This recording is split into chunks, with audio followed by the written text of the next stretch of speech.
스파이거린?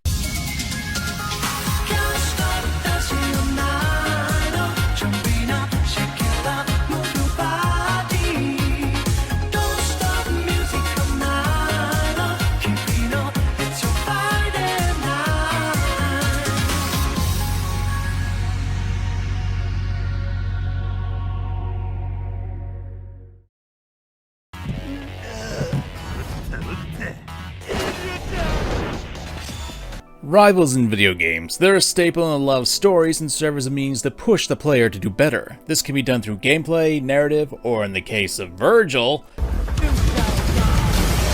I am the storm that is approaching. you just find him hot.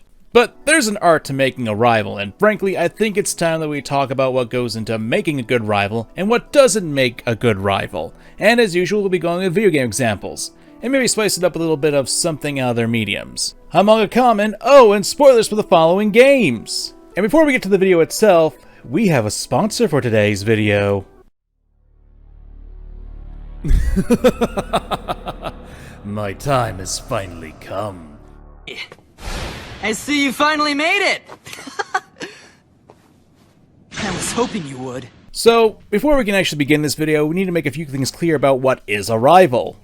I'm sure a lot of people are thinking, we know what a rival is, Kamen. We're not stupid. Ah, but don't you know, I'm the guy who loves to hear himself talk. And besides, it never hurts to refresh yourself on what is and isn't a rival, and make sure that we're all on the same page. To put it simply, a rival is a character that frequently appears before the protagonist, challenging them in some manner that instills growth into the characters, as well as motivating the rival as well. This is done to make sure that both characters push each other to do better in their own endeavors. Now, to make it clear, you don't need to have the characters become friends at the end of the day. You don't even need to have them respect each other. Although, I will spoil a later part of my video and say that in my opinion it makes them better. But there are a ton of varieties to the rival character. Rivals in love, the villainous rival, the evil counterpart, the jerk, and many others. Way too many to really cover them all without being as annoying as all possible. This, however, leads to a good question. What makes a good rival, and what makes a bad rival? Well, let's answer those questions, shall we? 12 shots.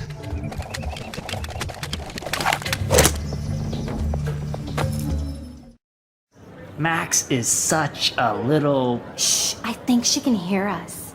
So, before we talk about what makes a good rival, let's see what a bad rival is like. And I think we should look towards the world of Pokemon for that example. Because not only is Pokemon the biggest examples in the world, it's also the franchise that's been producing rival after rival after rival. So let's talk about probably one of the worst. And that would be How.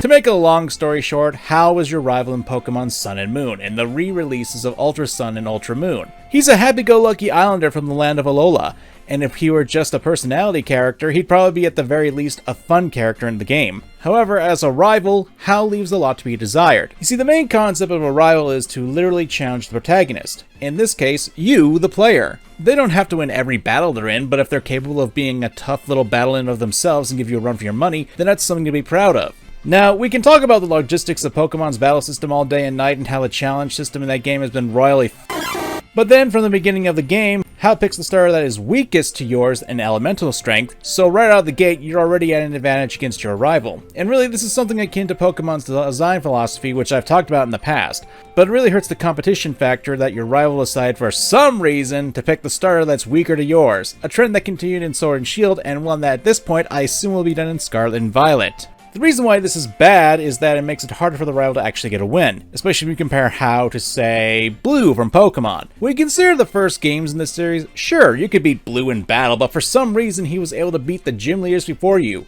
That little victory that he had over you was something that a lot of people wanted to fight against. While you can beat him in combat, the fact is that this spoiled little brat managed to beat all the gym leaders and even became the Pokemon champion before you still gave him a victory, and it proved that he was able to accomplish what you couldn't yet. It was a narrative tool to make up for the fact that you could push this little guy's smell you later attitude back in his face. Not to mention it really feels like Blue was his own character, which is amazing when you consider you could barely put a story onto the Game Boy. Now I will say this, and I'm sure that a lot of people are going to bring up the friendly rival aspect, especially in Pokemon, is a detriment.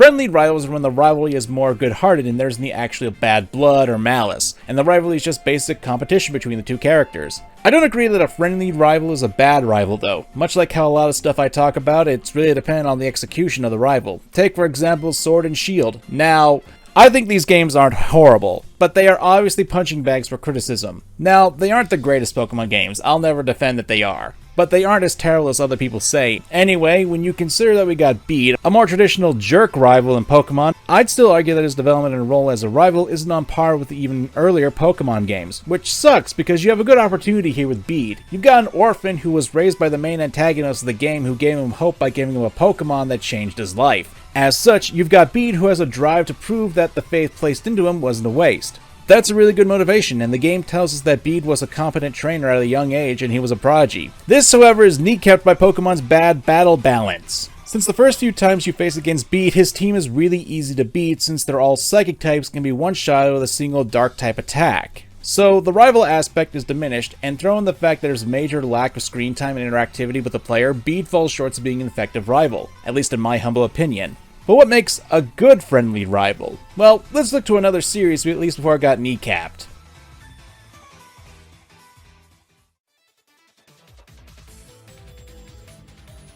I don't know why I was given this job, why it was my fate. Destined to be here, forever. I'm finally starting to show my age in these videos since I've been talking about older pieces of media as of late. When you consider the Sonic series, at least before Shadow's introduction to this series, Knuckles was probably what would make the good basis for a video game rival. And it didn't start off all that great. Literally the first time Sonic and Knuckles met, Knuckles sucker punched Sonic and the two were competing to get the emeralds. At least I think that was the plot for Sonic and Knuckles. There's a lot of interpretation with a game that doesn't actually have dialogue in it. But the two had varying, clashing personalities and philosophies. Sonic lives a carefree life, while Knuckles' entire life was about his responsibilities. Sonic lives in the moment, while Knuckles is focused on his history.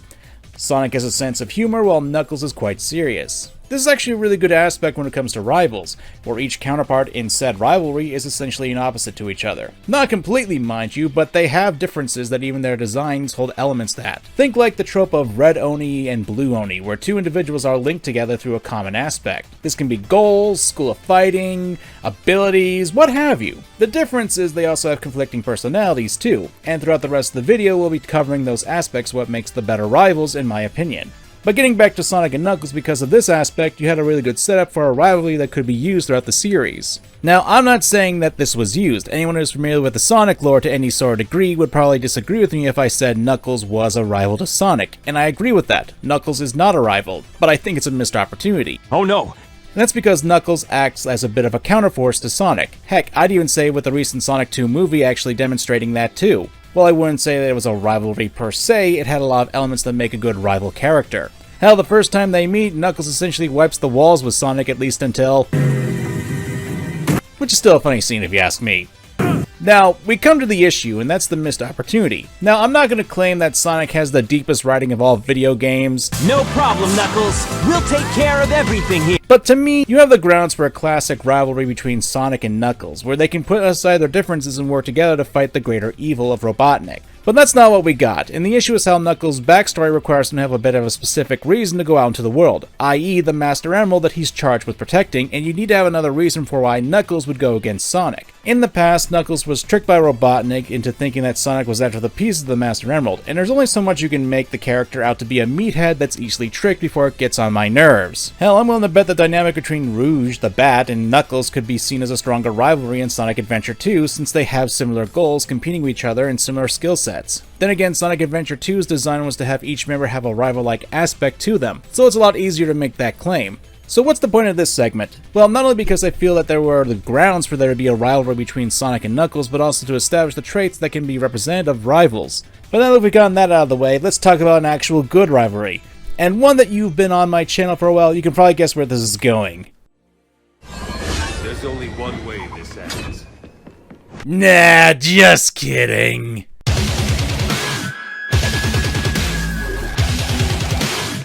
Some may say I have an obsession with this game, and they'd be right. But can you blame me? This game has a lot of great aspects to it. It's fun, it's fast-paced, you can cut a ton of stuff in half, say for cats. She's invincible. and has a really good rival dynamic between Raiden and Sam, which is amazing when you consider how little screen time and interactivity the two will have. Then again, that could be because the story of Metal Gear Rising can be done quite quickly. But let's focus on that story, shall we? How does Sam establish himself to Raiden?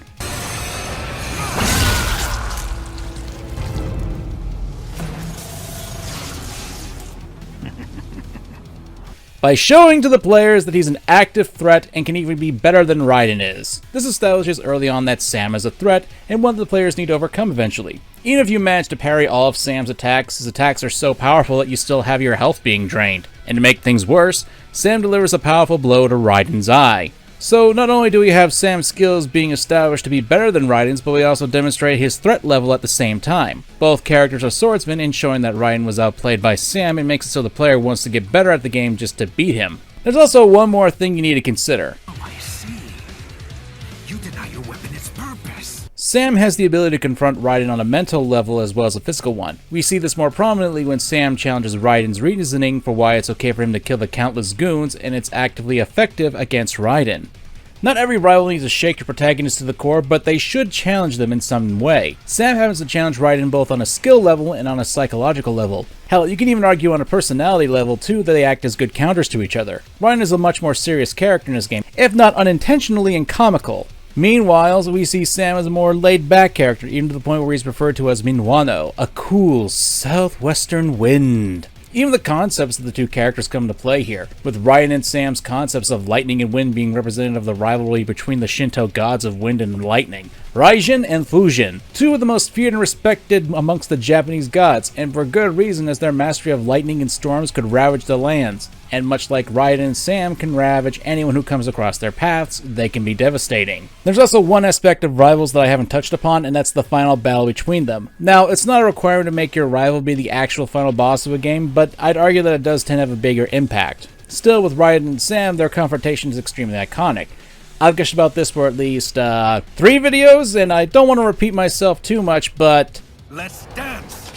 awesome location, awesome music that cuts the lyrics when you knock Sam's sword out of his hands, awesome tumbleweed, I love you! Overall, it's a fight that is criminally underrated, at least until earlier this year. Even how Raiden kills Sam is a step above every other bad guy before this. Up till this point, Raiden turned everyone he could into chunky salsa. But here, a single stab to the heart, and Raiden leaves Sam's body intact. And to top it off, the conclusion of this rivalry has Raiden grow from it, using Sam's very own sword to defeat Senator Armstrong of the game. Sam is probably one of my favorite rivals in gaming, but there is someone else who does top him. Obviously. That day, if our positions were switched, would our fates be different? Would I have your life and you mine? But you promised me a party, and that's what I want. That's up to your skills.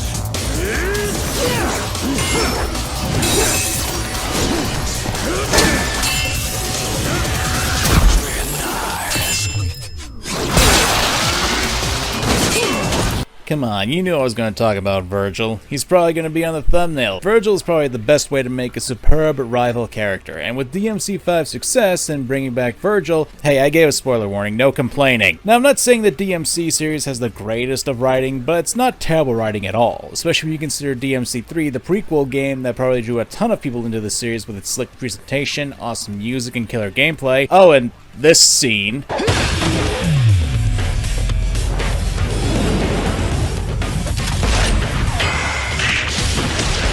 You're always going to have some people going, sick. The game revolves mostly around Dante and Virgil, the sons of the legendary Dark Knight, the demon Sparta. What makes them interesting is they both have trauma from when they were younger and their mother was killed by demons. Both brothers deal with their trauma in different ways, with Dante having a much more goofy and fun-loving exterior. There's a reason why he likes strawberry sundaes and gorging on pizza. God fucking damn it, Kamen. It's 1 a.m. I haven't been able to sleep. And now you got me hungry for pizza. What is wrong with you? And Virgil, well, he hides it through his obsession of power. You could even say that Dante embraces his human side more than his demon half, and Virgil's the opposite. Hell, even their outfits and weapon choices reflect this, when you have Dante wearing a bright red coat and slicked down hair. Meanwhile, Virgil wears blue and has his hair slicked backwards. Dante's main weapon, Rebellion, is a large double-edged sword. Meanwhile, Virgil's Yamato is a katana that requires a lot more precision and skill to use effectively. Now, if you couldn't tell, I've established the red Oni, blue Oni rivalry dynamic, as the two characters are almost essentially polar opposites to each other. So we already got the basis of a great rivalry in the works, as they have similar skill sets, abilities, and origins, but are starkly different from each other. But the gameplay aspect is what makes Virgil a great rival. Even if you're the greatest DMC3 player of all time, I'm willing to bet that you still lost to Virgil a few times at the top of the tower when you were starting out. The rain falling down, blades crossing, and then the sick moves. And even when you manage to defeat him, Virgil reveals that he was holding back and manages to defeat Dante rather easily. Even if it's not through gameplay per se, you're still given a goal alongside Dante to defeat Virgil. I mean, he stabbed us! We gotta get him back for that! Even more so that once you defeat the Beowulf boss, you don't get the devil arm that you normally would get from the other bosses. You know who does? Virgil! He takes the weapon that you earned! All the more reason to kick his butt! I hate you! I hate the air that you breathe! I hate the fact that you're even living! You make me sick!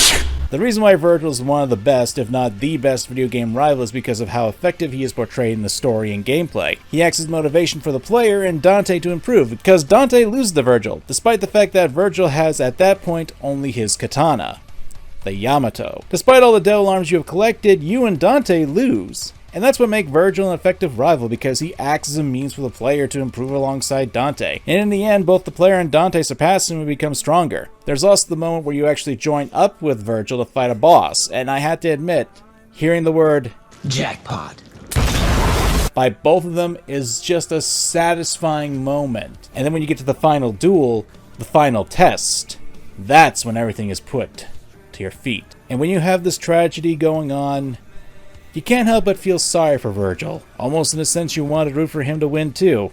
Even though that would spell the end of humanity, but hey, I digress. That's, to me, what makes an effective rival. And Virgil's probably one of the best.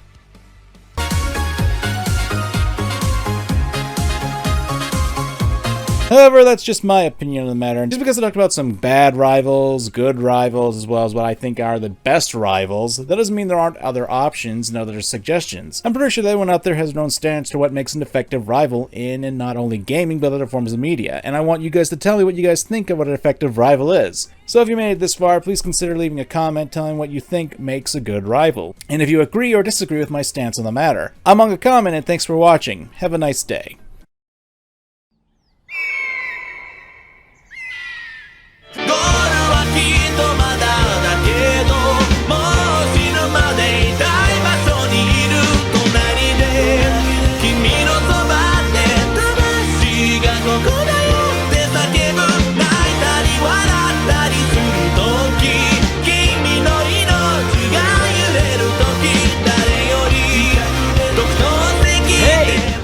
So you're finally here!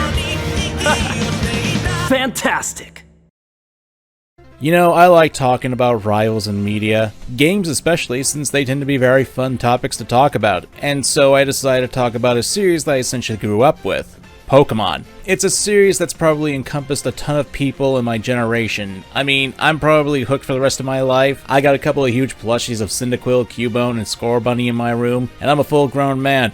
Help me! While my existential crisis is looming over my soul, I figured we'd take some time and really talk about rivals again, since the last time I did, well, you guys seem to really like that. And hey, I got a lot of people telling me they'd love for me to cover our rivals in games. Hell, some people got mad at me for not actually covering Kiryu and Majima in the Yakuza games. Guys, I would, but YouTube hates me whenever I talk about the RGG Studio games. But hey, if we get enough support on this video, I'll be glad to talk about more rivals in general. Still, we've got the topic of Pokemon rivals, so let's dive in, shall we? Pokemon rivals are a staple in the games. They're here to challenge you as a player, to make you better, and to act as a narrative tool with the motivation. Sometimes they're good, other times they're bad, but what makes a good or bad Pokemon rival? Well, let's get into that today, shall we?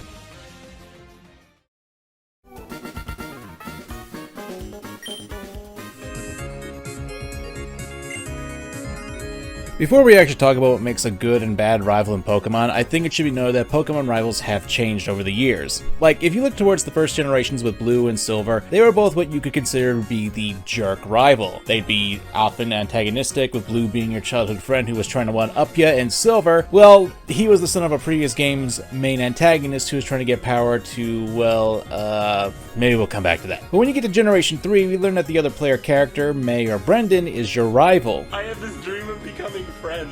And sure, you had Wally too, but yeah, I may come back to him later too. Point is, a lot of your rivals from then on were friendly towards you instead of being a jerk. Now, I'll talk about this later, but what I said in my rival video, not to mention it really feels like Blue was his own character, which is amazing when you consider you could barely put a story onto the Game Boy. That wasn't a joke. Junichi Masuda, this guy over here, gave an interview where he said the following: "I think the biggest reason that rivals were more of a jerk in the early days is that we were just limited in what we could express with pixel graphics. There's not much you can do with that kind of a little sprite on the screen, so we worked harder to characterize them through dialogue and give them certain personalities." Now, this section is basically to talk about how there was a change and how that was due to technological changes that came with the games too. I stated that you could barely fit a story on the whole Game Boy back in the day, especially Pokemon games that were barely put together with shoelaces and bubblegum. A lot of people in the Pokemon fandom will often levy criticisms about the game, some appropriate, others completely petty, and one of the more prominent critiques I've seen is that people miss the jerk rivals. And I have to say, well, unlike Sun and Moon with Gladion, we've only had 2 previous generations that had jerk-like characters for rivals, and I brought them up, so let's take a moment and examine those 2, shall we?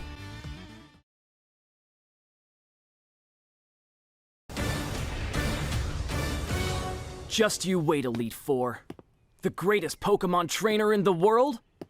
That is me! I have a question for you all. Is Blue really a jerk rival? Like, I'm not talking about him in later appearances, I'm literally referring to his appearance in the first games and maybe the remakes. So let's be blunt. Is Blue self-absorbed? Yes. Does he think he's better than you? Yes. Does he really be all that mean to you? Depends on your perspective, really. Like, if you really think about it, aside from saying smell ya later, Blue doesn't really talk down to you during the course of the game. At least not in a very mean way. Yeah, he can be antagonistic, but it's also to help push you to become a better player. The worst I've seen him is get on your case when you beat him in Cerulean City and he calls you a chatty gossip. It's supposed that my brain is broken after a few too many Ultra Balls to the back of my head and how apparently the Greater Ball is better than the Ultra Ball in the early generations, but I feel like to think that Blue wasn't all that bad, at least in retrospect. Hell, I'd be willing to bet that a lot of people conflate Blue with Gary from the anime.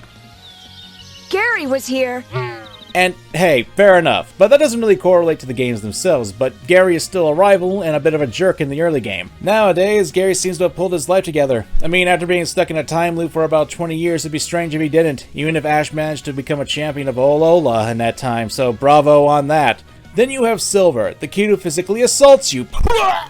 Oh my god, the call! So, aside from getting assaulted, Silver does fit the mold of what makes a jerk rival in Pokemon. He steals his starter, he's constantly putting you down, he's the son of Giovanni, but does that make him a good rival? Like, if we're talking about motivation to beat him, then totally. I can totally see an argument for that, since he's a jerk who actually punched you in the gut, and if we're talking Heart Gold and Soul Silver, he rips your clothes off! But to me, as a rival, he's kind of flat. I know I probably said something akin to me assaulting Hao as a rival, but yes, he gives you motivation to beat him, but his overall story is probably weaker than Blue's. Silver starts off as a jerk, he gets his tail handed to him, learns that the power of friendship to become a better person and to become stronger is necessary, barely, but still acts rather snobbish towards you. Really, a lot more fondness for Silver comes from Heart Gold and Soul Silver remakes, where you can get a chance to learn more about his past and why he is the way he is. And I can appreciate that, but we're talking about the original. But I never really saw him as that intriguing of a rival character, and I know that's a controversial opinion to have in the Pokemon fandom, but I can't help the way I feel, you know?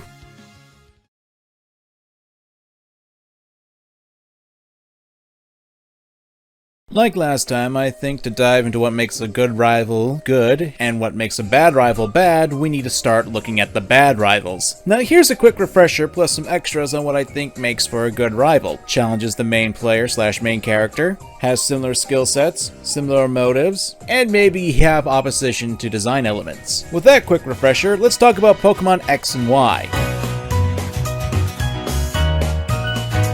I'm gonna be straight up. If you want my opinion on what the weakest generation is of Pokemon, it's the 6th one. Like, I have so many issues with it, and it's probably why I don't think Sword and Shield are the absolute worst in the series, despite their obvious flaws. Lysandaroth, you are behind all this! One of the biggest issues in X and Y are the rivals you have, and you can barely even call them rivals. Like, let's list them off. Callum and Serena, the other player character you didn't choose, Shauna, Terreno, and Trevor. What's up, homie, huh? Now, we can talk about how X and Y started the trend of easy battles in Pokemon, such as the changes to the EXP share, getting said EXP share right after the first gym, the Torchic you got as a free gift, blah blah blah, you get the idea. We're not talking about Pokemon X and Y as games on their own, and why I think that the reason that Pokemon's terrible decision making when it comes to gameplay as such is probably the reason why I have so much animosity towards them. We're talking about the rivals. So what about these rivals? What makes this group of rivals bad in my eyes? I mean, you've got so many this time around. Let's start with the motivations and what they do, shall we? Callum and Serena. They're your rival! That's it! Shauna? She's a kid, and the only thing really said about her is that you get to hang out with her to watch fireworks. During the day, apparently, too! Terreno is fat and wants to dance. Yaz a Corpish, which is the one thing I can remember about him. And Trevor has an afro and wants to fill the Pokedex. That's it. And unfortunately, that's pretty much all I can really do to describe the characters and their motivations. Like, they're not rivals. You can barely even call them rivals, and they're more friends, if that. I'm not saying they don't have anything else to them, but these characters are barely even that. They're not even characters. The closest is Serena and Callum, and it's so shallow of a puddle of personality, because even though they've shown that they're affected when you defeat them, they barely react and don't do much to change things up. Also, throw in the fact that in the story, they get credit for helping to save Kalos. They barely did a thing! What the hell? Now, my issues with them isn't because they're friendly characters. I want to clear that up. It's because X and Y barely have a story to them, especially when in comparison to the Gen 5 games that made an honest effort to make that story actually work. These characters are flat as cardboard and can probably be burned as easily. And honestly, wouldn't affect really the almost non-existent story that X and Y have if you took them out. They don't grow. They don't change, which is ironic since Pokemon is all about the growth and evolution of the monsters that people catch. It's not the fact that the rivals are friendly that's the detriment. It's the bad writing and the fact that they're barely even characters. Like, let's take for example Barry from Generation 4. It's me, Uncle Barry! While he's not a mean rival, he's actually a pretty friendly rival. He's one who rushes through things though. Now, he doesn't have the deepest character development in the game, but he's pretty impulsive for a kid who runs off before getting the full story, and at times it does bite him in the back. Especially when he runs off to Lake Acuity for the first time, and has a loss against Team Galactic's Jupiter. It isn't until later in Spear Pillar when he actually takes time to raise his team that he joins up with you in a tag battle to get back at her. Or if you want a stronger example, let's talk about Hugh from Pokemon Black and White 2. Looks like you're going to the Shadow Realm, Jimbo. Oh, it's just down the street. He's a more friendly rival, if not more passionate about getting his little sister's Pokemon back from Team Plasma, who stole it from her 2 years ago in the original story of Black and White. This alone gives him much more dynamic motives and reason to actually challenge the player, and that's to make sure that you're ready to face off against Team Plasma with him. Again, it's not the most dynamic, but it's a lot more than what you could say for the Gen 6 rivals. But there's also a little bit of weakness there because it can get a little tiresome. So the issue isn't exactly that the characters aren't jerks or that they aren't antagonistic towards you, it's that the writing in Pokemon isn't all that strong. Like, not for naught, Pokemon's lore is fleshed out greatly, but Pokemon's storytelling, especially in the more recent entries, hasn't been all that great in my opinion. So in that case, let's talk about good rivals, shall we?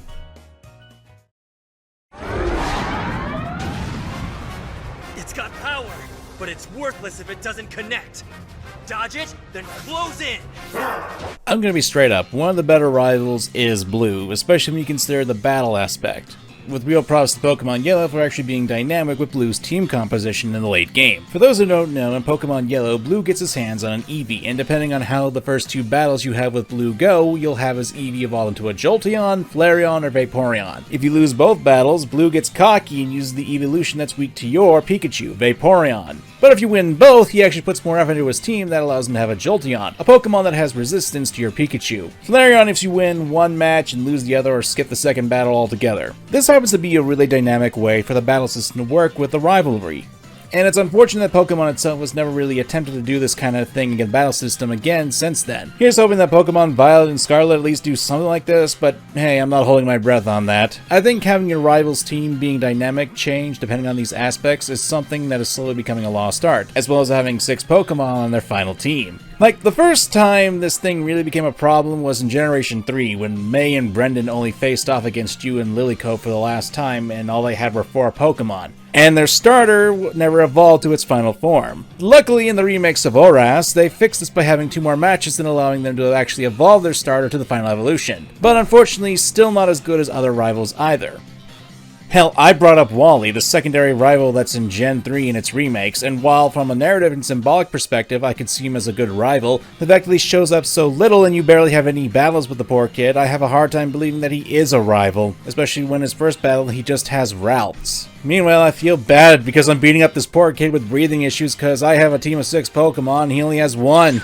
I don't feel that way against the rivals in Black and White in the sequel series. Like, Sharon may not have a dynamic team building like Blue did, with the only changes being his starter and Elemental Monkey, but what he does do is actually use held items, where every member of his team actually has a held item to help it battle. Same thing with Hugh. Hell, I'd be a little remiss if I didn't bring up N for Pokemon Black, White too, because while he's not exactly a rival in those games to your character, his team composition changes with the season, and while some of his teams are of the monotype, they at least have a good synergy as they use the weather conditions for a basis for his team's elemental strategy. I think more rivals should do that. Evolve their teams outside of just having a bare minimum of elemental advantage, or disadvantage as it is nowadays. I just wish that rivals would at the very least keep using held items in battle and eventually have a full team of 6 Pokemon. I'm not saying that to keep changing their team every time you battle them, but there should be a lot more dynamic team composition going on. Because Pokemon can be really good with its storytelling with game mechanics. Like, take for example Silver, how his Golbat evolves into a Crobat, and if you're not aware, Crobat can only evolve from Golbat if its friendship is raised high enough. That sort of thing can really do a lot for a storytelling of a character in game, and it's honestly kind of lacking in a lot of more recent Pokemon games. I'm not saying it's impossible to do this. Hell, look towards Gladion and Hop as well. While I don't think they're all that strong as rivals, they do things with their teams to help reflect their character throughout the story, and it's done through the battle system.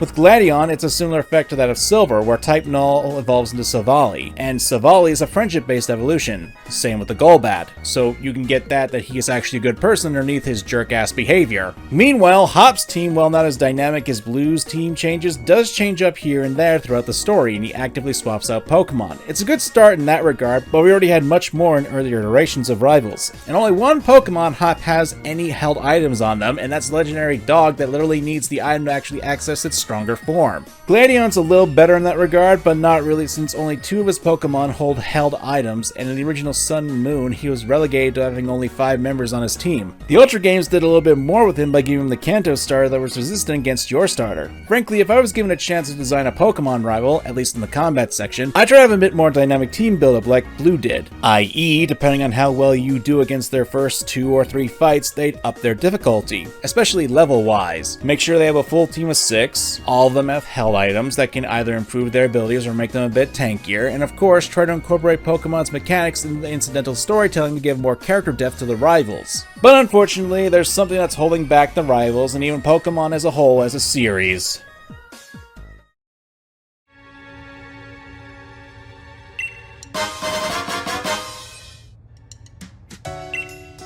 This isn't a new topic, not even for this channel, but there's one thing that is ultimately holding back the rivals of Pokemon, and even more so, Pokemon itself as a series. Casualization. Now, I'm not blaming casual gamers for this. It's something I don't even think that casuals themselves want. No, it's something that even the Pokemon creators themselves have stated. Remember this guy, Junichi Masuda? Well, there's this interview where he said the following. Rather than actual feedback from players, it's more accepting the realities of modern life. Kids these days are in people who grew up playing Pokemon, everyone is a lot more busy. There are a lot more things competing for a person's time than there were back then. For example, there are so many free games you can play on your phone now. There's so many entertainment options, so making it a little easier to play is the reason for that. This is a mindset that unfortunately has been plaguing Pokemon ever since Generation 6. Now, this quote is 7 years old, but as someone who's been with the games ever since Red and Blue, I can tell you that this does ring a little sour for a long-time Pokemon player like myself. Even if Masuda has changed his opinion on this, the games themselves have kind of been telling a different story. I'm not asking for these games to be on the level of Dark Souls or Elden Ring, but Pokemon's been a staple of gaming for years. And while I can understand the idea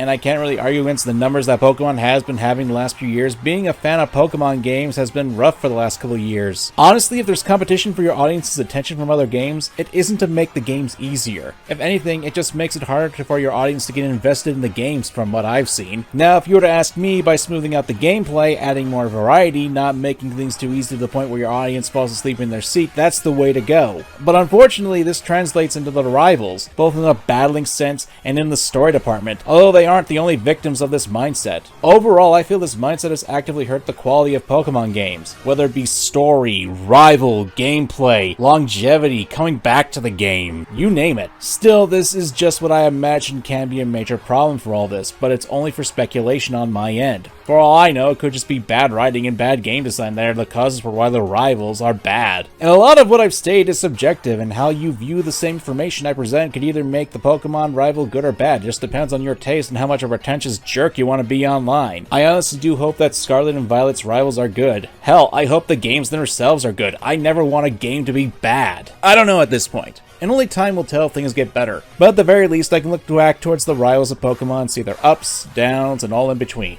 I honestly like talking about rivals in games and whatever. I'm honestly hoping that this video does well like the previous one, because that'd be awesome if I could make videos like this more on and on and on. But hey, at this point I think we should wrap this up. So I want to ask you guys a couple questions. What do you think of Pokemon rivals? Which one is your favorite and why? And which one is the worst to you and why? I'd like to hear from you guys and see what your thoughts are. All I ask is that you very least be civil about it. Regardless, I hope you have a lovely day. I'm MangaKamen, and see ya.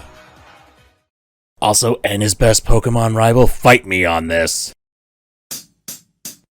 You know, sometimes I'll go to my local mall just to hang out. With the lockdown slowly releasing constraints, I just miss wasting time at the local shops and window shopping. And the other day, when I was visiting a sport card shop because they had stocked the latest Yu-Gi-Oh! And Pokemon card, I had to stop when I came across a rather haphazardly put together display. Didn't I already do this? And I just burn.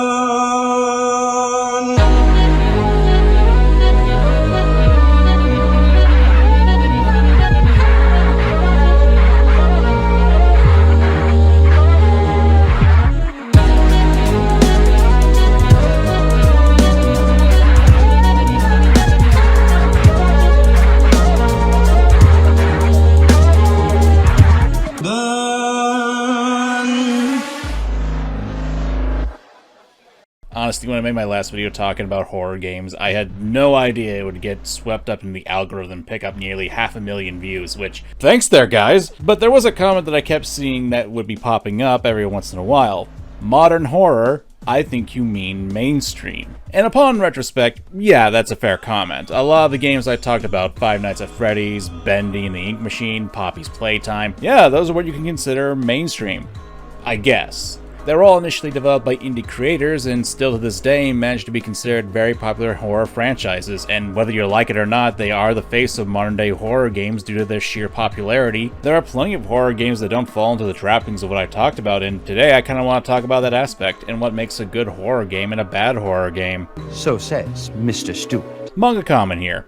Now, out of the get-go, a subject like this is going to be highly opinionated. After all, everyone's got different standards and tolerances, as well as how much of a prick you want to be online to an online audience. What I say here isn't the be-all, end-all, and I actually encourage people to respond to what I say here. Yes, the title says the right and wrong way, but it's YouTube. I gotta try to at least get people to click on my video. As I said in my previous one, I've been playing horror games ever since I was a little kid, sneaking Silent Hill in my grandma's basement so I couldn't be scolded by my parents for daring to play a game that was considered satanic at the time. Then again, I grew up in the time where Pokemon was considered satanic. So Pokemon is a game that teaches children how to enter into the world of witchcraft, how to cast spells, how to use psychic phenomena, how to put to work supernatural powers against their enemies, how to fantasy role play. Pokemon world is a world of the demonic, of the satanic. Hell man, I wish I could cast spells because I played Pokemon. Your children need to know there's a devil and he hates them and he wants to ruin their life. That being said, in today's video we'll be talking about a number of topics here. Environment and isolation, gameplay, mystery and story, and of course, fear. Spoilers for the following games you'll see on screen. Since as early as the Neolithic era, humankind has defined itself by its buildings. Buildings for worship, buildings for socializing, buildings for protection, even buildings for the commemoration of the dead. Environment, atmosphere, tone, isolation. Horror games need to thrive on these aspects, cause let's face it, if you're setting your horror game in a happy-go-lucky amusement park during the day with plenty of people, it's not going to be an effective horror experience. However, if you take a few moments and spin the lens a little bit, you can definitely make that setting work. Let's take a few moments and consider a few of the horror games that I find to be very effective, as well as their environments to be memorable. Soma, an underwater research station. Dead Space, abandoned ship called the Ishimura. Outlast, a mental institution. Eve, a corrupted art museum. Silent Hill 2, a fog-covered town in many dark areas. Five Nights at Freddy's, a pizzeria at night that's seen better days. Inscription's first half, a dark cabin in the woods. Iron Lung, a rusty and beaten-up submarine that's on the verge of breaking apart. I think it should be obvious that some of the best horror games out there take advantage of the darkness, the unknown, the claustrophobic, and of course, the loneliness of the locations. Even if you're in a location like Soma's Pathos 2, which is pretty much a big map and location, the insides of each individual base has a lot of dark locations, winding corridors, and limited space for the player to operate in. Sometimes you'll never know what's around the corner in a game, and it can either be nothing to worry about, or it can be a monster who's willing to pluck out your eyes just because you bumped into something. If you look at Iron Lung, a game essentially has you go around in a single room for the entirety of the game. Most of the fear comes from the isolation aspect and how you're just floating around in a lake of blood where you barely have enough room to actually walk around. This stems from what I think a lot of humans like to think what we have: freedom. Think about it. If you're in trouble, what's the first thing you're going to do? You want help. You see, we as humans are social creatures, whether we want to admit it or not. You need human interaction in your daily life, especially when you're in trouble. Isolation is the one thing you don't want to be when you're in trouble, whether because you got a flat tire on the side of the road, you nicked your finger on a knife, or you trapped yourself in an underwater base. That's because isolation is a psychological effect that breeds discomfort, fear, and can cause us to perform erratic behavior. Like, you only need to watch a Markiplier Let's Play to see him react when he's being chased by a monster. Power my bones into little pieces. Oh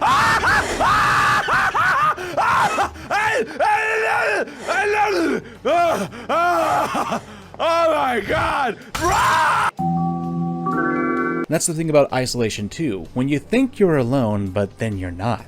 It's an effective subterfuge that a lot of horror games encode into themselves because the longer you're alone in an area or location, the more your mind begins to play tricks on you. Oh, blimey. Things such as the floorboards creaking, you step on a twig, snapping it, or the shadows at night when you're walking home alone. Those can create the feelings of fear that a lot of horror games can make use of. A game called Fears to Fathom has this aspect going on too. In the first chapter, you are being a kid who's home alone with a stranger trying to get inside your house. It works really well. Since there are times where your mind can play tricks on you and the game capitalizes on that, it's why the trope of let's split up gang is a thing, albeit it's clunkily done in horror movies and games, since it tries to get the characters isolated in situations that tend to favor being together, be the better plan instead.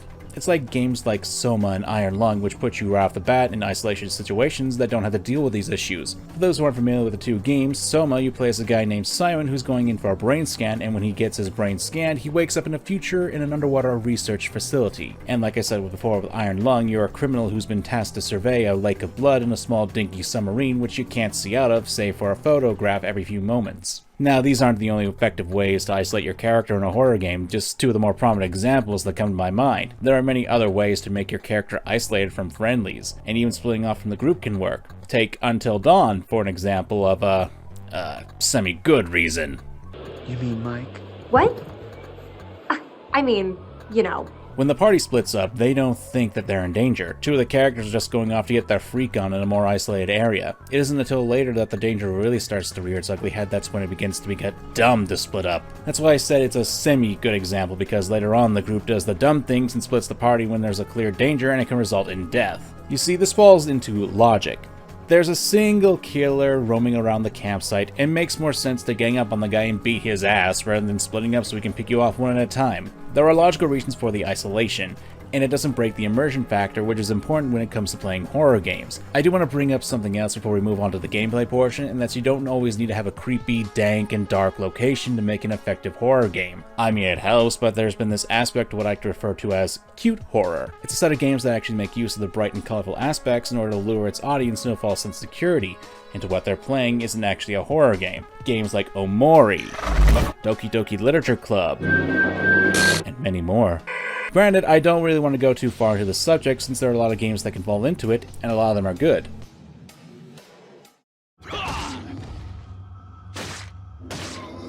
If you watched my previous video, you know that I'm a gameplay guy first and foremost when it comes to games. But not all games need to be the pinnacle of hack and slashes like Devil May Cry 5. As long as a game isn't frustrating, I can tolerate different types of games. But before we get to the good examples, let's talk about bad examples. Let's talk about death. Death in video games has always been a bit of a weird topic to talk about, more specifically in horror games, and there are a number of factors to this. One of the biggest is repetition. Most notably, things tend to get less scary the more you experience them, both in the long term and short term. Let's take a moment to explain what I mean. Imagine that we're watching a horror flick where we see a rather handsome devil as the main protagonist, and he gets caught by a monster and is immediately killed. And for good measure, let's throw in the jump scare that's loud. Wow, son. However, the flick suffers a glitch, and we have to go back before he was killed, and he tries something a little different.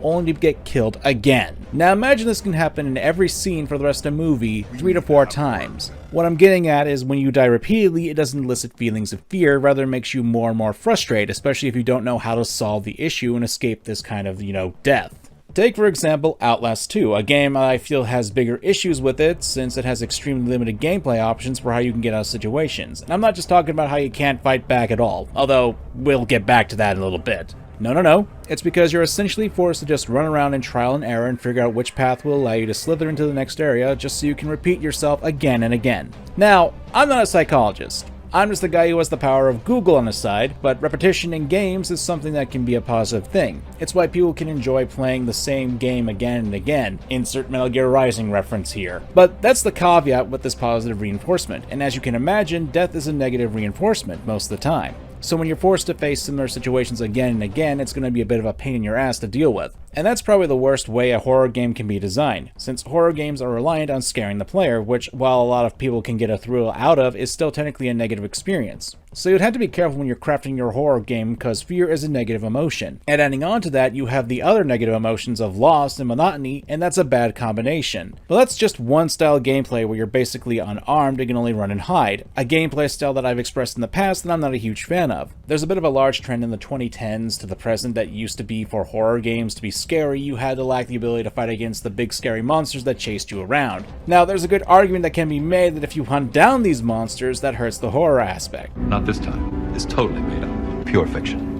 It's fiction. Now, I'm obviously being hyperbolic in my response to that argument because it depends on the game itself, but I don't think that doing a broad generalization on horror games works for that, especially when I can point to examples that counter it, which I'll get into in a second. Again, take Outlast 2. You lack the ability to be defensive if you were caught, and funnily enough, Resident Evil 2 Remake gives a great example of how you can absolutely have defensive gameplay for horror games without actively being able to hunt down and kill the monsters. And that's to include defensive weapons. What I mean is that in the RE2 remake, you're allowed to pick up things like knives and flash grenades, so when you're grabbed by a ghoulie, you can escape from taking damage by sacrificing one of these defensive weapons, and boom, there you go. Not only do you include a bit more complexity with resource management of these items, but you give the player more agency as well as a means of escaping from repetitiveness that of possibly dying. Throw in that these items aren't the most common things to come across, and you'll have the player have more options, albeit limited. Which leads into my next point. Limitations. I know this is going to sound contradictory considering I just walked out of a portion where I criticized Outlast 2 and its limited gameplay to just running and hiding, but give me a minute before you start chucking knives at me. When I refer to limitations, I'm more or less referring to resource management, and again, RE2 Remake is probably the best example of this because not only do you have limited inventory space that you can carry items on, but you also have limited amount of resources as well. And while you can definitely improve your inventory, considering that these zomboids don't go down in one hit most of the time, as well as looking to give you a reason to send you to the dentist. Knock, knock, open up the door. So you'd have to consider when's a good time to fight or run, going into the fight or flight response that people have when faced with something that is dangerous to us. Granted, there are times when this even fails, like when you're able to escape Mr. X because of the safe rooms. And there's not really a good reason for why he can't enter the rooms to lay a smackdown on you. Though if you're cocky enough, you can still get your ass handed to you in a safe room. It's kind of also the reason why FNAF Security Breach didn't do it for me as a horror game. Like, I'm not trying to ignore that the game had its issues late last year, and that more than recently the game got a patch to fix some things, but gameplay-wise, there wasn't a lot of things that made sense to me.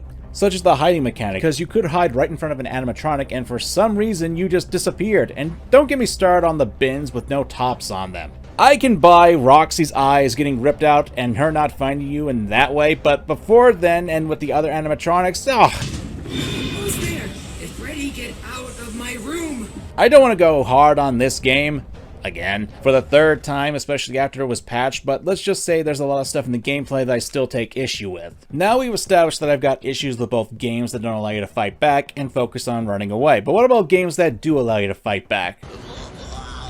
Considering that I brought up Resident Evil 2's remake, that should probably mean that I greatly appreciate games where you can shoot the bad guys, right?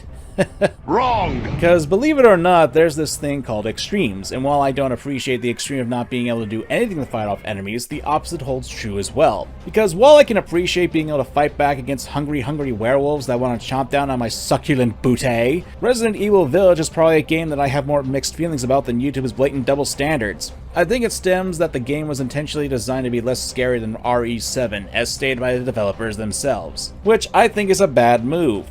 Especially considering that a lot of games have had flaky decisions by Capcom in the past, which apparently also had fan feedback pumped into them and then came out worse for wear. Now, Resident Evil Village is not a bad game by any stretch, but it's clear to me that a lot of attention went more into shooty bang bang aspect of the game, to the point where the only part of the actual game that can be considered scary, quote unquote, is when you're dealing with a giant fetus. And it's a part I don't personally like because it takes away the agency and weapons that you had before. And while you're getting your pitchforks and torches for the weekly Tiki Harvest Festival, the roast me, Where's everyone going?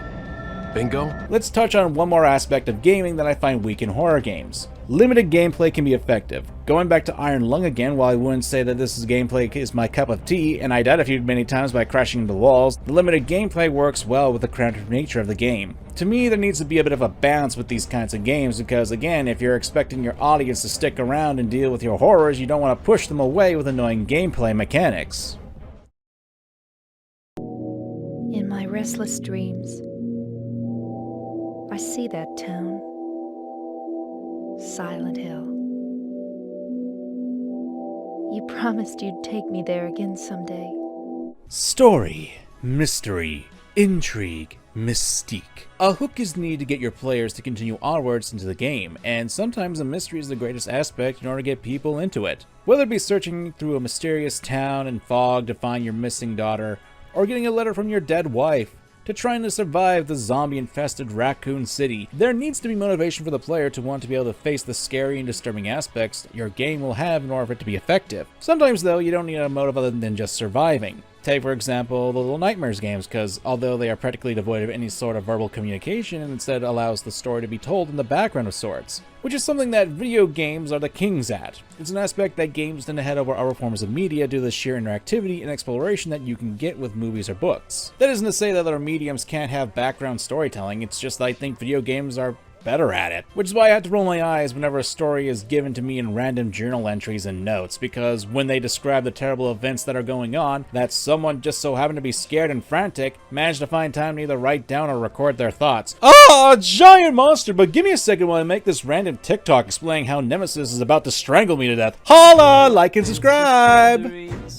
Like, I know that's very specific, but F me if I haven't seen a good chunk of that in horror games nowadays. And I understand that sometimes you need to be able to convey your story in ways that make somewhat sense in the isolation aspect that I talked about. When I see those kinds of notes, it just takes me out of it. Like, if you want an example, I could point to a couple of audio logs in Dead Space that fit that bill, such as the one guy who recorded himself shooting off his own limbs. It's even worse when the notes are miles long and it's just so boring. Granted, I also have an issue when it comes to too much mystery in a game and no resolution. To make it clear, not every mystery in a story needs to be solved, but there's a reason why Chekhov's gun is a thing. For those who don't know, aka failing high school English or don't know what Chekhov's gun is, it's a writing principle that essentially states that anything introduced or described in the story must have a purpose, either immediately or eventually. Now, this isn't a rule or a guideline. I'm not the kind of guy who thinks you have to follow everything like this to a T, especially when it comes to mysteries and story and other creative writing. I've said this before, but sometimes having a mystery left unsolved can be useful for creators to get people talking about your game. Need I bring up game theory again? But also, as I've stated before, you can't just rely on pure mystery or your audience to fill in the blanks of your story. I brought this up with bending the ink machine in my previous video, but let's talk about Iron Lung. I know I keep coming back to this game, but that's because initially the script was going to be talking about the game alone, but I figured let's get a little bit more broad with this topic. Anyway, the game has a lot of questions raised in the beginning. Only a small amount of humanity exists, there's mysterious lakes of blood appearing in space, you're a criminal who's forced to traverse the body of blood. I like and dislike it, as it proposes a lot of questions for the player to think about, but my biggest issue is it can come off as a window dressing and not actually be addressed in the game itself. It kinda just throws Chekhov's gun back in your face since the mysteries aren't really solved in the game. And I'm not gonna discount how effective the mystery aspect of horror games can be. FNAF practically built its fanbase and popularity about all the theories and mystery around the story that was being told in the games. Now, granted, the thing about games is you don't even need to have a deep story for it to be effective, but if you're gonna put a story in a game, you need to consider what you're putting in it. Like, again, Outlast 2, a game that I really don't like, has a really messy story. When you're playing the game, you're given a message of, religion, right? I'm not even sure it's even that, because the game also undermines it because the fanatic cultists were correct? Or at least in the eyes of the protagonist, and that's not even considering the theory that it's all hallucination. Throw in the fact that the flashbacks don't really lead up to anything substantive that's happening in the present, but whatever. Or how about Resident Evil Village, a game whose story I found to be convoluted and rather dumb considering a lot of the conflict between Ethan and Chris Redfield could have been solved with a few words. Now that I think about it, Mia helped create the bioweapon in 7. Why did she just get off scot-free? I don't have time for this. Granted, while I do appreciate stories at least attempting to hide their lore and not just be splayed out so people to just ignore it, at the same time there are games that get under my skin, like it's really obvious what they're trying to do here and just basically bank on the hidden lore. Andy's Apple Farm, which, yes, I assure you, is a horror game, has this as well, where it has a lot of hidden lore into what has a creepy undertone with it, with a cute masking over it. Hey, good job. You caught a fish.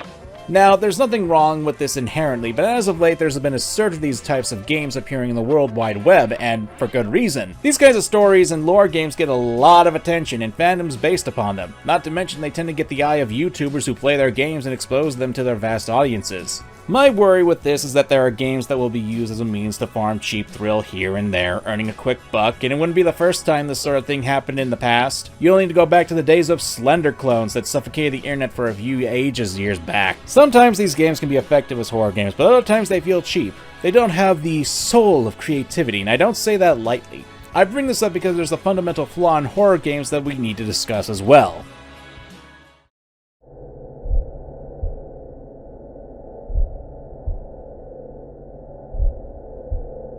I'm about to say something that can be considered rather controversial. Do horror games need to be scary? I know, it sounds like a dumb question, but do they? There are several types of horror games, and as such there are various types of horror. You got the typical fear-inducing horror, horror being used as set dressing, and psychological horror. There's a lot more, I know, but I don't think we need to do a deep dive into nitty-gritty on that. In my opinion, horror games are an oddity, because let me point something out. Silent Hill, when I was younger, would scare me, but at the same time, something like Resident Evil, not so much. Albert Wesker.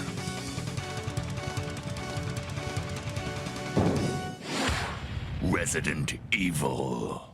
Both these games were made on the same console, have the same visual elements to them, but one I considered scaring, the other not. Now, you can easily chalk this up to the fact that they have a different genre, where Silent Hill is more psychological horror and Resident Evil is more survival. But that's my point. Do horror games need to be scary to be effective horror games? That's really the question that I want to propose to you guys, and would like to get your thoughts on it, since I can't really have a definitive answer. And hey, gotta give you guys an excuse to leave a comment. What I will give as a definitive statement on is jump scares.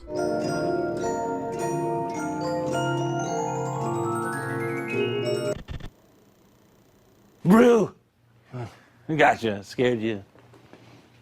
Scared you. I want to say that jump scares can be effective in the right way. And in all honesty, the best and worst way how to do them are in the FNAF series. Yar, you win some, you lose some.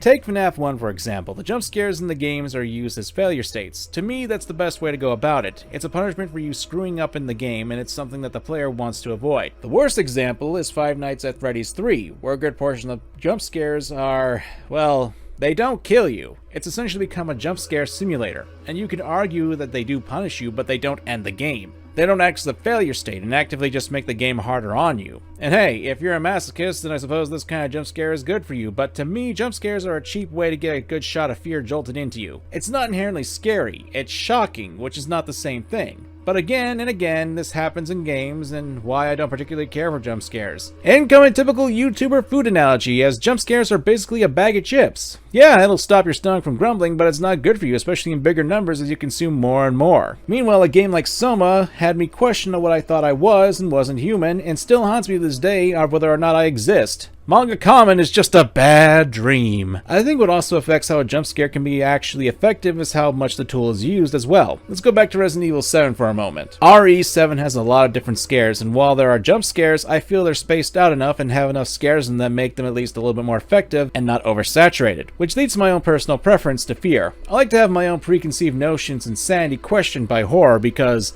when you get right down to it, what makes me tremble the most is my own mortal coil and what will happen to me once I fall off it, or if I actually do exist in the here and now. And I want that feeling of being in danger too, which is something that you have to consider when you know that what you're playing isn't actually real, so immersion is something that you need to have. So when I see Mr. X not being able to get into the safe room, Claire, where'd you go? Nemesis being stopped by a door, and etc., it really takes me out of it, so there's gotta be some semblance of a threat. That's what really scares me, but it doesn't mean I don't find other horror games to be at the very least interesting, and the same goes for horror-themed games too. Hell, if we go back in time, one of, if not one of the most first ever horror games was 3D Monster Maze. It was probably very popular and scary for its time, but I wouldn't know. It came out before I even existed. But for all things considered, the mind is a powerful tool, and even games with the not-so-polished 3D graphics can be scary. It's because the mind will often fill in the blank too, so graphics, while important to some degree, aren't that all important in regard to make it scary or not. I can still be scared by Uboa-chan and Yume Nikki, a very old retro RPG horror game. So yeah, what do we do with all this now? Hey, shh, I know. I'm not gonna hurt you. Hell, I never would have if I could have helped it. Let's face it, there is no definitive answer how to make a horror game. To me, I prefer psychological horror that sticks with you more, but I don't discount games with good gameplay either. Really all depends on each person's own preferences when it comes to horror games, but it doesn't really mean that there aren't problems in modern day horror games. Frankly, I really do hope that horror games nowadays actually put the scares and thrills in first, and not just use them as a means to make money really quick and to appeal to the lowest common denominator. Unfortunately, for today's standard, we live in a time where consuming media has become extremely easy to do, and people will binge as much as they can if they like something. To me, that's probably one of the bigger issues with horror games or media in general, the oversaturation and overindulgence of the materials that we consume. There's always a race to make the biggest and scariest horror game, and we see a lot of things being rushed or corners being cut, and it feels like there are issues that are being ignored just to push it out. And it doesn't just affect things like graphics or bugs, but things such as even the story and horror as well. But hey, as a YouTuber who just plays games, is just offering up his jumbled thoughts as talking points about this topic, I'd love to hear what you guys have to say about this, so that's what the comment section's all about. And hey, I'm MangaKamen, and have a happy Halloween, everyone. Man, oh God,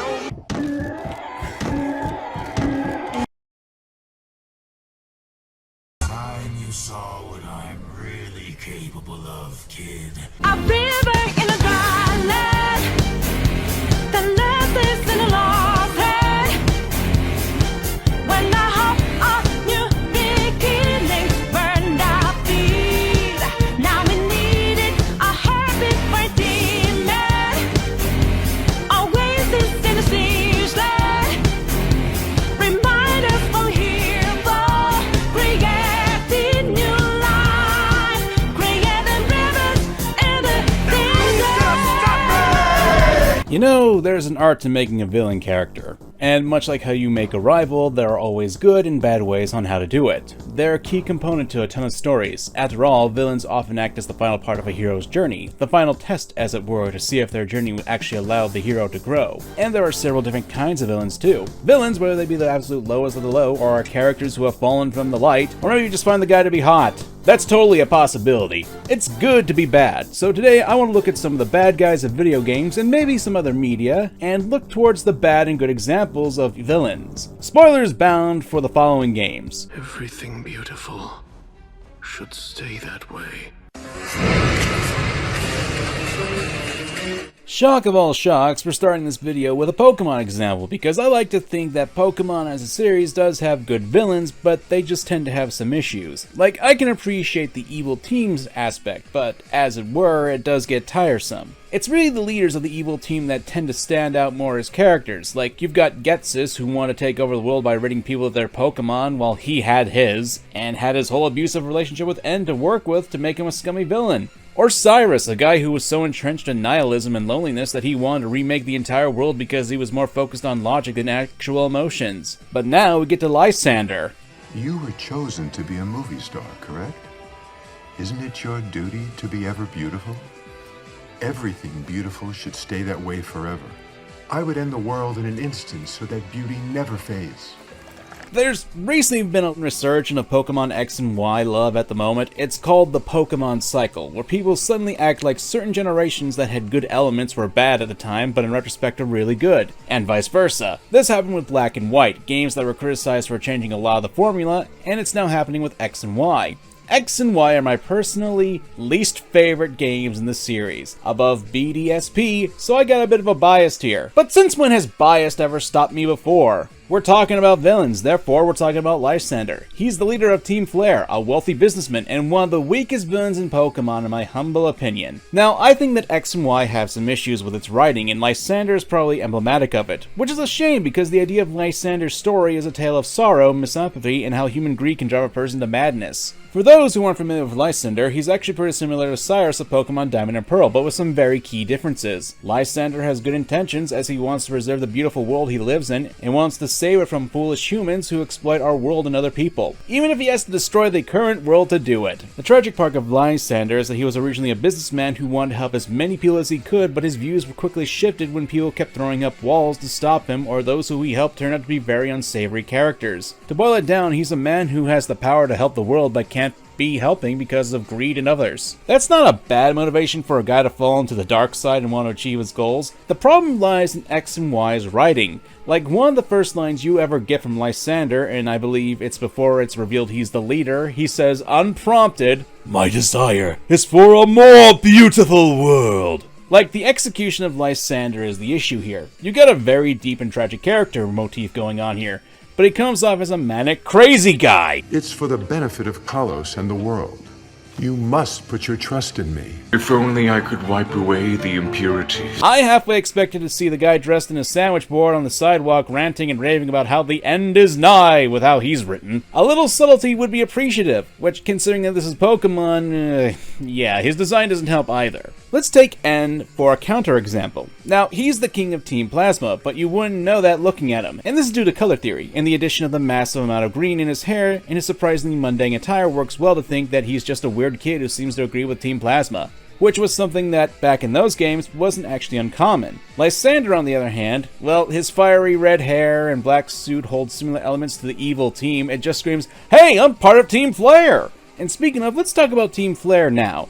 I get their motive for global genocide, but why do they need to steal fossils or siphon energy from the power plant? They got Lysander, the head of the most powerful corporation of all Kalos. Is he not able to provide the support, the team, and goal that he wants to do so? Or is it because of those greedy assholes again?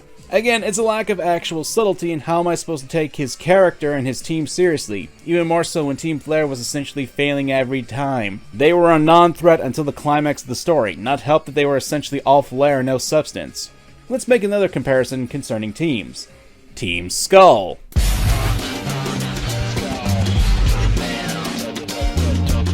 A lot of the encounters you had with Team Skull had a fun spin to them and had a lot of character, especially with the grunts. We learn also that they aren't supposed to be taken seriously, but in a good way, funnily enough, since we learn they're just a bunch of rebellious teenagers that are trying to be too hard to be gangsta. God, I sounded more white than I ever wanted to be. And then there's Guzma, a guy who was a bit of a failure with no real future after he failed the Alolan Island Challenge and created a group of others who felt the same. There's also the theory that he got beat by a golf club by his dad, but I'm not sure if that's true or not, but whatever. Like, if you want to talk sympathy for a villain, Guzma's the way to go. He ended up being very sympathetic, especially when he has the head for insecure and depressed misfits. Unlike other villains, it was obvious he still had a heart despite his implied abuse. He gave his grunts and Gladion a place to belong and never saw them as mooks, and thinks the world of his Pokemon. Lysander had a good motive, but the execution was the issue, and depending on which version of the game you played, his plan made no sense. Then again, a lot of people will probably argue that Pokemon villains are all bad.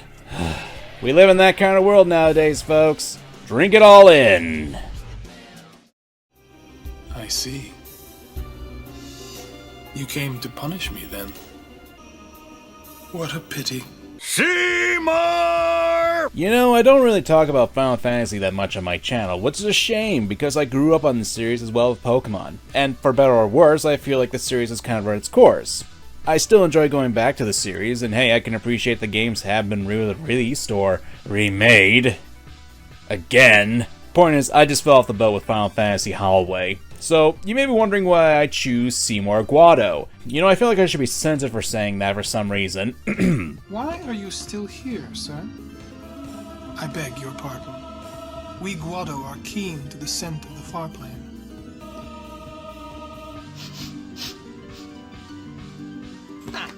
Seymour, to me, tends to be an interesting villain, and we're not just talking about the weird hairstyle that he's got going on.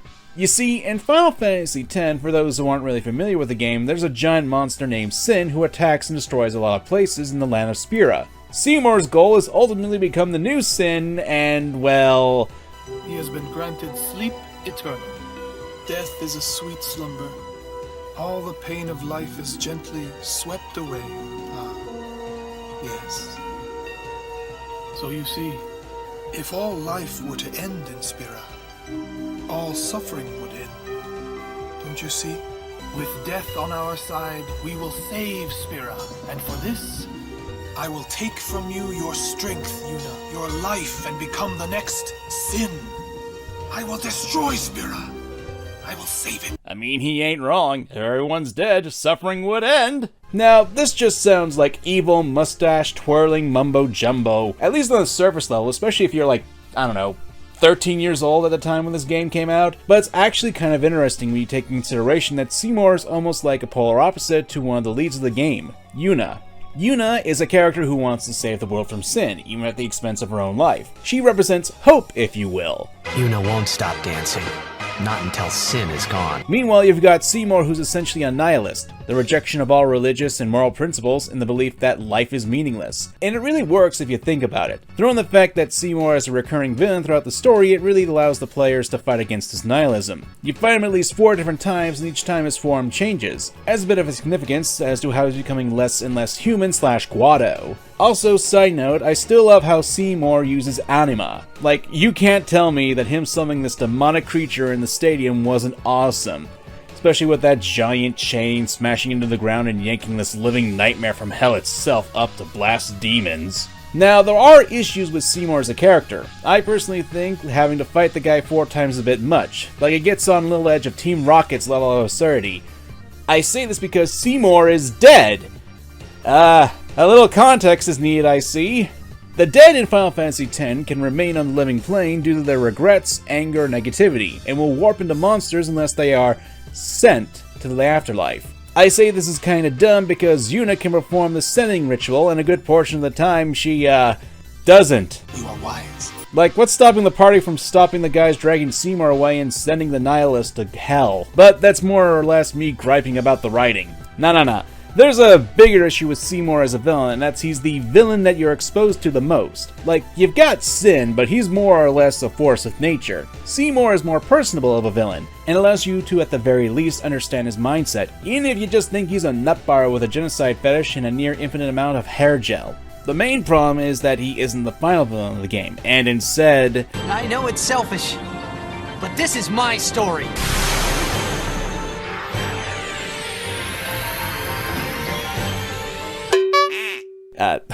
Yeah. Like, this thing is the cause of sin. Yu Yevon. I can't even call him a villain. Hell, I can't even call him a boss fight since he's so pathetic. He doesn't attack you, he heals you. Like, I understand there's a symbolic meaning to this boss fight that's going over my head right now, but for something that has the ability to corrupt and mutate creatures into the monstrous entity of sin, it's really kind of pathetic, especially since in comparison to the other characters that should have been the final villain, this just really leaves a bad taste in my mouth. I get that it's cleanup, but it seems really unnecessary. Take Sin, aka Jet.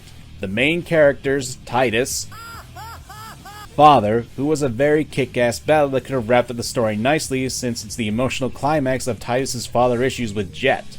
While I was doing some research for this section, I saw a lot of people saying that Yu Yevon being pathetic was the point, and that it's a symbolic fight of how you're just wrapping up the story. The fact that you start the fight by having the aeons you go through the story get corrupted and you have to kill them, yeah, I get that. I even saw people saying that Yu Yevon being pathetic and disappointing is kind of the point of his character. To me, I don't think that's an actual defense. Just because there's a reason for something, that doesn't mean that people have to like it, or if they think so, that doesn't mean it was done well. I even saw a Reddit post where someone called Yu Yevon as a reward for beating Jet. I don't know, I don't feel like a god when I step on an ant. I'd feel like a god if I can omni-slash the bastard who was the cause of all the suffering throughout the story. At least there, you still got to fight Sephiroth in an actual battle before you get this cinematic end part right here. Villains, to me, or the best villains, are the kind that you can interact with, that you can see into their mindset, that the characters you play have a connection to. It makes it all the more satisfying and emotionally staggering that way to me. Seymour was a narratively imposing villain to the leads of the game, and Jet was an emotionally tied character to Titus. Or is it Titus? I don't know anymore. Yu Yevon is a tick. I'm not saying that the man behind the curtain can't work. Hell, let's talk about a good example with that. My source is I made it the fuck up.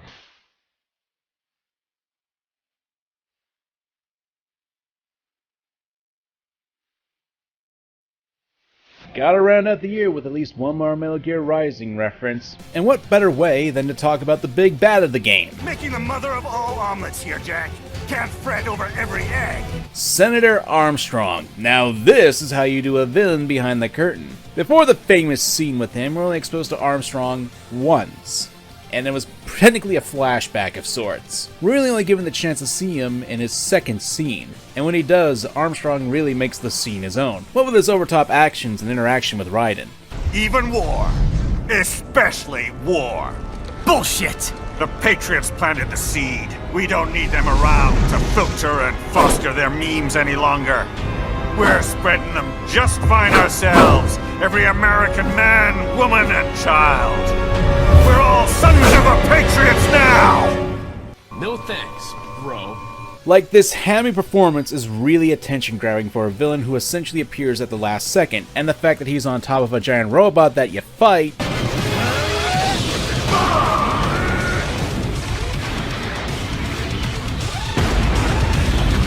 just adds to the grandeur of the character. This won't be for every villain in the world, but introductions and confrontations are extremely important to do, and you need to at least have the villains have some sort of impact if you're going to have them be the blatant villain of the story.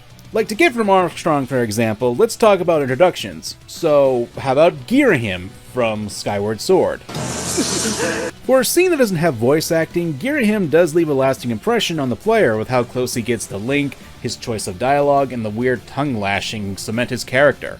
It's the performance that really cements that these two are for the players and how they interact with the protagonist that make them stick out. And this is probably a preference on my end, but I like to think that villains need to actually interact with the heroes. They tend to be the stronger villains since they actually put themselves in the forefront. I think that one was about to say, I love you. It doesn't hurt that Armstrong is also a very entertaining villain. Don't fuck with this, Senator!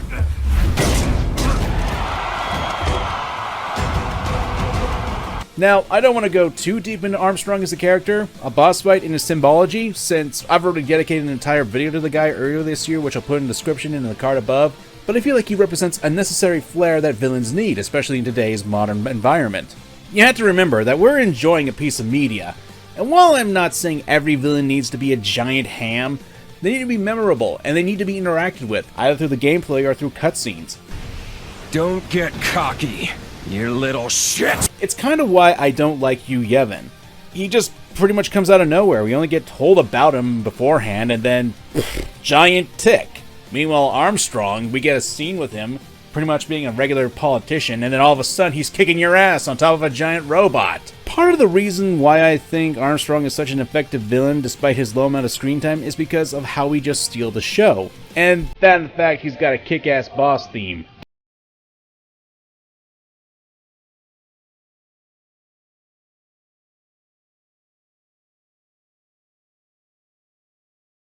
He's also a very effective boss fight, and acts as a good parallel to Raiden, or even a warning to him that he is something that Raiden could become one day. Heck, the fact that Armstrong dies in a pose that resembles Raiden's shadow kind of makes that implication. That's another reason why I think Armstrong is an effective villain. He acts as a counter to Raiden. Even the song that is playing during when you fight him alludes to that.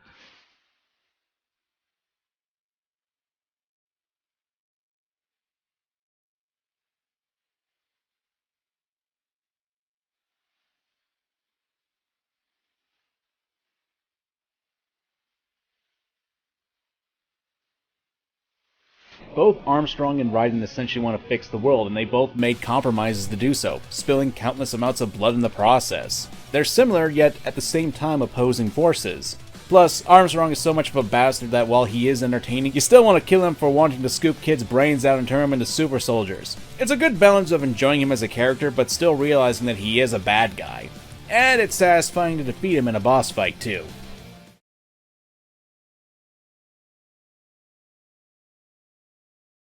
No way! I can't believe this!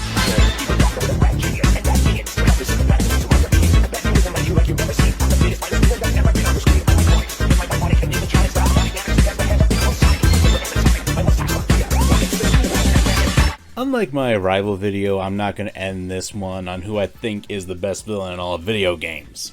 Oh, good. Why, that's very good. Rather, I want to talk about a classic villain and one who's kind of evolved over the years, and not just in design. Dr. Robotnik, aka Eggman, has a number of games he's in, and while in other earlier games he was just your generic bad guy who had the ability to turn living creatures into his robotic slaves, he has become a bit more entertaining. Attention guests, if you can hear this message, you are trespassing in an area still under renovation. If you are not a robot, please return to the main park areas and ignore anything evil you might have seen here. Thank you. I could go on the whole industrial angle that Eggman represented, that he represented the industrialization and how man's greed will ravage the world if we're not careful, and how Sonic the Hedgehog represented nature itself. I mean, I'm probably reading a bit too much into it, especially since it seems to have dropped that aspect in the more modern games, but I like to think that as the games got flashier, included things like dialogue and more characterization, it allowed the Sonic games to at least attempt at some interesting development for its cast. Chaos Control! I said attempt, didn't I? Regardless, I do think that there was some depth given to the good doctor in some games. Two in particular that I do want to bring up in this video are Sonic Adventure 2 and the latest game, Sonic Frontiers. Let's start with Classic Adventure 2, shall we? Going up! During that game, we actually get some motivation and some interesting arm movements from the good doctor. Okay, I love it on the Twitter. I'm gonna see what's up. Okay, everybody, shut up, shut up, shut up, shut up, shut up, shut up, shut up! But more importantly, we learn about Eggman's past since we learn about his family. As a child, I looked up to my grandfather because of all the great things he accomplished in his life. He was my hero, and I wanted to be a great scientist like him. But did he really mean to destroy us? I don't know, but what I do know is all's well that ends well, right? Also, don't get on my case with the audio. That's literally how the game is with the English version. But in any case, we learn that Eggman wanted to be a great scientist just like his grandfather, and he's shocked that his grandfather wanted to destroy the entire world. This to me is also an element to villains that you need to have: humanization. You need to show them having multiple aspects to them, and not just be a flat I'm evil. Now, I'm not saying that one-note villains, where they're just evil for the sake of evil, aren't entertaining or are bad, but when you're really trying to have your villains be more like characters, it's kind of necessary. It allows the audience to connect with them. It's more apparent in the latest game, Sonic Frontiers, which, yes, I'm trying to get some steam from talking about it, but I still maintain that it's a good example of Eggman becoming more of a character as well, especially when we're introduced to Eggman's quote-unquote daughter, Sage. Keep up the good work, Sage. Thank you, Doctor. She's an artificial intelligence, and it's through her that we learn some more stuff about the Doctor, like how he actually has a begrudging respect for the Hedgehog. I can confirm Sonic has made multiple breaches into cyberspace and escaped. through raw talent and no shortage of tenacity, I'm sure. Impressive. You speak of him with respect as often as you curse him. I do not understand. Oh, I hate that hedgehog. That doesn't change the fact that he is a formidable adversary. I respect him. I don't have to like him. We also get a bit more into Eggman on a human level, as throughout the game we see a few times how he grows closer to Sage in a father-daughter relationship. I'll integrate you into my system, give you control of the whole EggNet. I'll have you network all my robots. You'll be a refreshing change of pace from Orbot and Cubot. They are your creations, like me. That would make them like my brothers? I suppose so. I look forward to that. It's not the deepest characterization, but Eggman does genuinely consider her to be his daughter, even to the point where she actually talks him into working with Sonic. This is our chance. I never simulated a scenario where Sonic helped, since you never authorized it. I still don't want to! Please.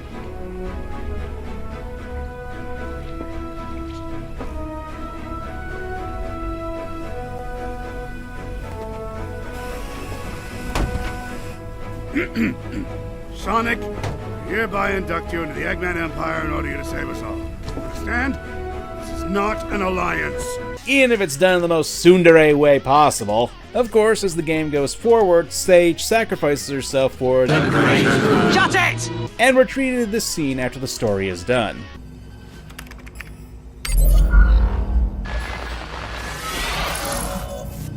Father? That's my girl. I've said this before, I'm a sucker for father stuff, so maybe this is my own bias talking, but I think this was a really good direction to take Eggman as a character and villain. It humanizes him and really makes him not only into just an antagonist to fight against the too cool for school hedgehog, but it makes him into an interesting character. There's also additional information about Eggman in the Egg Memos. Stuff like Eggman talking about Sage and referring to her as her. She's the best. It's a program. An adorable program, a very personable program. I wonder if she has a preference. And then talking about his cousin Maria, the girl who was killed in Shadow's backstory. I never really knew my cousin Maria. Everyone spoke of her like she was very special. All that love for someone who was gone when I was right there. But I have to wonder, back then, was she anything like Sage is now? There's a lot of good stuff for Eggman in Frontiers, and I think it's for the better to make him more of a dynamic character and villain. And sure, I can bring up other iterations like Robotnik from Sad AM. Oh, that's good. That's very good indeed. Or the movies. Back to the days of tipping cows and being in a jug band. Or Boom. Is this a towel? What am I supposed to cover with that? Are you making fun of me? Or him as a character in the IDW comics, which apparently might be canon now thanks to this game. I bet Tangle would love climbing around these ruins. What? But I think to talk about Eggman as a full-on character and all his iterations, that would require an entire video to go over him and his history, and I don't know if I'm the right guy for that job, actually. Still, I believe Eggman is at the very least an interesting villain, has gotten some interesting characterization going on. I honestly look forward to his next appearance and how things will go from this. I'm not the biggest Sonic fan, but I can appreciate this kind of characterization for a character who was just essentially just like a big round ball that ran faster than Sonic, apparently. Call it. You know, there's such a vast catalog of villains in our modern day culture, and frankly this video has barely scratched the surface of them. Even if I just limit my scope to video games, there are a ton of characters that should be talked about because, unlike a lot of people, I do think there are good villains in our media, especially video games. And just like there are countless villains, there are near countless ways to write villains. Some good, others bad. Hell, I still want to talk about villains in the Yakuza games, since they themselves are some of the most fascinating aspects of those titles. Or maybe even branch outside the realm of video games and talk about villains in anime or movies. Like, I'm gonna be honest, part of me really want to talk about Hisoka from Hunter x Hunter in this video because I find him not only be a creepy character, but also a villain that, while not having a lot of death because he essentially has a fighting fetish, he has these creepy undertones to him while being entertaining at times as well. So I want to see what you guys guys think, and if we manage to get over 10k likes, I'll gladly make another video about villains. Maybe a specific archetype of villains, who knows? And if that's the case, I'd love to hear what you guys think is a good villain for me to talk about. Or what you think a bad villain is. Even if it's just a silly villain or a serious one, I'd love to hear what you guys have to say. And if you can't think of a comment, maybe just say, Lysanderoth! Just let me know how far you got into the video. I'm MangaKamen, and thanks for watching. See you guys in the next one. In the end, what separates a man from a slave? Money? Power? No. A man chooses. A slave obeys.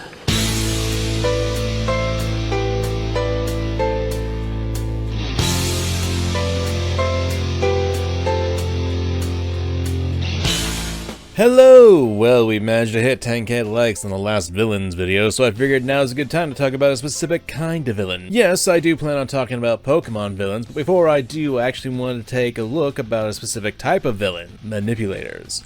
You know the kind that I'm talking about, the masters of intelligence who weave webs and use people as puppets to fulfill their goals. And there are tons of these characters in fiction, and unfortunately they exist in our real world too. But let's put those thoughts of terror in our heads to the side and talk about the fictional universe, shall we? There are tons of different kinds of puppet masters out in the world of video games, and as par for the course, I figured we'd talk about both the positive and the negative examples, and as usual, this isn't going to be the be-all, end-all. Just what I think makes good and bad examples of manipulative characters. So what exactly is a manipulator? Well, they're people who essentially control others through various means, but at the same time do so without actually forcing the other people to do things. They don't control through force most of the time. Rather, they control through wit, intelligence, or they prey on the weaknesses of others. They make you think what you're doing is of your own volition, that it's your choice. Hello, I'm MangaKamen, and welcome to the right and wrong way to do manipulators. Dangerous villains. So, let's begin. Oh, and spoilers for the following games. No joke. Massive endgame spoilers for a lot of these games. Please pay attention.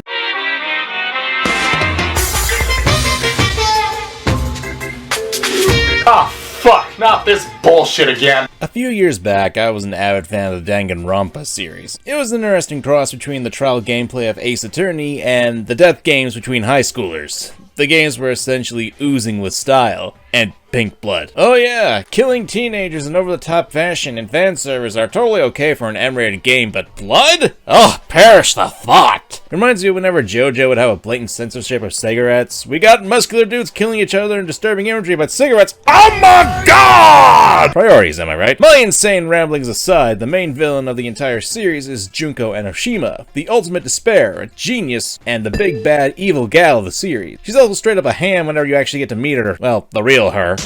Now, if you watched my previous villains video, I've talked about how I loved hammed up villains. They aren't automatically the best villains, but they have a lot of personality. Junko, on the other hand, has a ton of other personalities. We have been waiting so very long for peasants like you to appear. Wait a sec!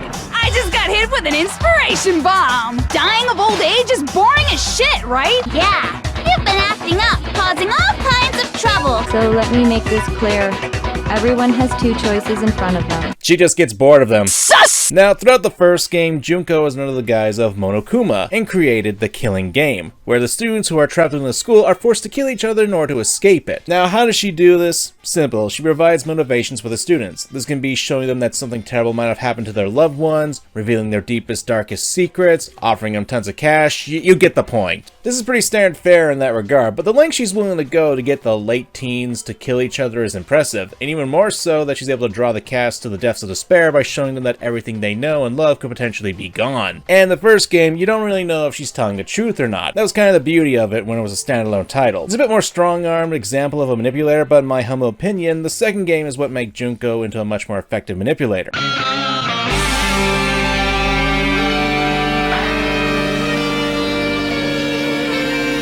With this game, you have a similar setup, only on a tropical island, and in my opinion, a much stronger cast than the first game. I mean, you got Gundam Tanaka, it's pretty hard to top someone like this. Let's go, Jumpy, Magazi, Sandy, Champy! What really makes me like Junko as a manipulator in this game is what we learn in the final chapters. That the entire cast that we've known and, well, seen killed off were essentially turned to agents of Junko Enoshima, the ultimate despair.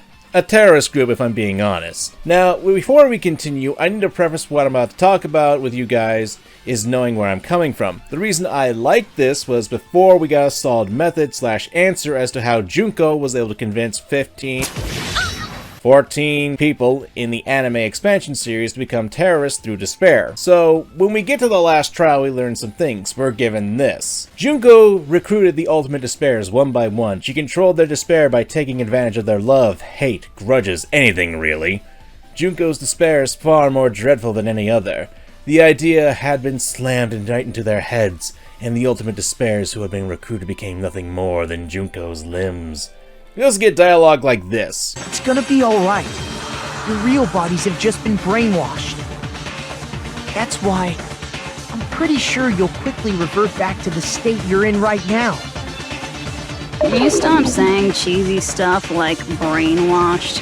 Washing your brain is like really nasty. So with lines like this, we're given quite an interesting picture. That Junko was able to slither on into the good graces of the ultimate despairs, taking advantage of them when they were at their lowest. These kinds of lines instilled to me that Junko was a two-faced manipulator, someone who deep down was a monster of a human, but had the intelligence to be charismatic enough to entangle those she wanted into her web for her own devices. Now, you may be thinking that this sort of thing is unbelievable, that it stretches your suspension of disbelief that a high schooler could be this charismatic. But this isn't anime or a video game. To turn people into, for lack of a better term, demons of despair. I must remind you that Danganronpa established itself to be extremely over the top. Even when the first game was a standalone title, we had things such as a student being turned into butter, a highly advanced AI being created in the span of a few days, and of course the death themselves being stylized. When you take that into consideration, the ability of someone being extremely charismatic isn't too far-fetched if you think about it. Even more so if you look at Sakura. I mean, you kinda have to, considering all the messed up shit that the remnants of despair do. Stuff I will not say because I actually like being on YouTube, thank you very much. But yeah, even if it does stretch the imagination, even if it's really over the top, I can't help but find this to be an interesting preface. That was until the anime came out, and it was revealed that it was just a brainwashing. No charisma, no preying on people's weaknesses or taking advantage of people when they're at their lowest. Nope! It was straight up brainwashing with the magical animation. I know I just got done defending the idea of the fantastical, but my issue is that it ruined of what could be a very interesting antagonist that could have had the silverest of tongues. And it's not like there couldn't have been an attempt to combine the two, because in DR2 we learned a few of the characters actually had a connection to killing other characters' little sister. That could have been used as a means to slide into their weakest point and allow Junko to manipulate them. Now granted, this isn't a full-on rant as to why I think the anime pretty much ruined what could have been a great manipulative character, but regardless, to me, the fact that this writing took what could have been a clever and eccentric character and threw it away kind of makes me mad. People who cling to stuff like hope, talent, or admiration are truly the weakest.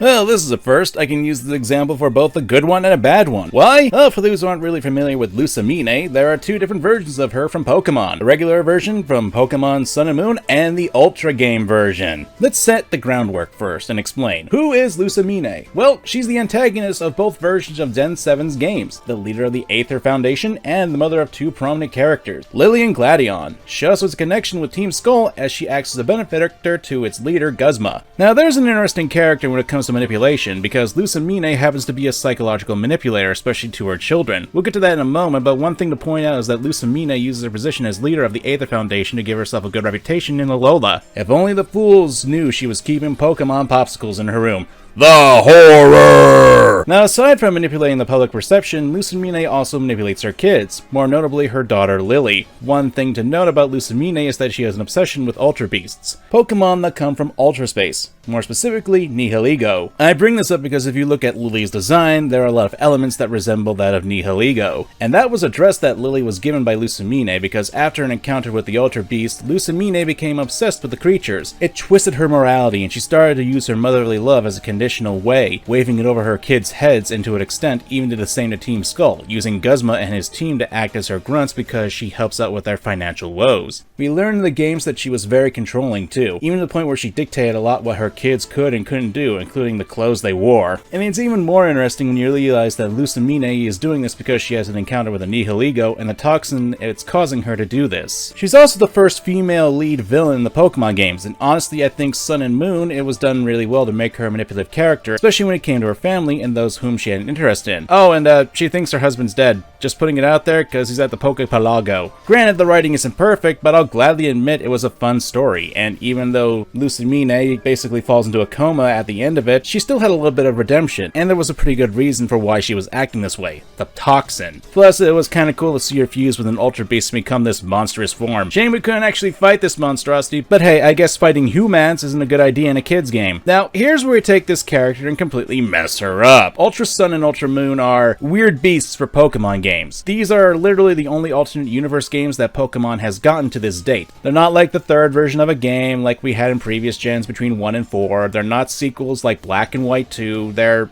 something, unlike Gen 6's nothing. They are essentially retellings of the same story that was in Sun and Moon with some differences here and there.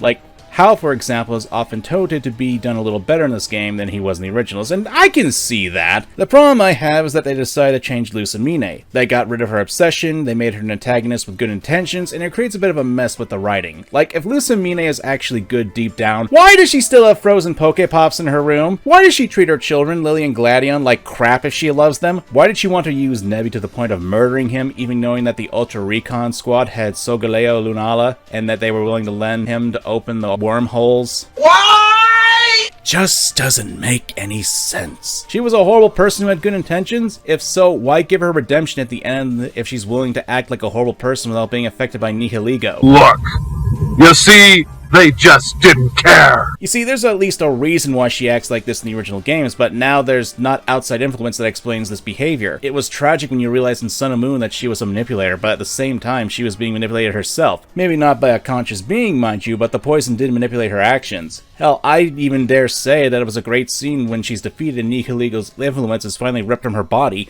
The conversation she has with Lily is the first time she's really seen Lily in the years, since the Ultra Wormhole incident, and when she got infected. But that's all gone in the Ultra games, mind you, all because they want to have Necrozma be the big, bad antagonistic force, so they gimped the first major female villain in the series, which sucks! It's even worse when you realize that despite all the nasty stuff she did in the Ultra games, Lucamine gets forgiven. Like, she emotionally abused her kids on her own accord, and almost brought an alien apocalypse to the Alolan Islands. And she gets a good ending! Like, I don't know what Game Freak's writing staff was smoking when they came up with this. Maybe they just didn't want to get angry letters from moms complaining about this is a terrible depiction of motherly love or what. But something must have happened. They really gimped a tragic villain by changing the reasoning for why she was doing the things she was doing and effectively not facing any actual consequences for her actions. Oh well, at the very least we can all agree on one thing.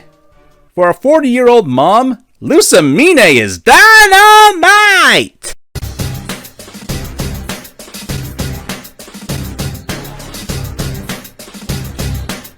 Mom, MangaKamen's talking about Persona again. This year I've been talking about Persona 4 a bit more than normal, and the less said about the situation as to why I've had to talk about it, the better. Still got me a little nostalgic, and I'd be remiss if I didn't at least bring up Mr. Cabbages himself in this video as a manipulator. Toru Adachi.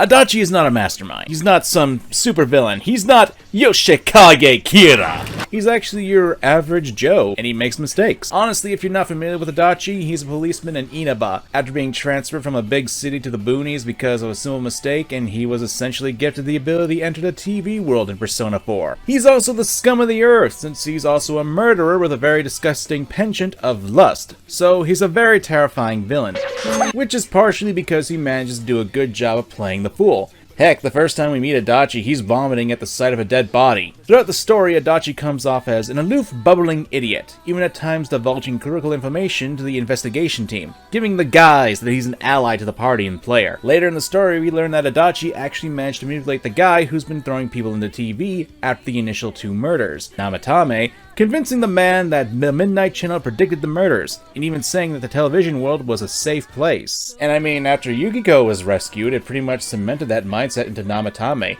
making him think he was a savior of people, and that he was doing a good thing, not knowing that he was playing in the hands of Adachi. Hell, when Namatame was captured, Adachi still did his manipulation tactics on the party, confirming that, yep, that proves it! And ironically, that line would be the one that would show that he was caught in the act, since it was a response to throwing them in. The reason why I think Adachi is a good manipulator is because of his combination of his acting the buffoon, how long he was able to manipulate so many people for so much time, and also because Adachi represents something a bit more terrifying. I mentioned this before, but Adachi is an everyman. He's your average Joe, and after a number of factors such as him being punished in the police force, the mundanity of life, and even the limited amount of time we as humans have on this earth, he fell into nihilism, and that's something that everyone can fall into. And unfortunately, a lot of people in our modern day have, and that's where the real horror comes into play. Think about it. Every human has the ability to manipulate others. Everyone wears a mask over their true selves, and sometimes you forget that people have the potential to be extremely manipulative. That's the reason why I find Adachi to be a compelling villain. Yeah, he's not over the top like Stephen Armstrong. He's not as maniacal as others. That's just that he's a regular guy who has fallen into the void of nihilism, and in turn, turned him into a dangerous manipulator. And the thought that something like that can be in anyone is really scary. Look at you, hacker. A pathetic creature of meat and bone, panting and sweating as you run through my corridors. How can you challenge a perfect, immortal machine?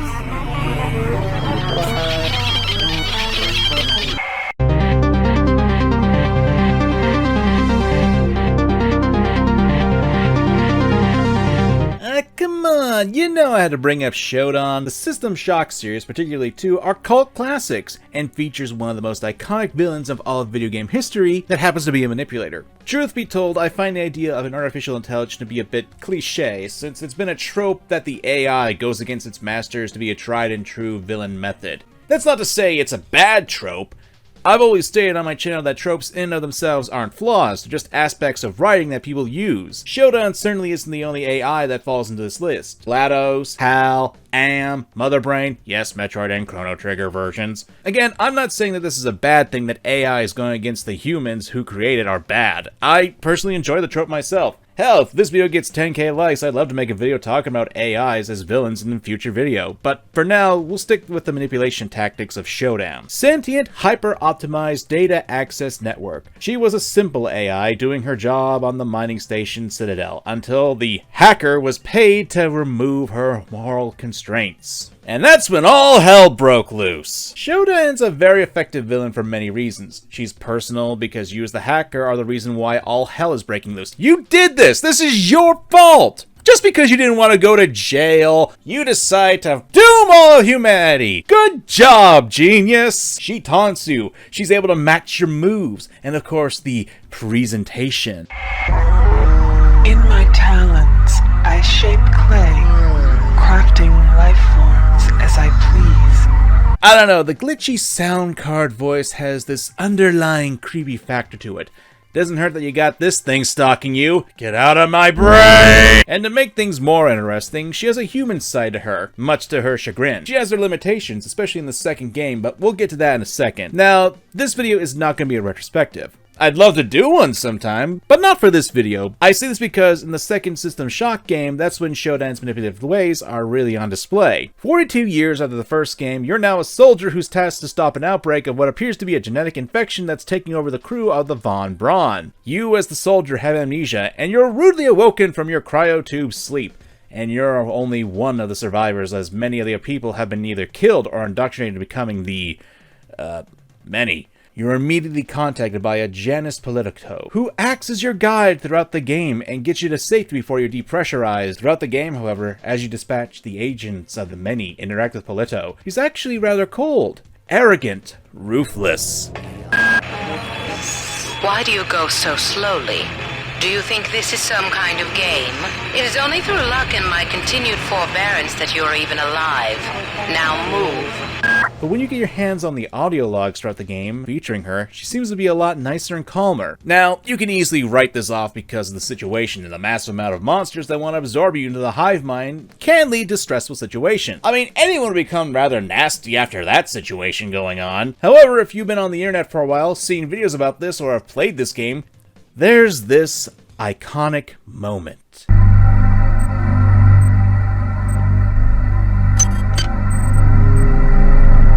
The Polito form is dead, insect.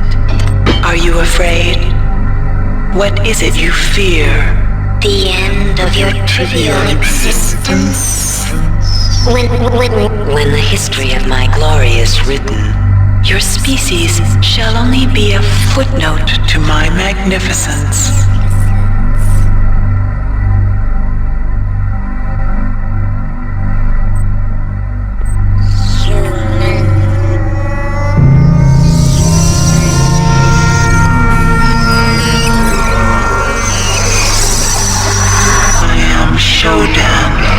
Yep, Polito was dead the whole time. She took her own life, and the one you were talking to this entire time was Shodan. She was using you to deal with the many, her own creation. Ironically enough, the situation that the many are trying to create is a hive mind to control humanity, much like how Shodan wants to cybernetically enhance humanity to control. They essentially became too much for her to control herself, much like how she became too much to control in the first game. But yeah, she used the voice of the dead to control you, the soldier, manipulating you into doing her bidding.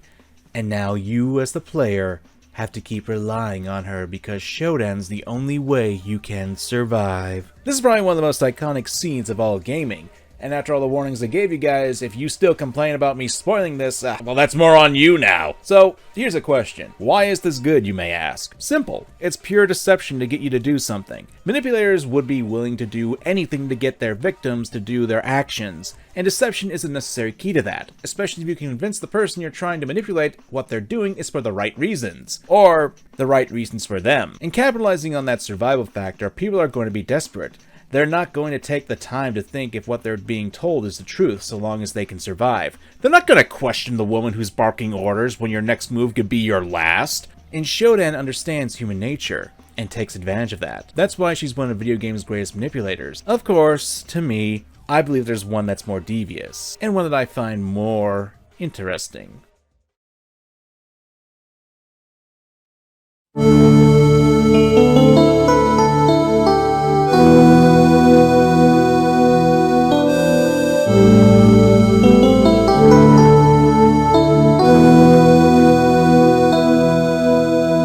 Ace Attorney's been a series that's been close to my heart for ages. It was one of the series that just clicked with me when I first picked up the second game. The combination of visual novel and courtroom antics along with the charming humor and music was a winning combo to draw me into the series, but it was the narrative that really hooked me into it. Now, almost every villain in this series is a manipulator of some sort, whether it be them trying to manipulate the law to their favor or using others to do their dirty work. We could talk about Mattengard, Manfred von Karma, Damon Grant, Luke Atomy.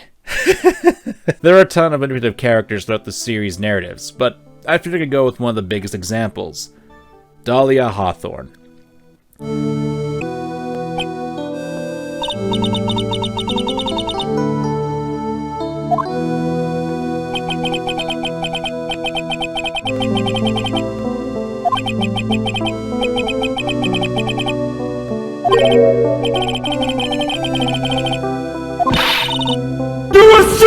Most of the villains in Ace Attorney have a mold. A lot of them tend to be powerful men with positions of power, lots of money. They have a lot of layers. You have to get past those layers in order to get to the actual corrupt person behind them.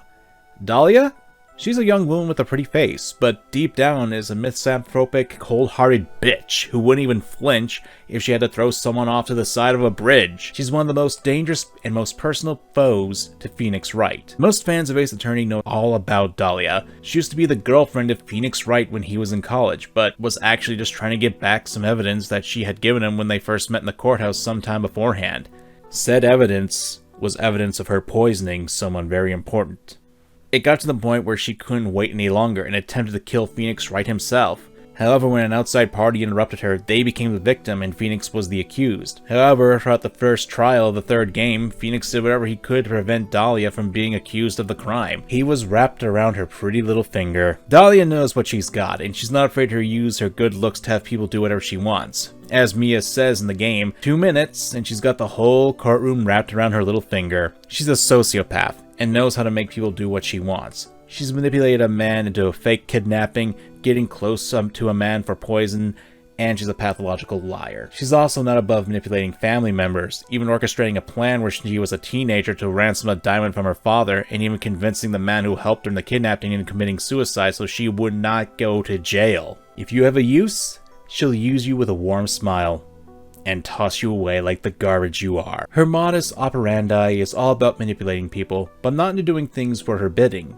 but by diverting suspicion away from her and making others fall in love with her. She is in a sense a femme fatale. I know that a lot of people know what the trope is, but it's an archetype where women use their wiles, intellect, or both to ensnare people to do their bidding. And Dahlia plays that masterfully. When you learn about what she did to Phoenix and how she toyed with his heart, and when you see Phoenix be inspired by Mia Fey's trust in him to be innocent, and you watch him speak up about his conversation with the victim, you can see the glimmer of the attorney that everyone grew to love in the series. You can see how Phoenix became, well, a rising phoenix. To me, Dahlia is a great manipulator and villain in the Ace Attorney series, just because of how vile the character actually is, how she's willing to twist others to help her with her goals, and how hated she is, all under the guise of a warm smile. And that's what a villain this vile should be. Hated. You can still admire a good villain, you can still hate her, but you can still be considered a good villain. Dahlia is a manipulative bitch, and I despise her, but damn does she do a good job as a villain.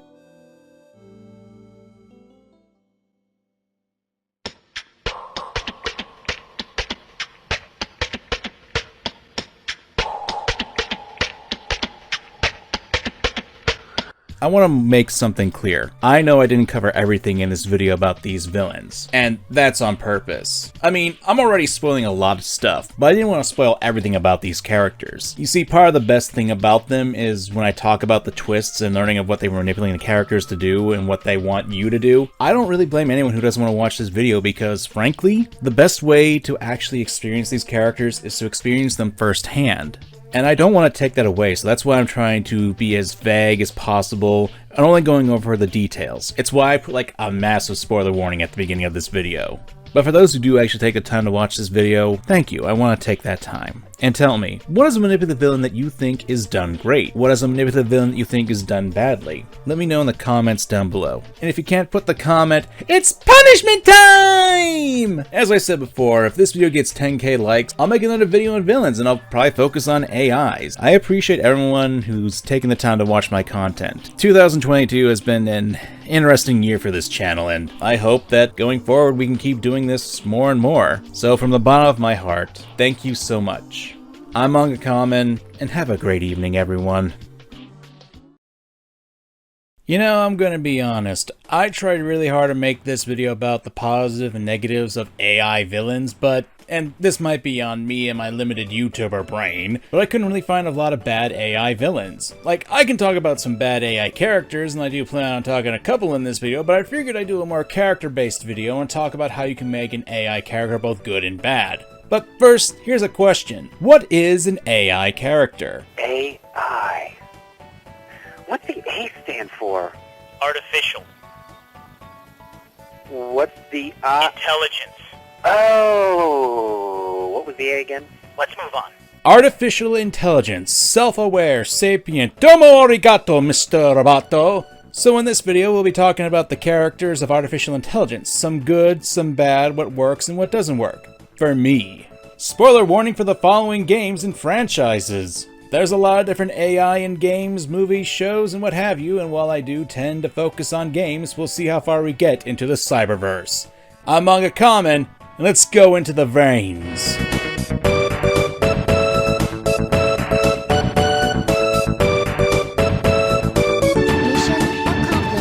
I really have to go back in time one day and beat younger me up someday. I honestly regret not having gotten into the Metroid games at a younger age. Damn you, younger me!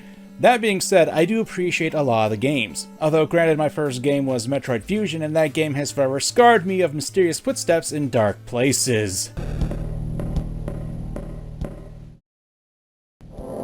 we're not talking about my irrational fears caused by the media that I've consumed in my life. Not yet anyway. Maybe if we get 20k likes on this video, I don't know, maybe I'll show you what scarred me years ago. Rather, we're talking about Mother Brain.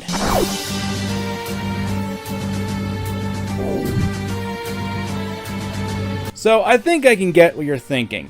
Kamen, this is a giant brain. How the hell is this an AI? I know that a lot of people, when they think of AI, they think of robotic entities or big faces on computer screens. Not so. Mother Brain is still an AI created by the Chozo, who eventually turned on the bird people and joined the space pirates and became their leader. Mother Brain is a rather standard what you can expect from an AI character, especially the more villainous ones. So when you think of evil AI, you tend to think of these artificial beings seeing themselves as superior to that of the organisms due to their limited intellect.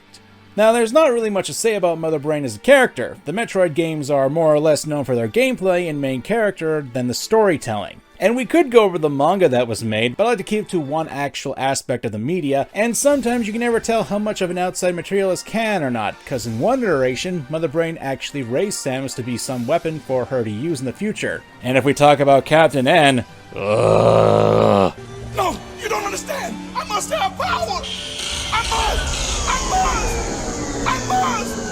Alright! Vampires rule! Not that this isn't an interesting concept for AI, and one that has been used in media before, it's hard to really pin down how I feel about Mother Brain as an antagonist. Granted, she's more like the man behind the curtain type of character, being a giant brain in a glass jar and mechanical additions onto it, and then becoming a giant space dinosaur with the power to kill a Metroid, something that is canonically hard to do in the series. I hesitate to say that Mother Brain is a bad example, but I also hesitate to say that she's a good one either. She is effective. She's the big bad. She does show in Super Metroid that she's able to plan ahead, as demonstrated with the monstrous body that she has grafted onto her brain when you defeat her initially. But as a character, there's nothing really there. The thing about AI that makes them compelling to me is that while they are artificial, they also have an odd human side to them. And more often than not, we'll question why they serve such imperfect beings like the more squishy of us humans and will remove them from the equation when necessary.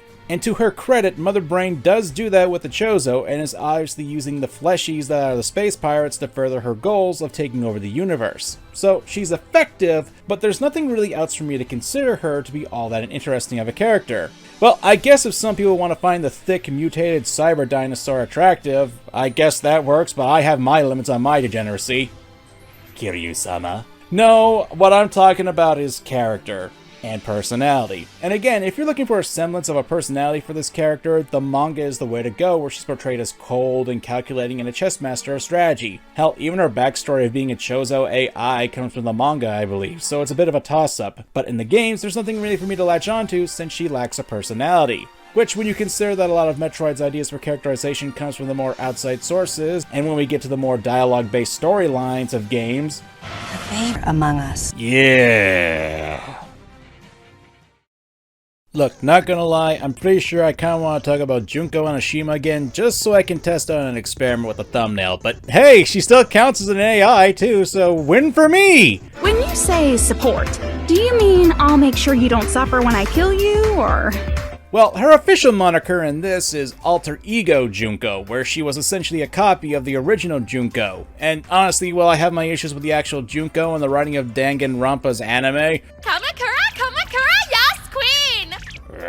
Alter Ego Junko is a completely different character. And to be frank, as an AI character, AE Junko works in the same vein as an AI villain. Granted, it's a bit cheating with this because this AI is based on a human and a pre-existing character, but when you consider the story of Danganronpa 2, where the cast are trapped in a digital world, AE Junko essentially becomes a godlike character. I bring this up because when a lot of AI characters are used, especially in a villainous role, they're often portrayed to be on a stage higher than the original human characters in the media that they're in. This is due to the fact that we as humans are having more and more dependence on our technology.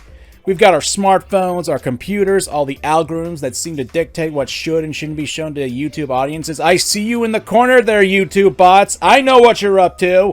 And if a single AI were to get its own sentience, it'd probably take over the world. Things like Skynet or HAL come to mind from classic films, or even Google's own AI apparently became sentient last year. What about that, huh?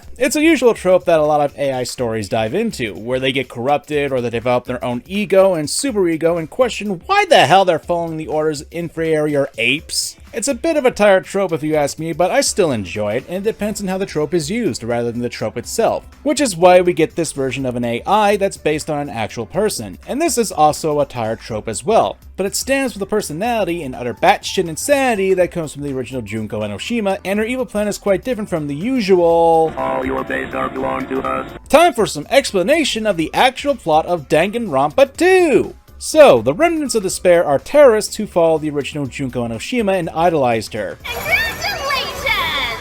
Welcome to the fold!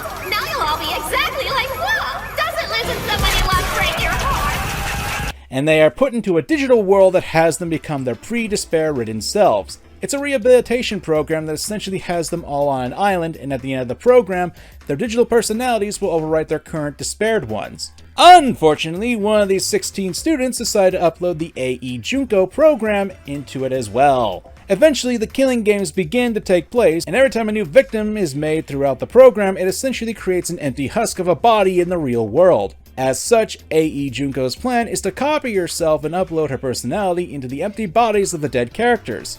It was a means to effectively revive the insanity that is Junko Enoshima into the real world.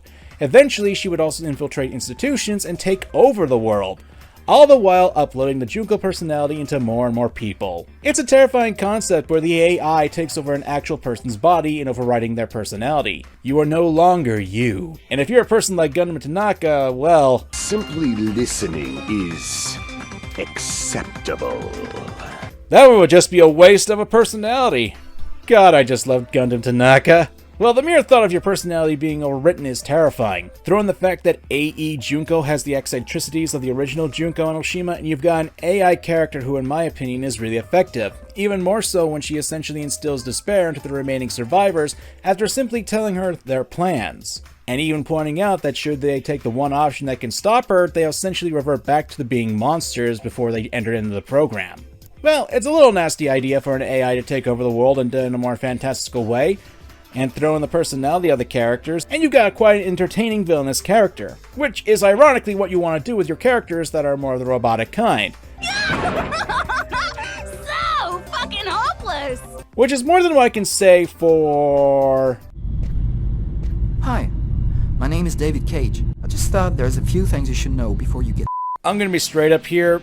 I do not like David Cage or his games. In fact, if you ask me, he's probably a big factor as to why I dislike a lot of writing in a lot of games nowadays. And it doesn't help that I think his games are at best passable or at worst extremely overrated. I do intend on talking about some of David Cage's works later in this channel on this year, but for now we gotta focus on AI characters. And in all honesty, Marcus. My name is Marcus, and just like you, I was a slave. But then I chose to open my eyes. To give a brief overview if you're not familiar, Marcus is one of the three main characters in Detroit Become Human that you can play as. He is what you can call a revolutionary for android rights. He also has the ability to turn other androids into deviants, which in an easy, digestible explanation for the sake of time, basically means that the androids gain free will, which unfortunately I will have to bring up later in this section. Now, I think that while Detroit Become Human has a lot of high points and can be entertaining at times, it suffers from a large lack of subtlety due to David Cage's writing habits, and I feel like this is exasperated in Marcus's storyline. Some of the biggest issues I have would be the pacing, his personality, and the interactions that he has that are the biggest issues. I'll start with his personality and, lack of one. Especially if you try to go for the peaceful route. Like, you know how there are parallels between Superman and Jesus? Yeah, Marcus essentially becomes the Robo-Jesus, and in all honesty, it's boring. And I know we're talking about a machine character, but that to me is the issue. Even as a machine, you need to give your characters a personality. It's ironically what makes the machine into a human, and in turn allows people to latch onto the characters. And if you want to shine them on, it's hasta la vista, baby. Hasta la vista, baby. Now, I'm well aware that there are people who do like Detroit Become Human. I'm not an idiot, most of the time. And I'm sure there are people who did latch onto Marcus as a character. And in fact, his opening arc as a character shows him awakening to becoming a deviant with the ability to create art. God, just imagine all that AI art. I can only imagine all the messed up hands that Marcus made in his pursuit of this. Oh my god. If I had to explain why I think this, it's because his personality and individuality gets absorbed into the idea of being a better future for the androids. He actually starts out as, ironically, the most human of the 3 playable characters, and when he joins up with Jericho and subsequently becomes a one-dimensional leader, it becomes more like a collective. Again though, this is if you're going for a more peaceful route with Marcus. He's also more of a catalyst for the game's events, which isn't a problem, but again, once we get past the part where he's still technically full android, he becomes a bit more robotic, funnily enough. Some people declared him as a blank slate, and while I don't fully agree with it, it's not helped by the actor's performance. I miss you, Carl. I miss you so much.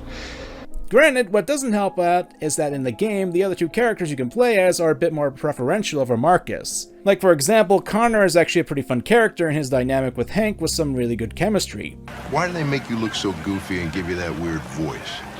Cyberlife androids are designed to work harmoniously with humans.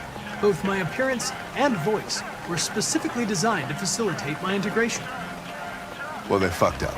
There isn't really anything like that with Marcus, and he can't really play off the other members of Jericho. He also gets the worst love interest in the entire gaming industry, but whatever. It really felt like the writers were more interested in what Marcus is fighting for than what the person himself was. Marcus essentially has an angel and devil on his shoulder, and he never really extends his character past that. There are scenes where Marcus questions himself, but there isn't really all that much that comes from it.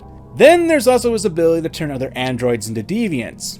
At first it's through touch, but then eventually he has the ability to just wave his hands and, well, I guess they're free now. Now, I don't think the power itself is bad, but there's a reason why you don't use free public Wi-Fi. You're going to get a virus like this. But it raises a number of questions. Like, if Marcus is instilling free will, why did none of them question about Marcus about what just happened? Why did they just immediately join on his cause? Are there androids who don't want to join his movement? I'm sure there's some sort of actual answer in this game or the supplemental material, but since I don't really have an interest in delving too deeply into the works of David Cage's insanity at the moment, It's Indigo Prophecy, baby! Let's go!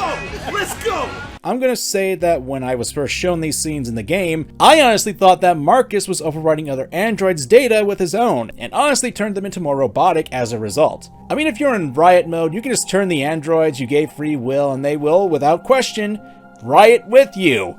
Kinda goes against the whole message about free will and how you're trying to make a revolution of making androids about slaves when they don't really show their own free will. I don't know, it just makes me shrug my shoulders in confusion at a few times. Now, Marcus is not the worst example of AI characters. Just in his own game, to me, I felt like he was the weakest of the 3 characters you could play as, and how his powers worked really contradicted the message that this story was trying to convey. So it's a little messy in that regard to me. Again, unlike robots, I am a human being, and I tend to make mistakes, and a lot of this can be brought up to interpretation. I'm not saying my interpretation is fact, I just don't like this game and I don't like Marcus.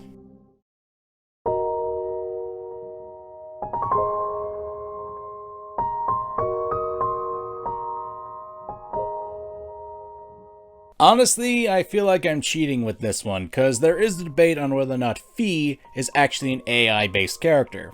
In my mind, she's an artificial intelligence living in a sword, and it's my video, so it's my call. Tough luck. Besides, the character talks like a regular artificial intelligence character, and was created. I consider to be more of a fantastical AI. So, Fee is an entity trapped in the goddess sword in Legend of Zelda Skyward Sword, and acts as your companion throughout the story, akin to that of Navi or Midna. Now, I'm sure if you're familiar at all with the Zelda franchise, I don't think I need to actually explain the issues of for why Fee is being brought up in this video, but for those who aren't, yeah, I am. The original Skyward Sword was a bit of a controversial title. The game had a lot of good things going for it, such as the art design being gorgeous, but the choice for motion controls for the game was a bit crude. I myself couldn't play the game at first because I wasn't able to get the initial Wiimote edition to play the damn thing. But what about Fee? Fee. I'm going with Fee.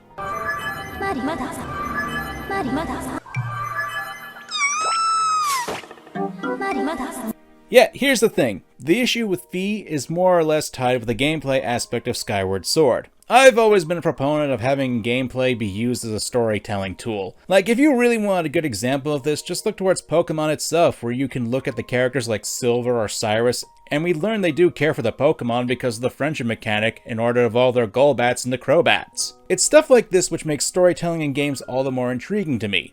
That being said, Fee breaks a lot of the gameplay by trying to be helpful, quote-unquote. The problem with that is that she'll often interrupt you just to tell you things, and yes, Fee, I know my batteries are almost dead, you don't need to tell me! Skyward Sword had a lot of hand-holding aspects to it, and it was done through her. When Fee explains to you how to douse, and you do it, she should have understood that we know how to douse and will know for the rest of the game. Instead, she reminds you multiple times throughout the game. She also interrupts the game a few times to tell you that Zelda is through the big door right in front of you. It doesn't help that she breaks the fourth wall quite a bit. Let's make a small comparison to, say, Navi from Ocarina of Time. While you do get the "Hello" and "Hey, listen," you could ignore her for most of the time. Plus, Navi does give you hints, but she doesn't repeat what someone just told you. In comparison, Fee will force you to stop and listen to her. A lot. I've read a lot of people claiming because of this, it was dumbing down of Zelda gameplay, and while I don't agree with that wholeheartedly, I can see where they're coming from with this aspect. Unfortunately, this does actually impact Fee as a character. Too much of anything can be detrimental, and which in turn can affect the experience for players in a game. Granted, I usually just tune her out when I actually got a chance to play the game, and I usually chalked it up to being confliction made by the game's programming. Skyward Sword had a fair bit of issues, some that I agree with and others I disagree with, but thankfully in the remastered edition they scaled back on Fee a bit. And you can actually start to appreciate her as a character in that version as she doesn't annoy you so much. If anything, she mostly just comes out for cutscenes and the majority of the rest of her dialogue is optional. I think this is the best way you could work with a character like Fee. Like, she should be there to lend support, but it shouldn't be forced upon you or regurgitate information that the players already know about to solve the puzzles in the world. I say this while I do enjoy her aesthetic, the cutscene she's in, and overall even the story itself. It was really the developers who made it the issue and affected how people reacted to the character in the first place. Implementation is just as important as presentation and gameplay mechanics, especially when it comes to characters and stories.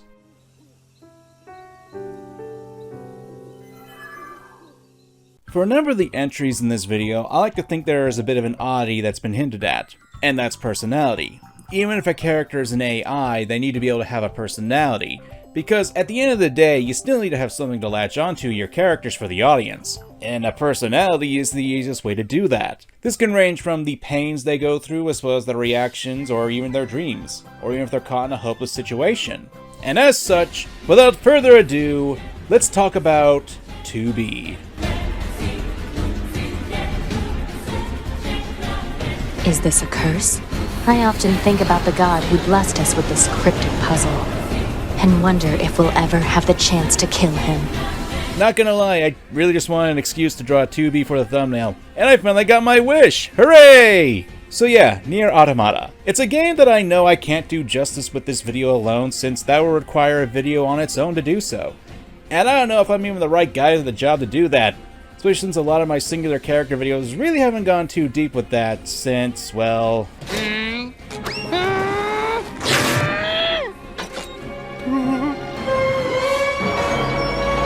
But hey, maybe given enough incentive, we'll see in the future. But for now, the game takes place in a dystopian future where humans have fled to the moon when aliens invaded, and the humans left androids behind on Earth to defeat the machinations for obvious reasons. One of these androids was 2B. Now, I know what you're thinking, and yes, she is attractive. There's a reason why there's countless forms of fan art of the character, and even then, Yoko Taro actually encouraged it. God bless you, you freak. But that's not why I think that she's a good example of an AI character. And I'm not saying that the other two playable characters, A2 and 9S, are bad, but even if you like certain assets of 2B's character design, there's a lot more to the character. A lot of people will probably just brush off 2B as a tsundere character, especially in the first mission, since the entire squad gets eradicated, and didn't really faze her.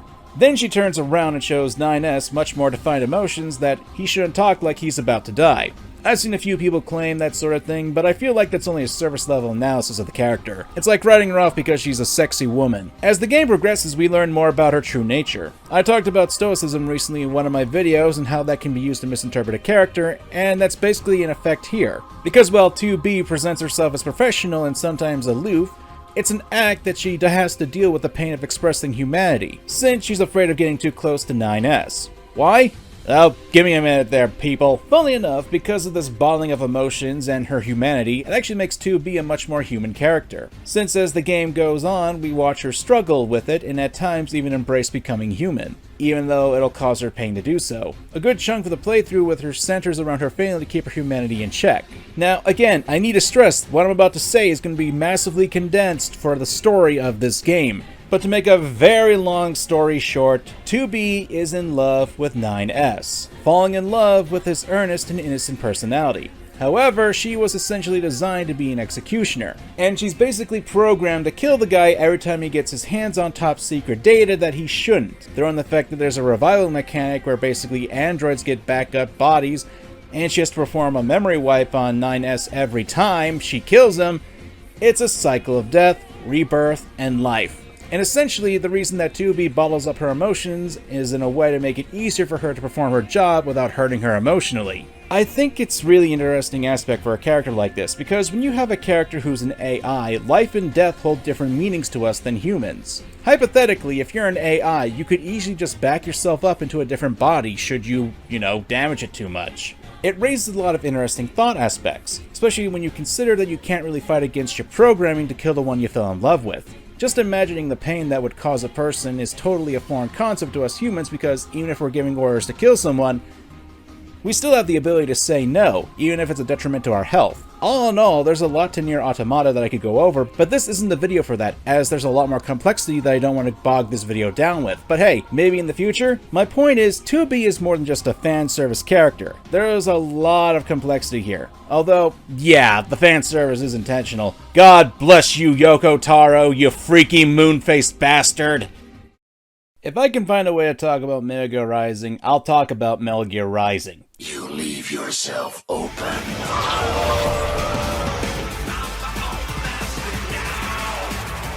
And Blade Wolf is probably one of my favorite AI characters. Not only because it's a robot wolf, but also because Blade Wolf is an AI, and how his origins really work for an AI character. Because here's the thing that we brought up with the idea in the last session. AI characters don't have the same limitations that humans do. We can have a character like 2B who can't go against our programming and it tears her apart emotionally. And a similar aspect is played with Blade Wolf. As an AI, made only for the idea of being a weapon, Blade Wolf only has one thing to his name: his intelligence, or his memory. It's what he considers to be himself.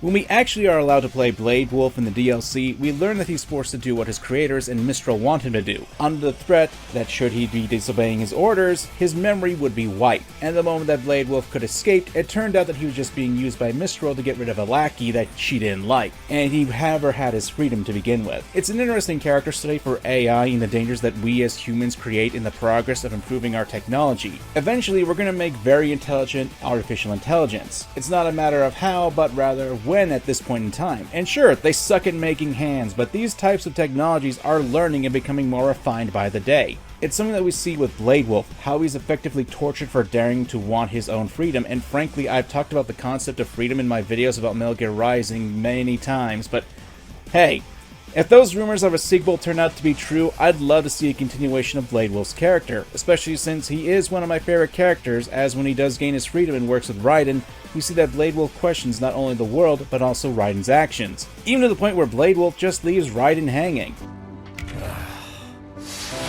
But throughout the game, after you slice and dice Blade Wolf, he becomes your ally, and through the Codex you learn more about Blade Wolf's view of the world, and while he is very analytical, he does have his dry humor to him. I am a slave to my memes. Sure, it's content that you have to opt into, but you're provided with more information about the character, learn more about the world, and get to see the chemistry between Raiden and Wolf. That's how you flesh out not even just AI characters, but other characters as well. You have the important moments and cutscenes, you have the more personal and world-fleshing information that players can opt into and effectively dive into. And that's the beauty of video game storytelling, that you can find more information about the characters and the world if you want, but it's not flung in your face, most of the time. This is a short section, mainly because I've talked about Blade Wolf before, and I don't want to repeat myself. So let's round out this video with one last good example. Portal, probably one of the most influential games of a generation, and one that people still talk about to this day. I don't even need to tell you the name of who we're talking about. The game was a zeitgeist of online popular culture for years on end, with its memes and gameplay being talked about endlessly. But yes. You got your choice and that's what I'm counting on. Genetic life form and disk operating system, GLaDOS is the main antagonist in Portal, and probably one of gaming's most iconic villains. and especially robots too. Creating the depths of aperture science, the idea for GLaDOS came to Cave Johnson, who wanted to keep a person's intelligence in a computer to defeat Black Mesa, and so Johnson could keep an eye over his company even after his death. However, before Johnson could have his consciousness be uploaded, he died! And as such, his assistant Caroline was chosen to be uploaded to run Aperture. Now, of course, whether she agreed to this or was forced to by the technicians remains a mystery, but unused audio files kinda make it clear that the choice was out of her hands. Mr. Johnson, I don't want this. Nonsense! She's just modest. Sir, I do not want this. Yes, you do. It's in your contract. Eventually, once the upload was done, GLaDOS was activated and quickly turned off several times. Why? Well, she tried to kill the technicians every single time she was booted up, and undeterred by the killer robot, there were multiple attempts to curb her desire to murder and injecting several personality cores, one of which would be Wheatley, who in turn would become a major character in Portal 2. So to make sure I'm not coming off like I'm reading a wiki article, let's just say that things didn't go well until all hell breaks loose, and the events of Portal happen. Look, I'm on page 14 of a script for a long video, but let's talk about why GLaDOS is a compelling AI character. As you, Chell, go through the multiple tests with the portal gun, you can slowly listen as GLaDOS begins to become more of a personality rather than a pre-programmed AI guiding you. You euthanized your faithful companion cube more quickly than any test subject on record. Congratulations. This is shown by her rather sinister, snarky quips directed at you, the player. This leads to you finally reaching the final test, and when you're about to reach the cake chamber... Congratulations. The test is now over. All Aperture technologies remain safely operational up to 4,000 degrees Kelvin. Rest assured that there is absolutely no chance of a dangerous equipment malfunction prior to your victory incandescence. Thank you for participating in this Aperture Science computer-aided enrichment activity. Goodbye. GLaDOS is out to kill you, and she tries a number of ways to do so, convincing you that she's on your side to get you back to the testing area, or just trying to use cute little turrets to do the job for her. You're a bit too crafty for her tastes, and she's hell-bent on killing you. However, after you manage to get to the old Aperture Science testing facilities, in the second game, we go more in depth into the backstory, as I explained at the beginning of this section, and it's the discovery of the testing that happened here years beforehand. Those people in the portrait, they look so familiar. We also learn about Cave Johnson's lines here. I will say this, and I'm gonna say it on tape so everybody hears it 100 times a day. If I die before you people can pour me into a computer, I want Carolyn to run this place. Now she'll argue. She'll say she can't. She's modest like that, but you make her. Hell, put her in my computer, I don't care. Goodbye, sir. It's fleshing out the villain's backstory, and this is how you make a character, especially one who was once human, turned into an AI, more sympathetic.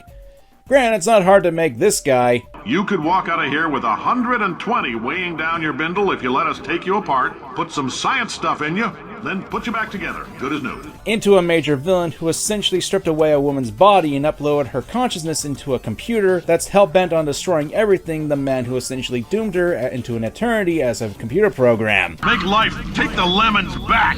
Get mad! I don't want your damn lemons! What am I supposed to do with these? Take the lemon. It's pretty entertaining, but what makes GLaDOS an interesting AI character? Well, it stems back to an old Star Wars quote.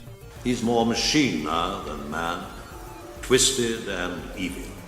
To me, GLaDOS represents the folly of mankind in our pursuit of technology, and how we're so willing to cast aside what makes us human in the chase, even potentially throwing away the humanity of others in the process, even against their will. It's a concept that we're slowly seeing happening in our own time, but just not the blatant implant them into the Matrix. And GLaDOS as a character is entertaining. She adds to the story and keeps engaging with the player to keep you entertained, either with the hilarious banter, her terrifying presence, or the traps that she sets for the players.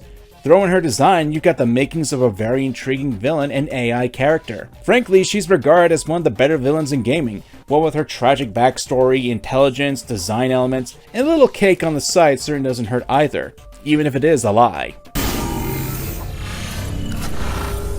Hello. It's very nice to meet you. Would you like a game of chess? I have detected a rogue, corrupt AI. Where did you come from? Did Black Mesa send you? Go away. This was honestly a pretty hard video for me to script, not because I didn't know the characters or that I had writer's block, but rather there was quite a plethora of AI characters to choose from, and a lot of them had so many unique factors to them that I do like them. Aside from traditional flesh and bone characters, there are many paths and ideas you can do with the idea of AI, whether they be programmed from the beginning or adapted from actual human beings. You look nice. Thank you!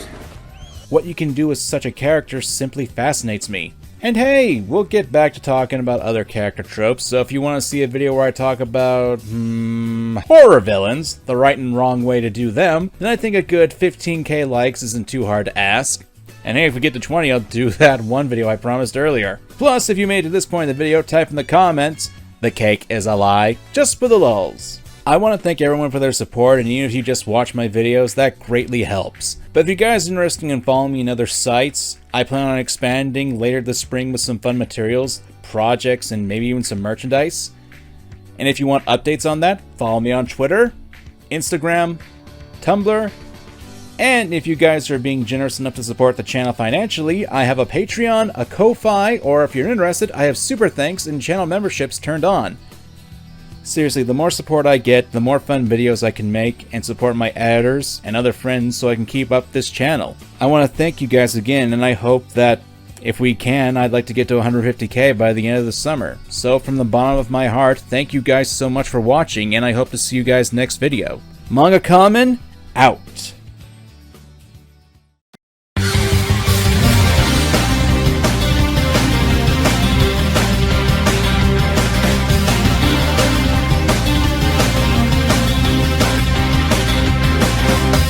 Welcome back to my channel, everyone. I'm MangaKamen, and welcome to those who are new, and this is your first video of mine that you are watching. If so, I hope you enjoy, because we got a fun topic to talk about today. We've talked about rivals, we've talked about villains, so I think it's time we talk about our heroes, the protagonists. Do I really need to say anything about what a hero is? You're the hero, my friends. Whether or not the hero does good things is irrelevant. Pompidou! The Ghost and Molly McGee! There are countless kinds of heroes in our world of gaming, and today we're going to explore what makes a good and bad hero in terms of writing, obviously, with a little bit of gameplay on the side. Of course, it should be stressed that these are what I consider to be good or bad protagonists. And it should be obvious, but we're leaving out some of the more silent protags out of this, save for one section. Those are more of an insert yourself here kind of role, but they'll still come up, because as much as I like being a phantom thief of hearts or having my own team of monsters that can possibly destroy the world, since they're quiet most of the time or act as surrogates for the player, they don't really have all that strong of writing. Hi, I'm MangaKamen, and let's bust down the doors, kick some ass, and say... It's game time!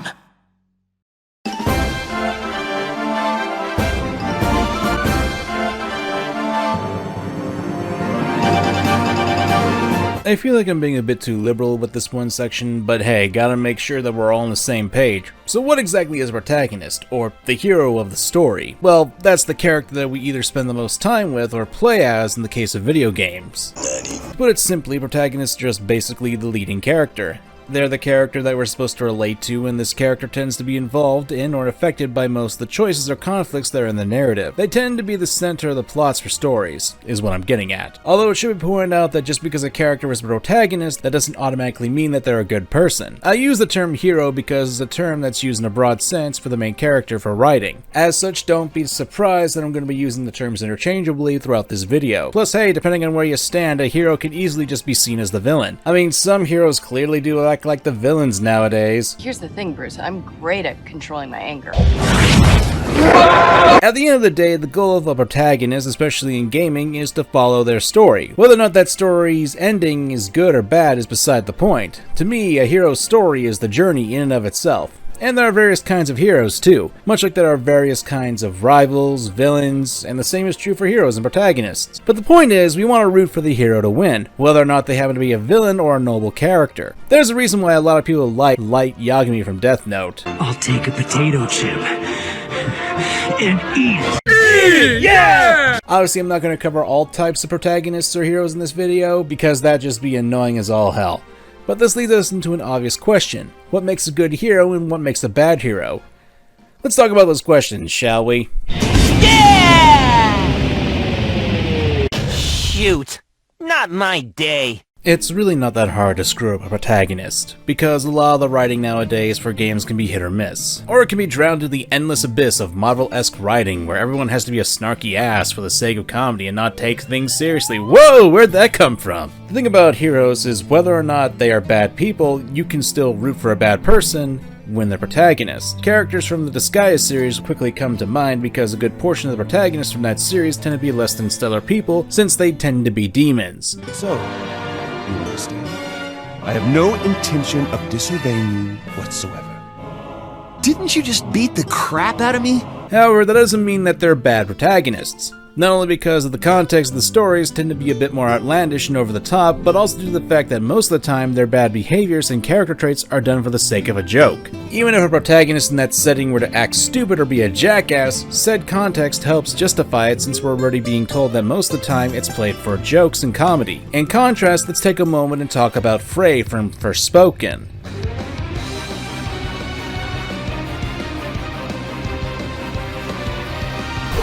Kinda heavy, but guess we better do this. I'm not gonna go too deep into this since while I have seen the entire game's story, I haven't played it, and to me, while I'm not going to comment too heavily on her character development, I will say that Frey as a protagonist doesn't really work for me. Nor do I want to delve too deep into said game because, well, it doesn't appeal to me. I made that clear in my latest video about that. Like, there's that one scene that a lot of people like to bring up. Did I just do that? Well, definitely with my assistance. I did not just do that. We did. I just move shit with my mind. Perhaps our connection has somehow awoken some abilities. I just move shit with my freaking mind! Now, I personally don't care for the kind of dialogue in media that is supposed to be a bit more serious, but it's nothing too egregious to me. Granted, that's going to be different for everyone. No, the scene that really makes me dislike Frey is one actually in the setup before you get into the magical world. Before you get the magical talking cuff named Cuff, and get transported to the magical world, Frey's makeshift apartment is set on fire, and you're tasked to find her cat, Homer. Sounds good, right? I mean, who doesn't want to save cute animal friends? Homer! Oh, holy shit. Well, when you find Homer, it turns out that a bag of money that Frey was saving up to get out of her crap shack of a life is now burned up in the flames. This on its own isn't anything bad, but here's the thing. The moment you get control to search for Frey's cat in the fiery apartment, the developers for some reason thought it'd be a good idea to have the bag of money be right next to Frey when you get control of her. You idiot! You can even interact with it, but the programming just basically makes Frey look like an idiot for not being able to run and grab the bag at the same time. I do understand wanting to find the cat, cause hey, precious little animals must be protected, but what a way to make me hate the protagonist before the game even gets really started by making them out to be unable to multitask in a situation like this, and then complain about it. Now, does this make Freya into a bad protagonist? In all honesty, not really. But I'm using her as an example to point out that first impressions are important, and how the programming can be used to set out to make a protagonist look like an idiot. This was a problem that could have easily been fixed. Just don't have the bag of money be right there. Have it be in a hiding place, and then, now Frey doesn't look like an idiot. Of course, there's a bigger issue when it comes to protagonists, and that's when the story is being essentially bent over backwards and playing favorites. Are you allergic? What? To cats. Are you allergic to cats? No, I love cats, but... Let's go! The hell are you thinking?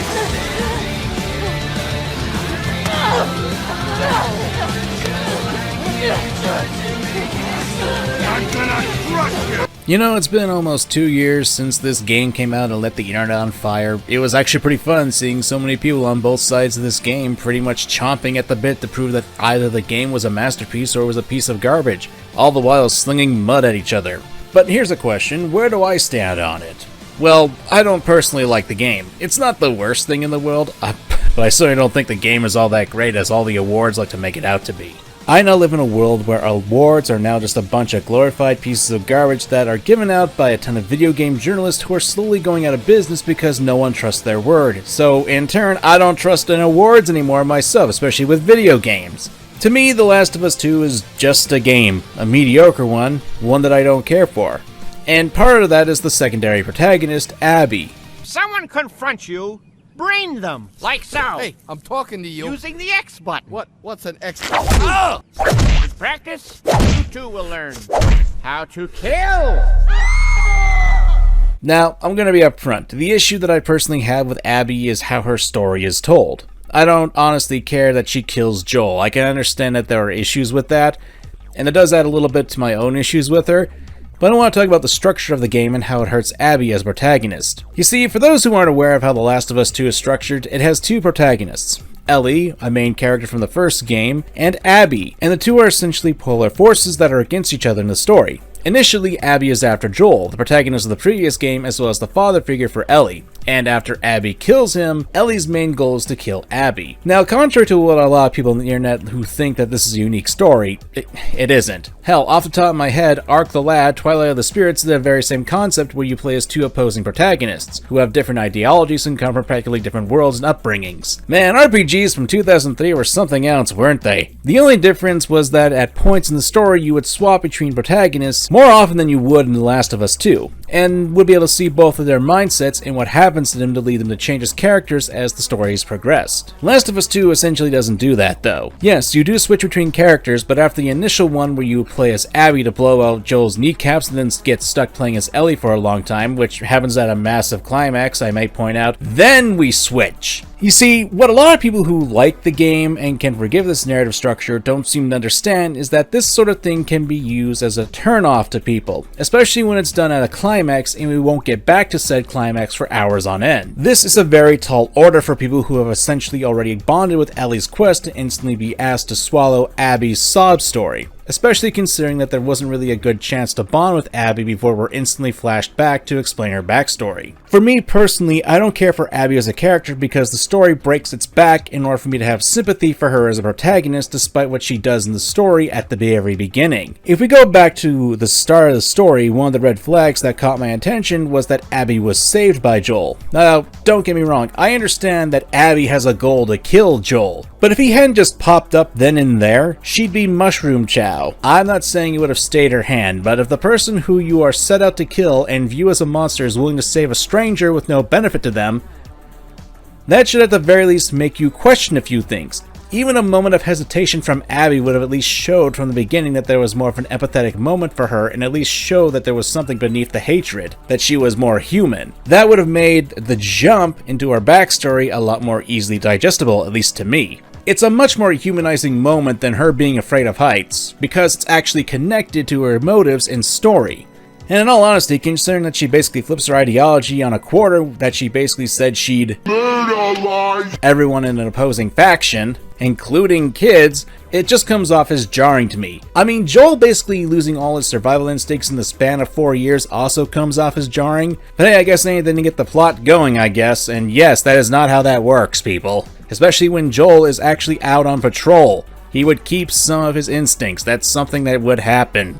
Now that isn't me giving an example of the story breaking its back. No, that comes with the entire backstory dump that is Abby's story. And by story, I mean all of her story. Her backstory, her father's personality, her planning revenge, her getting her friends roped into it. Look, lots of people didn't care for when it happened. Dad! No, dude.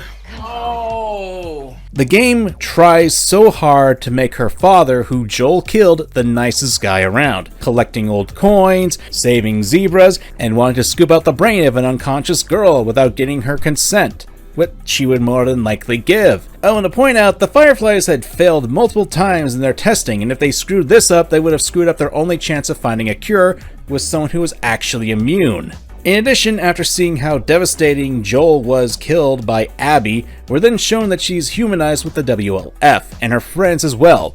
Of course, this is done after Ellie has essentially killed all of Abby's friends, the same people who Abby essentially dragged into a revenge plot. It's an attempt to make the player feel bad for their actions. My ludonarrative dissonance, no! I understand that it's the point of a story to manipulate emotions, but it has all the subtlety of a brick to the face.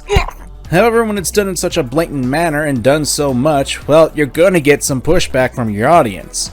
The game tries so hard to make me feel sorry for these characters, Abby as well, but like, no? I think what makes me hate Abby as a protagonist is this irony right here.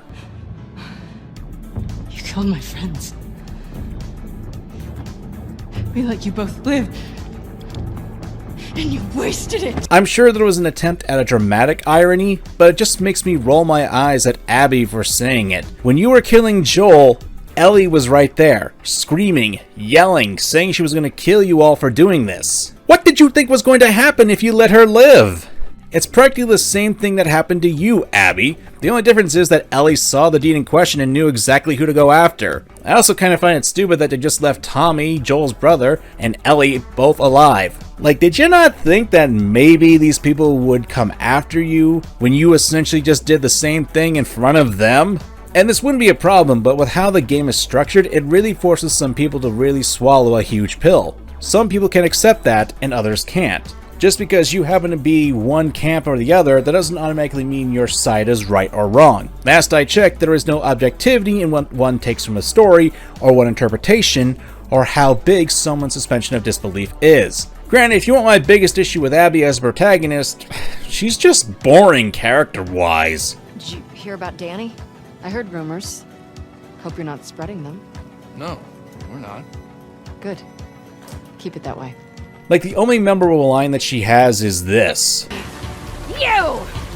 Are you wearing my backpack? Like, if I wanted an entertaining psychopath, I'll stick to my Yoshikage Kira's, thank you very much. But yeah, the idea of putting so much into a character that was designed to be hated from the beginning, the writing structure really made it hard for me and a lot of other people to like Abby as a protagonist. And in my own personal case, even after playing her story and seeing what she went through, while I understand her actions, it certainly didn't make me want to sympathize with her or empathize either.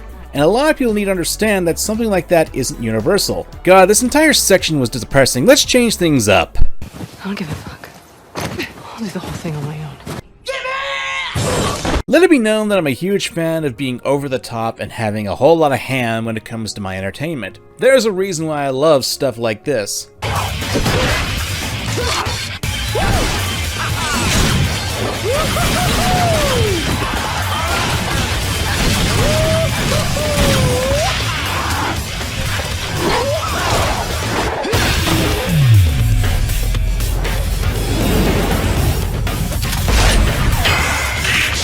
Holy hell, give me more! When it comes to protagonists, much like how it is with villains or unlikable characters, you need to have both positives and negatives to the characters. When it comes to the positives, you need to have them for people to latch onto, and for the negatives, well, we need those too in order for the characters to actually improve upon and grow.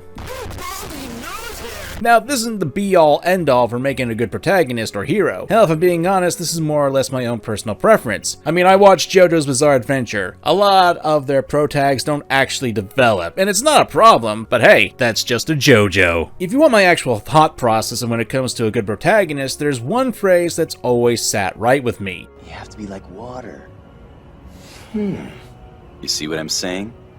Not even a little bit. When it comes to characterization, you need to have them be like water. While they're still their own character, they need to be able to adapt to situations and fit into them. While the characters should be able to adapt to different situations, at the core, they should have their own personality be intact. And for that, I think we should talk about Chai from Hi-Fi Rush.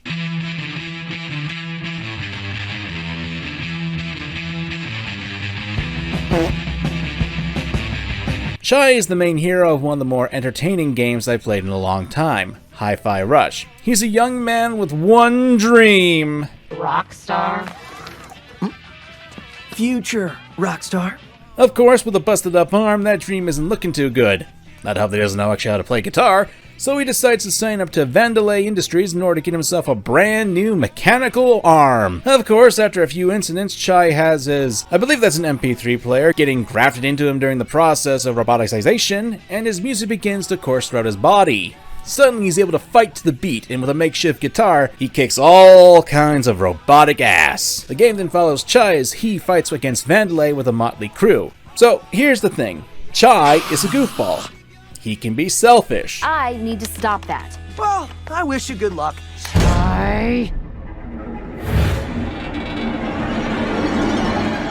But I have no idea how to get off this island and feel a little responsible for messing things up. And he's kind of a dum-dum. Mr. Chai, was it? That's Mr. Chai to you. That's what I just called you. Okay then! But here's the rut. Chai is not only entertaining, but he's also none of those negatives to a heightened degree.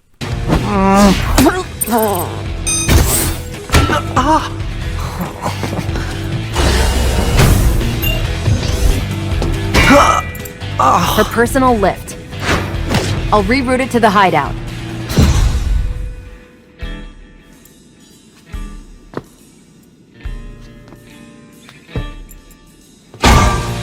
He's just an average dude in a very weird situation, and even then, while throughout the story he's a comedic character, he's also dependable.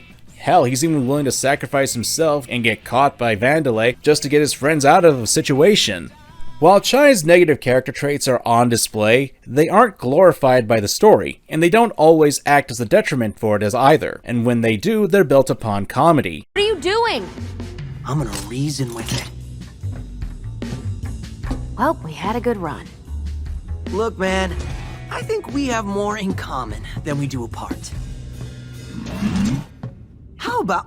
And when it's done so, it really works with the game's humor. You see, Hi-Fi Rush is more of a tongue-in-cheek cartoon Saturday morning game, while the story has a bit more serious side to it, but with the mind control programming that would, well, for the main group only affect Chai, but anyone with Vandelay parts on their body could become a slave. I mean, Corporation Shield's already like that, so it's just taking it to the next level and making sure that they spend all their money in a single place. This video is brought to you by Vandelay Studios. Give me money! But my point is that Chai is the perfect protagonist for a game like this. Not only does he have a colorful design, but his personality is one that is adaptable for the situations in the game, all while still keeping what makes Chai, Chai. You see, if you're gonna have a character in a video game have an actual personality and identity, one of the things to do with the character is to have them be tested in various situations. Like, I know that sounds really simple and such, but when you have a more goofy game like this, you need to have a goofy main character to go with the flow of the game's comedy, especially if it's the main story beats. Even the more serious moments, said character needs to be able to blend into the more serious aspects, all the while still keeping up with their goofy persona. So, when I see Chai breaking into a concert dressed as a shark, not only is it entertaining, but I know that he's also in character doing it because it also still works for the sake of the story and comedy. The story doesn't bend to Chai's less than intelligent choices, and in fact, he often faces repercussions for his choices. Hell, the game essentially starts off with his choices causing him to get in this situation in the first place. And like I said, Chai is an entertaining character, so it's fun to play as the guy, especially when you get better at the game and you can accurately go to the beat of it. You also sync with Chai on a gameplay level. You essentially become one with the character, with the beat of the music being used as the means of connecting with the character so you can kick ass alongside with him. Chai isn't perfect, but damn is he sure fun to play as.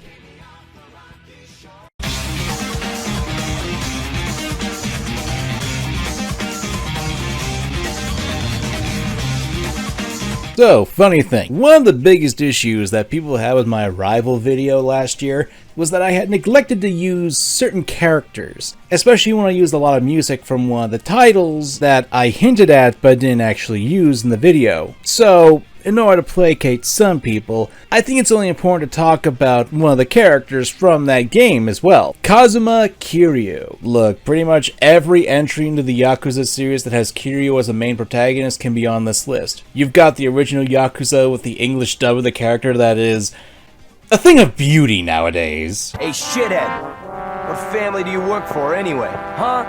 I bet you're from the sheep family. We don't need to be taken care of by some gangsters. What are you talking about? Or you got him at Yakuza 5, where he sacrifices his happiness for Haruka so she could pursue her dream of becoming a pop idol. Well, a dream that was forced on her, mind you. So he becomes a taxi cab driver, changes his name, and still managed to kick a ton of ass.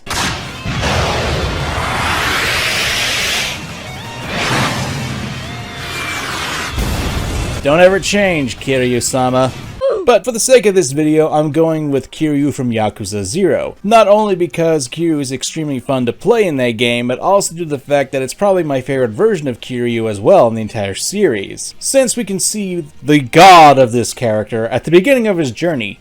But a lot of what I say here can also be applied to Kiryu as a whole. Kiryu has a lot of fun gameplay elements, especially in Zero, changing between 4 styles of combat. Each has their own strengths and weaknesses, but that's the sort of thing you guys already know. Rather, what makes Kiryu into an interesting protagonist is that while he's a hard-ass in the main story, he has that tough exterior that he can definitely back up.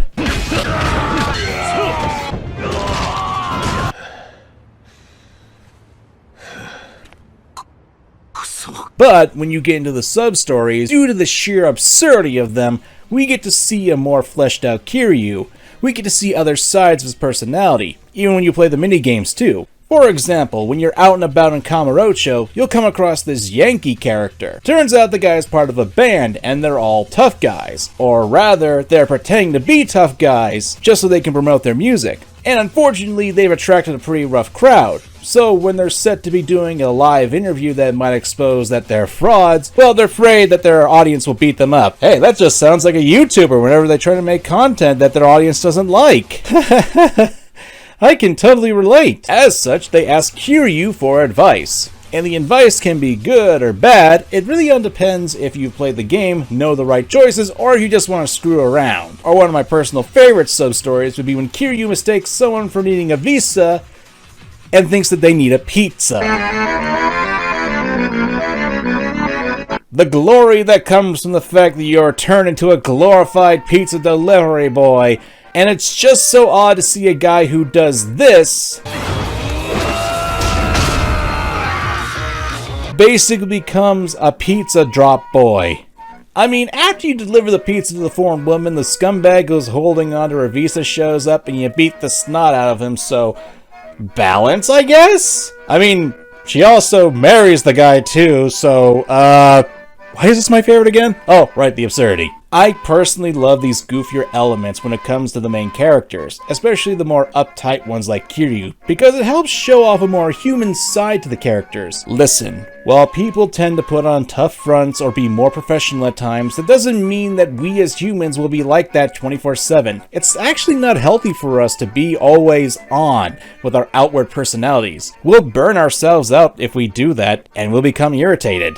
And that's exactly why I love the Yakuza series in that regard, especially Zero. It has this very serious crime drama as the main story, but it also showcases both Kiryu and Majima outside of the more serious aspects of it, what with the sub-stories, the mini-games, or even training. Here's the thing, for some reason, if you're crazy enough not to want to engage with the sub-stories, which I guess there are some sticks in the mud out there, all of that is optional content that you can choose to ignore. Even in the main story, we see Kiryu being a bit more lighthearted, especially when we see him hanging out with his friend Nishiki, and you can really see the bond between the two characters have with each other. Yo, これでどうだ、錦?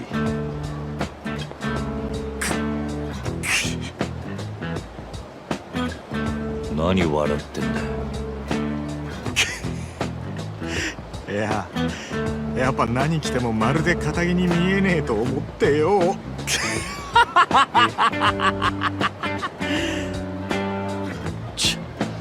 お前の見立てた服じゃねえか。 How they're able to mess with each other also shows a human side of them and really makes the characters more believable.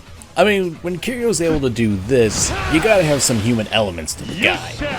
For someone who's a former Yakuza, Kiryu has a lot of loyalty, and here's the thing you need. You gotta have some admirable traits for your protagonist, especially in games. When you have the controller in your hands because real Yakuza use them, you're playing the character on the screen. You have to realize that this is most likely the character that we're going to be with the most throughout the game. The story is going to be seen through their perspective. We're going to be in their shoe. We're literally in the driver's seat. And when we have a character who's in all honesty annoying, a jackass, or boring, then it's going to be a slog for people who want to play your game. Kiryu is probably one of the better protagonists out there because while he comes off as stoic, once you get the chance to really play as him, get to know him, and see his more outlandish features. I mean, there's a reason why the opening of Yakuza 0 has you doing a karaoke segment. It allows you to see Kiryu be shaking off his chains, especially after he just beat up a guy to get some money. You get a chance to really enjoy this enjoyable character. Besides, it's also very satisfying to see Kiryu beat up the bad guys with style, especially when it's like so many against one person. Hot damn!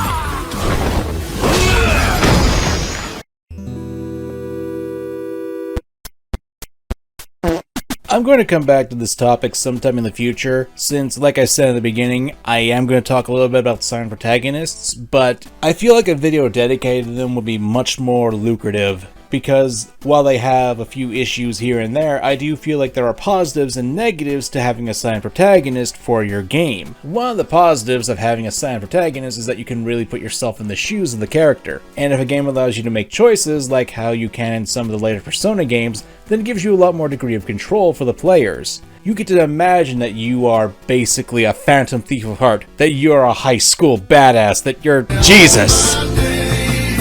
Yeah, I'll get to that later. However, this leads to an issue where your character doesn't really have anything to them. When you're just trying to insert yourself in a story, there's no real problem here, but when the narrative is also surrounding the character, you're made into the most important person in the entire story. Kinda Gary Stewish, Mary Stewish, if you ask me. If we want to go all the way back to Persona 3, well, you essentially become the messiah of the world, where you sacrifice your life to make sure that the big bad final boss, Nyx, doesn't perform the fall. Which, if you guys aren't familiar with Persona 3, long story short, it's essentially the end of the world, to put it bluntly. You are becoming Jesus, having sacrificed yourself to take on the sins of the world. Am I even allowed to make the comparison or joke in this video? I don't know. The next two installments don't have that issue, as Yu and Ren, in my opinion, tend to be more grounded as characters, but still have a similar issue. This next complaint is more or less akin to that of the limitations of games, and that is choices. Because while it's all well and good to have choices for the player to have, the limitations do show themselves when there are options that you yourself wouldn't choose. Like, I doubt most of us would want a harem of anime girls confronting us on Valentine's Day to kick our asses because we were too much of a scumbag because we two-timed them. All of them. And even more so when the choices in the game are being made that you think are bad, but because the story dictates it, you have to do it. Kinda goes against that whole, oh, you are the main character, you get to choose your adventure, when you really don't. As protagonists, the characters, they're fine. Right. Hell, if you ask me, Ren is probably the best of all three simply because of how Persona 5 allows for a lot more emotion in his animations and makes him seem like he's also just his own character at times too.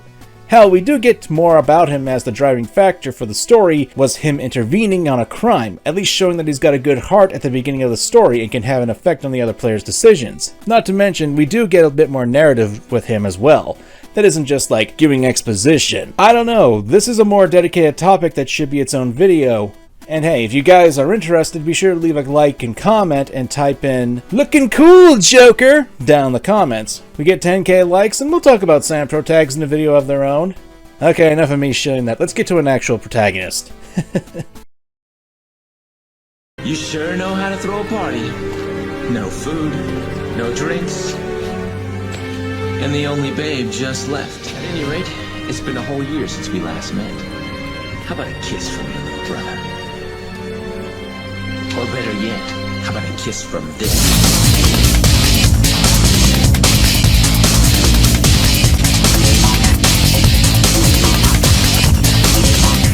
Come on, if I'm going to talk about Virgil as a rival, I gotta talk about Dante as a hero. Now, he's not the greatest protagonist in gaming, but Dante is probably what I consider a really good protagonist. Not only is he a fun character, he loves what he does and does it in style, but he also has his serious moments too that flesh him out as a character. I should have been the one to fill your dark soul with light! Bad voice acting aside, besides it's not the voice actor that everyone knows and loves. Here's the thing, one of the reasons why Dante is a great protagonist is because we see him grow and change throughout the series. Dante has had a very clear and almost simple motive since game 1, and over time it has expanded, especially when we go back in time and we see him grow up. He went from a 2000s mysterious bad boy trope to a very interesting character that the fandom often reduces to wacky woohoo pizza man, because he masks his problems and shitty existence with jokes and humor. We do need to remember that though Dante in Devil May Cry 3 was a younger version of the character, he was still more immature, and when DMC was created, the world was a completely different place. Still, it's fun to have a character like Dante, even if he is quite a bit of a shit talker. Beneath his carefree aesthetic, Dante is a character who refuses to give up. He's resolved to reach his goals and save his town and people, even if he doesn't want to admit it. He cares about the world. Hell, in Devil May Cry 5, when he and Nero are fighting about the big bad, Dante wanted to protect Nero from fighting his own father, possibly even killing him. What a great uncle! I'm not gonna let you have all the fun, Dante! You don't get it. Let me guess. I'm dead weight? Well, you can That's shove not it it, Nero. What is it then? He's your father! Huh? One of the reasons why Dante is a great protagonist and hero to me is something that I've been hinting at throughout this entire video, and that's because of the flexibility of him adapting to different situations, all the while keeping his core personality traits. That to me is what really makes a good character to play as in games. In Devil May Cry 3, when we're playing Dante, we see that he's a total badass, but as the story goes on, he learns about what his brother is up to, loses to his brother, challenges his brother again, and then has to team up with his brother in order to stop a bigger threat. Well, bigger and uglier. And then, because his brother's still dead set on his goals of bringing a demon world, Dante has to fight Virgil again, and this time, supposedly to the death. And yet, even when Virgil begins to fall into the abyss, Dante reaches out for his brother in an attempt to save him. This character has layers on top of layers of it, who on the surface is a joker, but he's actually a compassionate person. Devil May Cry, the original series, is not perfect. Hell, there's a reason why we don't talk about Devil May Cry 2. It just sucks. But there's a lot more going on with the character writing and how each story does neat things for its characters, especially Dante. Hell, just look towards Devil May Cry 4, where Dante starts off as an antagonist in the story towards the newly introduced Nero, but later on decides to trust Nero with Virgil's sword, the Yamato, after reclaiming it. From my perspective, it was because Dante was able to see that not only was Nero a good guy, despite being affiliated with a cult that wanted to have a giant demon in the shape of a god take over the world, Nero was also strong enough to protect the Yamato and those he cared about. And thus, Dante thought it would be a good idea to trust Yamato to Nero. Killian, get back inside now! Look, it's the thought that counts, alright? And regardless, the reason why a character that Dante works outside of the stuff I brought up, it's because listening to him is entertaining. Dante's endearing because he's fun to watch and listen to. You don't say.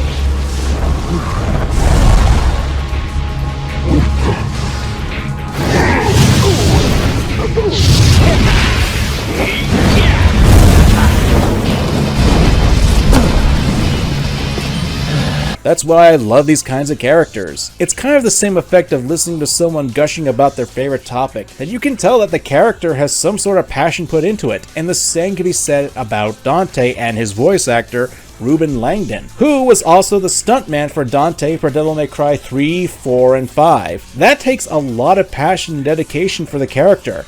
And that to me says a lot of how much the character Dante means, because there's a lot of passion poured into him from every angle. In contrast, if we look at Dante from Devil May Cry, a character who has somewhat similar traits, his execution makes him come off more as mean and off-putting rather than being a goofball like the OG Dante. It'll kill you. He doesn't really hold a candle to Dante. Hell, Dante from Devil May Cry 5 has this charm to him that still remains to this day, being very iconic and fun. Ever since Devil May Cry 3, Dante's been consistent with his show-offy behavior and obviously having fun with his job, and he's not above making a joke at his own expense, but not done in an over-pretentious manner. Maybe you should just throw an insult my way instead. Yeah, that sounds better. Of course, having a flair for the dramatic also helps make Dante endearing and entertaining, because at the end of the day, that's what I'm looking for in a hero, especially a hero where I am playing them. They need to be entertaining and fun to play, that they should be amusing to play with and not be obnoxious, that they know that there's a time and place for the jokes, and not to be like modern day Marvel that can't help itself by joking in the serious scenes and taking away from it. And to me, Dante doesn't do that, and considering people went insane when good old classic Dante came back in the reveal trailer for Devil May Cry 5, I know I'm not alone in this. Although, fun side note, I find it absolutely hilarious that people behind the camera work for that trailer decided it was a good time to zoom out when Dante was revealed. That was a constant complaint during the research of this video. Regardless, DMC5 brought back my faith in humanity, and I can only hope for the future with Dante. And not Dante. Of course, in recent news, I think we should take some time to talk about one hero who was just revealed.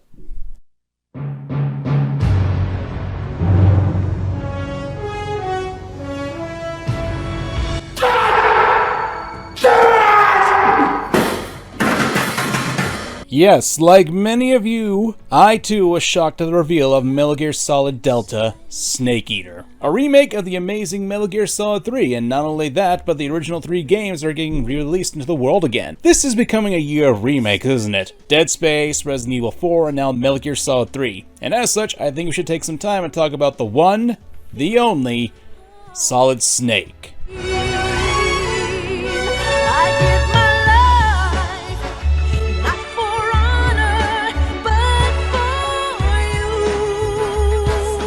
I think it should be obvious, but there's a difference between Naked Snake from MGS3 and Solid Snake from the rest of the series. It's a whole big thing, as eventually Naked Snake does become the antagonist in the games, but in the game where you can play as him, which I think is probably the best gameplay in the Metal Gear Solid series, he's not really someone I want to talk about right now. Ironic since the game that he's in got re-announced, but that's beside the point. Solid Snake, I found him to be a much more dynamic protagonist, especially as we watch him go from being a dog of the government and eventually becoming a free agent, and then his own man. A legendary soldier, a man who has been screwed over his entire life, betrayal all around him, and even killed his own father. Was Big Boss really your father? That's what he said. That's all I know. And you were able to kill him, knowing that? Yup. How? He wanted it. Besides, some people just need killing. That's patricide. Yup. Or so he thought. He was a genetic clone of Big Boss, with half the life of a normal man. He has the inferior traits of the man he was cloned from, and the first Solid game focusing on that. This is about legacy. Do you even know who Big Chungus is? He's just some cartoon rabbit. But let's cut to the chase. What makes him a good protagonist? Well, I think it's a number of things. Not only is the man really iconic for one of the more famous game series of all time, but really, in my opinion, I think Solid Snake is a bit more human of a character than a lot of people like to give credit to. He's seen as a legendary soldier, and in the first game, there was this means of superior and inferior genes.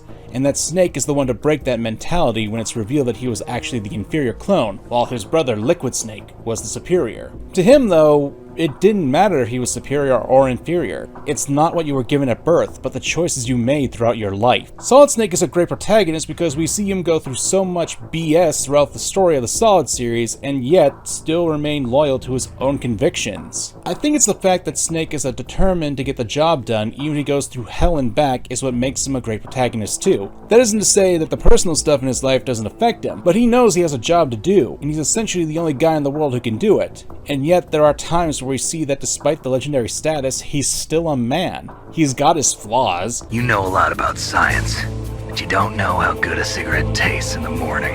He's definitely got blood on his hands. Yes, but why did you go so far out of your way to save her? For Campbell's sake? Or maybe it's because you like her. I don't want to see any woman die right in front of me. Oh really? Since when did anybody's death bother you so much? Naomi, it's true that Snake has killed a lot of people, but that does not mean he doesn't have a heart. It's okay, Colonel. She's right. But he's still a human, clone or not. And screw whatever his genes say about him. If he wants to do something, he's gonna do something, damn it! What's wrong, Naomi? Don't you know? There's a tendency toward murder written in your very genes. So saving someone else's skin is out of the question? I wouldn't go that far, but... I don't know what the hell my genes look like, and I don't care. I operate on instinct. Like an animal? I'm going to save Meryl. I don't need an excuse. Okay. And I'm not doing it for someone else either. I'm going to save Meryl for myself. Colonel, don't worry. Snake, thanks. I understand. I'm sorry. It's that human aspect in wanting to break away from the predestined shackles that were latched onto him from the very beginning. It's an amazing story of how a single man can make a difference, fighting against the odds and prove that you don't need to be a chosen one to be a hero, which is what I think makes Snake out to be a very intriguing hero character. As the games go on, like how he became a mentor figure to Raiden, we see him become more solidified in his ways and help Raiden out after he had his whole world flipped upside down. I lied, Snake. I have more field experience than I can remember. It's not VR that's doing this to me. Raiden, we don't carry guns to take people down. We're not here to help some politician either. You can say that because you're a legend, A hero. I'm Jack the Ripper, a dirty reminder of a terrible mistake. Legends don't mean a whole lot. I was just a name to exploit, just like you. People will remember only the good part, the right part of what you did. There's no right part in murder, not ever. And we're not in this to make a name for ourselves. Then what are you and Otacon fighting for? A future? You can stop being part of a mistake, starting now. What am I? What am I supposed to do? Find something to believe in, and find it for yourself. And when you do, pass it on to the future. Believe in what? That's your problem. Sure, Snake doesn't have all the answers, but that's because you need to find your own answer to that question. What you'll leave for the future, what you need to do for that, and how you're going to go about it. But you need to be determined to do so. Snake represents that you have to find your own answers, and regardless of your circumstances, you have to work hard in order to create a future that you want. If you just accept what you're given, you might as well just be a pawn in someone else's game. But if you work hard, you can become your own king. I don't know, that's just me, and I'm writing this at the last second, and I'd have to make a full-on video about Solid Snake sometime in the future because, oh boy, that is quite a lot of information to go through. And hey, it's not like Snake's words didn't have an impact on Raiden. He was able to slice and dice even a corrupt politician and save the world. At this point, I just really hope Konami doesn't screw up this remake. We've had couple of good remakes so far this year. Please let this be a third good one, but I think we may be pushing our luck. Come on, Konami, don't screw this up, you bastard!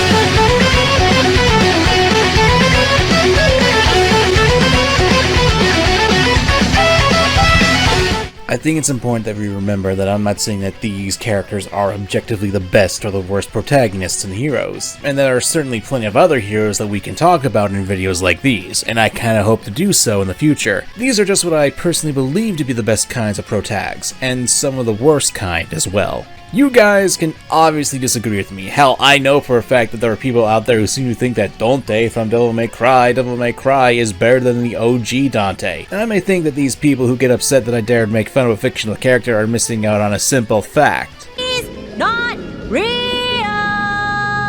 But people can still like him and they can still dislike the original Dante, as much as that is a crime against nature in my opinion. And hey, much like my Villains and Rivals video, I want to propose a challenge to you guys. If you guys want me to talk about something like anti-heroes, be sure to leave a like, and if we get 20k likes on this video, I'll gladly talk about them in a video on their own. It's kind of a trend that we've been doing on this channel for a while, and one that I hope to keep doing. Seriously, these kinds of videos have been fun, interesting, and I'm glad my audience really is liking the content I'm putting out this year. So from the bottom of my heart, I want to thank you all so much. I'm MangaKamen, I hope you guys can keep enjoying my content, and until the next time, my friend, let's rock!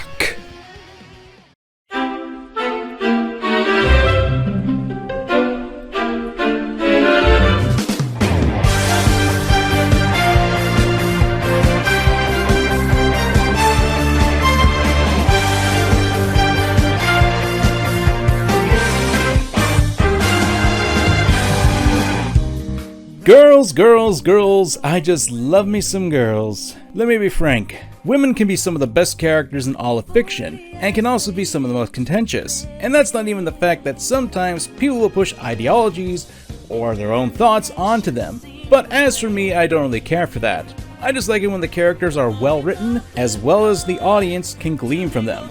Well, unless the writing beats you over the head with it. So today I figured we'd talk about what makes a good girl character and what makes a bad woman character. And for some spice, let's talk about fun tropes. Most notably, the damsels in distress.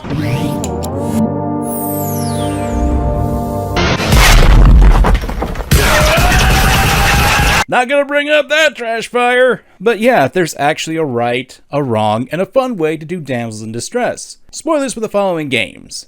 I'm MangaKamen, and today we'll be talking about damsel in distress. So join me and let's go save a princess or two.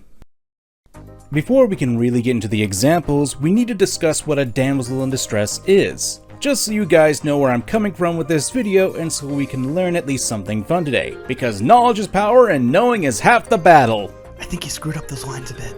Anyway, The first time that we saw the term damsel in distress was in the 1692 Sylvia's Complaint by Richard Ames. Most people know the term because it's a narrative device that's been used in a lot of media, and it generally contains the following. A girl finds herself kidnapped or placed in peril, and a man or men must rescue her. Kinship, love, lust, or any combination can act as the motivation to start the narrative. And while the girl can be competent, she can still fall into this trope and become powerless. Damsels in distress have been cited as an example of differential treatment of genders in literature, film, and works of art. And it should be obvious that a trope like this, especially when it's been cast in the gender roles, would be considered regressive. And while there is some truth to that, not every implementation of the trope is terrible or used poorly. I've often said that it isn't the trope that's the problem, it's how the trope is used that can be. And with damsel in distress tropes, there are variations to it. Obviously, tropes can be done well, they can be done poorly, they can be justified, and they can be turned on their heads. There are probably a lot more variations, but I, as a YouTuber with dwindling brain capacity thanks to Twitter and YouTube Shorts, my words work no good no more in my brain. At the core of damsel in distress, it is simply the hero saving someone. That is the bare bones of it. And with that logic, Luigi from the recent Mario movie was more of a damsel in distress than Peach was, and Peach is the poster girl for this trope in video games. Speaking of princesses... Perfect candidate for the study. Go on. Taste it. The Legend of Zelda, probably the second most iconic game series that uses this trope, and it uses it in varying ways actually throughout its time on this little blue marble we call Earth. Do not get me wrong, Zelda, the titular princess, does go into this role quite a bit, but the role throughout the series has been played around with in multiple ways. This is often because Zelda, while being a damsel, does things to help fight against the evil that captures her. In contrast, the usual stereotypical damsel in distress doesn't really help out whatsoever. That isn't to say The Legend of Zelda hasn't done that. In the Oracle games, Zelda, if you link their games, does use this trope very straight when she gets kidnapped. Twice. Hell, the other two female leads in those games, Din also gets kidnapped and Nehru gets possessed by the big baddie. In Wind Waker, we're first introduced to Tetra, a pirate captain who not only gives us the funniest scene in the entire game,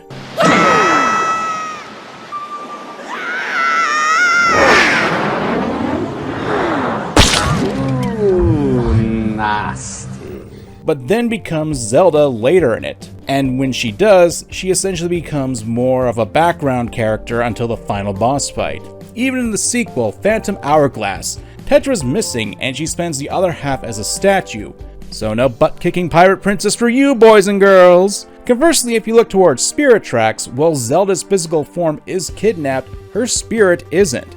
And she has the ability to possess armor and help Link throughout the adventure, so while she is still technically a damsel in distress, she still has an active role in the adventure and can help out. Then, if we get to Twilight Princess, Zelda doesn't necessarily get kidnapped. Rather, she surrendered herself and later on sacrificed her life to save Midna. Well, it appears to be the case, cause she comes back and helps in the final part of the game. I think at this point you guys can tell there have been times where the trope has been played straight with The Legend of Zelda, but it's also been played around with and even at times been turned on its head. If we even look at the CDI games, well, Zelda became the main character in the second one. You've killed me! Good. This is also the case with the latest two games, Breath of the Wild and Tears of the Kingdom. In Breath of the Wild, we get the inversion of the damsel in distress since we learn that Zelda is the one who's holding back Calamity Ganon, and the girl's been doing it for over 100 years. Link isn't exactly a hero coming to save the princess in the castle, rather he's the cavalry. And it gets inverted in the sequel, as while the story makes it out like Zelda is captured by the reanimated corpse of Ganondorf, we actually learn that Zelda goes back in time, and during that, we learn that Zelda does help with the war against Ganondorf, becoming the Sage of Time and becoming extremely powerful. And sure, she and the royalty back then may have lost the quest in actually destroying Ganondorf. Zelda does what she can, using her future knowledge and even going to the point of becoming a dragon so that way when the Master Sword was broken, she can use her dragon powers to fix it. She does have an active role within the story and isn't a damsel in distress because of it. I know there's probably a lot more examples, like I could probably go to Skyward Sword, where there's been times where she is a damsel in distress. And I can go more into this, but this is more of an introductory chapter for the video so we could show that while the trope can be played straight, it can also be played with. The trope in and of itself is bad. If you were to ask me, the trope is at its best when it's being inverted or averted, and it's at its weakest when it's played straight, and it's at its worst when it actively removes agency from a much more dynamic character. Zelda in her incarnations is a good dip into both the strengths and weaknesses of the trope, at least in my eyes. So let's get into an example that's probably going to get me skinned alive. We're lawyers. We should be able to investigate whenever we want. Wait, hold on. We're not lawyers, Maya. You know, in retrospect, I bet the Ace Attorney fandom is going to be reasonable, and I doubt that I'll be having to deal with something like this. He's dead, Jim. I kid. I do love the Ace Attorney series. It's probably one of the best franchises I've ever played, and I'm not gonna lie, the games, the stories, the characters really were a major part of my more rebellious side and helped me develop my more critical thinking skills. It's a series I hold close to my heart. Although, now that I think about it, I promised I'd make a video on the Great Ace Attorney 2 years ago and I haven't even gotten started on that script. Oh well, we'll see how that future goes. Maybe if this video gets like 10k likes, I'll get started on it. Anyway, considering that I'm bringing up the series in this video, I think it's no surprise that the Ace Attorney series has used the trope a number of times. More often than not, it's because one of the female assistants that we've known for a while gets to be accused of murder. Emma Skye, Trucy Wright, Athena Sykes, and Kay Faraday all get accused of murder at one point or another, and it's up to you to save them. That isn't to say they don't contribute. However, each of the characters do help investigations at one point or another. It's literally why they are assistants. Emma helps with forensics when she's on the bonus case with Phoenix. Trucy helps out Apollo with investigations and brings a nice splash of color to complement the red guy. Athena has the ability to detect emotions and do therapy sessions in court, as well as act as an attorney in and of herself. Plus, she can literally judo throw someone over her head. What the? May need to work on the aim though.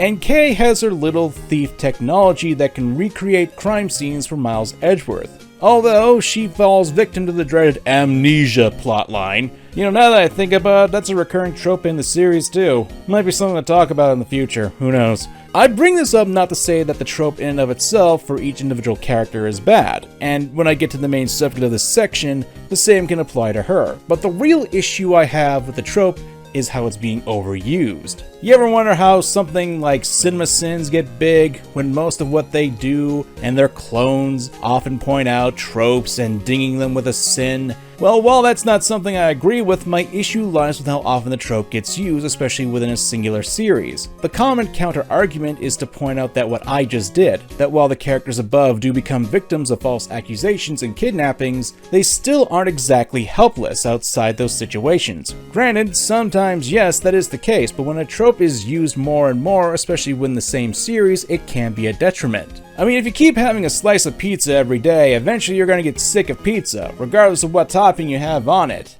Let's see, YouTuber making a food analogy, check! And that leads us to Maya Fey. I am not a huge fan of Maya Fey. She's not horrible, she's just not my cup of tea as a character. But for the purposes of this video, well, she pretty much is a poster girl for Damsels in Distress in the Ace Attorney series. Let's count off the ways, shall we? When we first meet her, she's accused of killing her own sister, and Phoenix has to save her in a court case. However, in that case, when Phoenix gets accused of doing the murder, then Maya's spiritual powers allow her to channel Phoenix's mentor Mia to help save the case. After reuniting with Maya in the second game accused of murder, and unlike the first time when Mia's channeled, it's Maya's cousin Pearl who does that. Same game, Maya gets kidnapped, and Phoenix is forced to defend someone who is actually the guilty party in the case to save her. Third game, almost murdered, trapped in a cave, and then goes against Phoenix to protect the real culprit. Sixth game, where Phoenix and Maya are reunited, accused of murder. Again! And at the end of the game, kidnapped. Again! Oh, and the crossover with Professor Layton, she gets accused of being a witch and put on trial. What makes you think she's a witch? Well, she turned me into a newt! A newt. I got better. Burn already! Can you see how often a trope that can be used can be a bit detrimental? Overindulging on the trope can make your stories become repetitive, and even if Maya does do good things outside of that, it's going to be overshadowed by the trope in and of itself. Now, as I said before, my issue isn't with Maya herself. She's not my favorite character in the series, but I don't actively hate her like other video game characters. And I love the Ace Attorney series. Hell, may do a full retrospective later this fall if anyone's interested in that. But it's with the overuse of the trope, which is something that a lot of people do not care for, as it can come off as repeating plot beats again and again. That being said, if you were to do something like with the Legend of Zelda example and play around with the trope, that can be an excellent means of regulating this issue. And Ace Attorney, unfortunately to me, doesn't really do it all that much. It tries, but it keeps repeating the same beats. This isn't to say the characters are bad, it's just that the plot uses it a lot. They're ready to go, and so is my heart. Persona, a series that's both loved and seethed by the internet. If it isn't for some of the more insane takes, it's the level of polish that these RPGs have. And for the purposes of this video, we'll be looking at the whole of Persona 4 since, well, essentially the entire game's murder mystery does cycle around the game's narrative and does have a lot of damsels in distress. So let's back it up a little and explain the plot of Persona 4 just so we're all on the same page. In the town of Inaba, a string of murders have been occurring, with the victims being thrown into the world beyond the TV screen, and if they're not saved before it rains, the monsters inside the screen, known as the Shadows, will kill them and spit them back out into the real world. It's up to you and your group of friends to jump into the TV world to save the future victims and become the Superhuman Samurai Cyber Squad! Superhuman Samurai! Sorry, wrong script. But yeah, this type of plot is ripe with the trope of damsels in distress, and hey, most of the characters who are kidnapped are women. But here's the rut. Much like how we discussed, Persona 4 expands upon the aspect of the trope, and at times will even turn it on its head. One of the biggest examples is how it effectively makes the trope go inside out when the guy, the myth, the legend, Kanji Tatsumi gets kidnapped. This is known as the distressed dude trope, and while a lot of people like to think that his is a bit more of a recent version of the damsel in distress, this trope has been used for quite a long time. It's why when we got the Mario movie, it was why Luigi was more of a damsel in distress than the actual iconic Princess Peach. Back on topic, Kanji Tatsumi isn't the only character who breaks the mold of the damsel in distress. Pretty much every other character that joins your party does this. Let's start with Chie Satonaka. While she isn't a kidnapped victim, you do have to save her from her shadow when she goes running off to save her friend Yukiko, and this is Chie's shadow. Man, you could make an entire paper dissecting the psychology behind that. And while you do save Chie, she then becomes an active party member who does play a vital role in rescuing her friend Yukiko. And heck, Yukiko's shadow even refers to Chie as one of the princes that would save her. Speaking of Yukiko, her shadow is literally a princess trapped in a castle, wishing to be freed from her fate of being stuck in Inaba and becoming the heir to her family's inn. She's literally wishing for a knight in shining armor to come save her from her fate. Like Chie, she becomes a part of the party, and you follow her social link, Yukiko decides to take over the inn on her own terms. I understand that Yukiko decided to take the position even after all of her hard work to leave the town left a sour taste in people's mouths, and I get it. Then we have Risei Kujekawa. Now, Risei is a bit of a different case, because while she does join the party, she doesn't actually fight. She's more of an analytical and support character to the group. It wouldn't be until Arena Ultimax that she finally becomes a playable character. She does still keep up with the party and helps with the rest of the investigation, however. Now, if we really want to talk about the aversion of the trope, there's Naoto Shirogane. Not only does she continue the investigation even after the police in the game have already decided that the case was closed and capturing a culprit, but she uses herself as bait to be able to see the kidnappings would continue. This is also when you have to consider that Naoto had to deal with a lot more issues with her position as the detective prince and the workplace issues she had to hide her gender. When she does get kidnapped, it really wasn't out of her control. Rather, it was her attempting to get more information on the case, and after she joins, not only is there confirmation that the actual culprit is still at large, she adds a lot more brain power to the team. So while the story does use the trope a lot in the game, Persona 4 at the very least changes it up a little bit between the characters, gets a dude thrown into the mix, and even explores the characters more after the fact so they're not just defined by the victimhood that the trope would do. To make it clear, while I do bring up the constant use of the trope being used as an issue to me, much like how a trope in and of itself isn't bad, the same can be said for how often a literary tool is used. Since I've already done the cliched aspect of using a food analogy, you know it's also cliched to point this out, right? Why are we still here? Just to suffer? But if you manage to prepare and execute the trope in various ways, as well as not having it happen to the same character, it can actually work and most people won't even notice the same plot thread being used again and again. Speaking of that... Peaches, peaches, peaches, peaches, peaches, peaches, peaches, peaches, peaches, peaches. Come on, you knew we had to talk about her. Princess Peach. I don't need to tell you guys who Princess Peach is. She's the actual poster girl for Damsels in Distress. Only instead of a knight in shining armor saving her, it's a plumber from New York. Princess Peach has been a bit of a contentious figure when it comes to the damsels in distress, so when someone talks about this trope, she's one of the first faces that pops up in your head. And for good reason. There's a reason the phrase, "Your princess is in another castle," is mimetic for quite a few years. But does Peach actually fit the trope to a T? Well, not really. You see, for a damsel in distress to be in distress, she has to be unable to actually do something while she's detained. In all honesty, one could say that Princess Peach is actually a terrible example of the damsel in distress. Yeah, there are times where she does fit the trope. Hell, the plot for most of the Mario games is to save her from Bowser or some other evil of the week.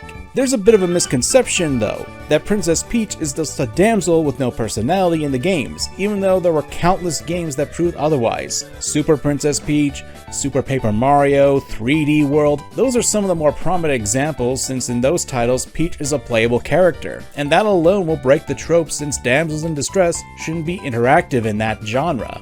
Let's move away from games where Peach isn't a playable character, ignoring the new one that's going to come out soon. Now, let's talk about the Paper Mario game, specifically the Thousand-Year Door, where Peach works to form a bond with the supercomputer Tech so she could send messages to Mario and learn more about what Sir Grotus was planning to do at times. And ultimately, she convinces Tech to let her go and violate his programming to do so. Sure, he gets destroyed by Grotus for betraying him, but that main point was because of Peach's kind nature. She was able to get an ally and almost escaped. There have been multiple times where Peach has played a support role and has actively tried to escape. I already brought up Paper Mario and the Thousand-Year Door, but there's the first Paper Mario game. There's also 3D Land and even the iconic Super Mario RPG, which is getting a remake coming soon, so that'll be fun to revisit that. I briefly brought it up, but Super Princess Peach is actually a great inversion of this trope since she's the one who has to go save Mario. Granted, there are some interesting choices in that game, like the Vibe Scepter, an item that has strange and mysterious powers. Your mom's been laughing happily a lot? Maybe, just maybe, the Vibe Scepter is hidden away in your house somewhere. Good night, everybody! Let's take a moment and consider something.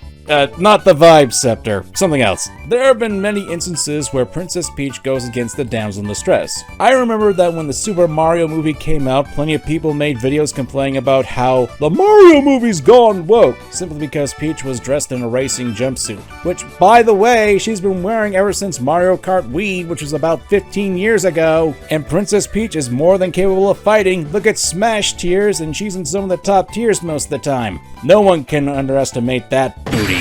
Funny how quick these same people changed their tune when the movie came out. Got a grift, I guess. What was I talking about? Oh, right, Princess Peach. I think part of the reason why the damsel in distress trope is thrust upon her so much, aside from her actually being kidnapped, but her breaking the core tenets of the trope constantly being ignored, is because of her personality and design. Let's think about this for a second. Princess Peach does dress like a stereotypical princess. Pink dress, long flowing blonde hair, and her personality is that of bubbly and kind. But she has a tough side to her, and isn't afraid of showing that both sides of her character are important to her. She can fight, and she can still be a fan of baking cakes. She can be a leader to her people and still fight against the dragon turtle who wants to marry her. She's a character who will stop a fight between others just for tea time. Princess Peach is a damsel in distress, but she's broken the trope so many times that she is actually a bad example of those who want to be a damsel in distress. Confusing, I know.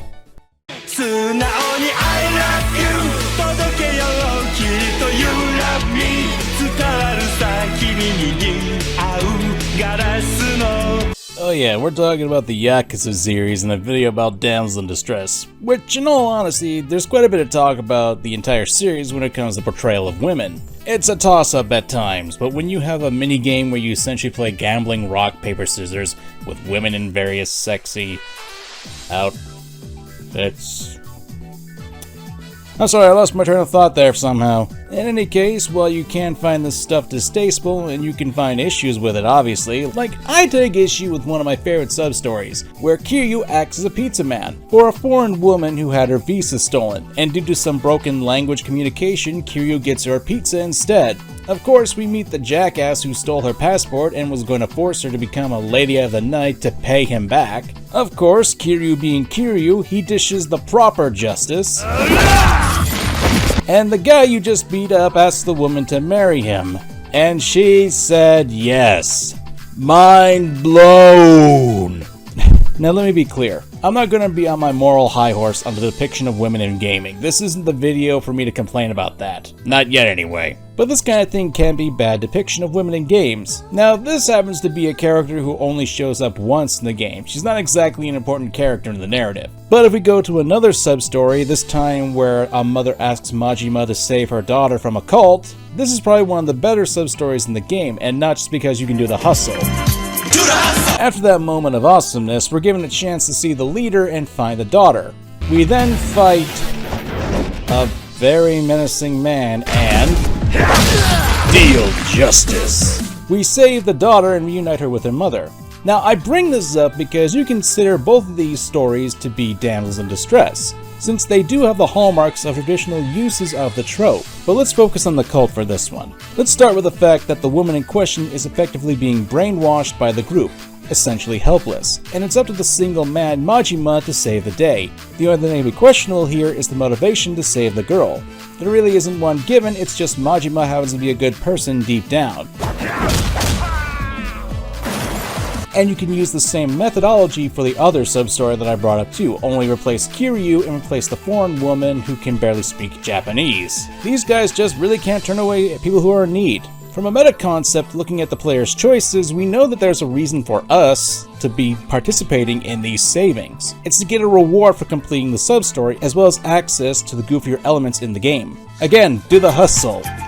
Now, I bring up both these examples not to say that Yakuza 0 handles the subject poorly or greatly, but that you can take each example on its own merit and not actually generalize a game because of it. Nor does it mean you can generalize the tropes, since rarely will the tropes, whether done well or poorly, will fit the trope to a T. But there is another character who we do need to talk about, and from the same game, Makoto Sawashiro. Now, this character is straight up a damsel in distress, but a justified damsel since she's integral to the plot of the game. I know I gave a spoiler warning at the beginning of the video, but I really need to give a second one here because Makoto is pretty integral to the plot of Yakuza 0, so I suggest that if you haven't played Yakuza 0 or in the middle of it or whatever, just go to the next chapter. Here, I'll even give you a few moments to do exactly that. I'll even throw the fun jingle.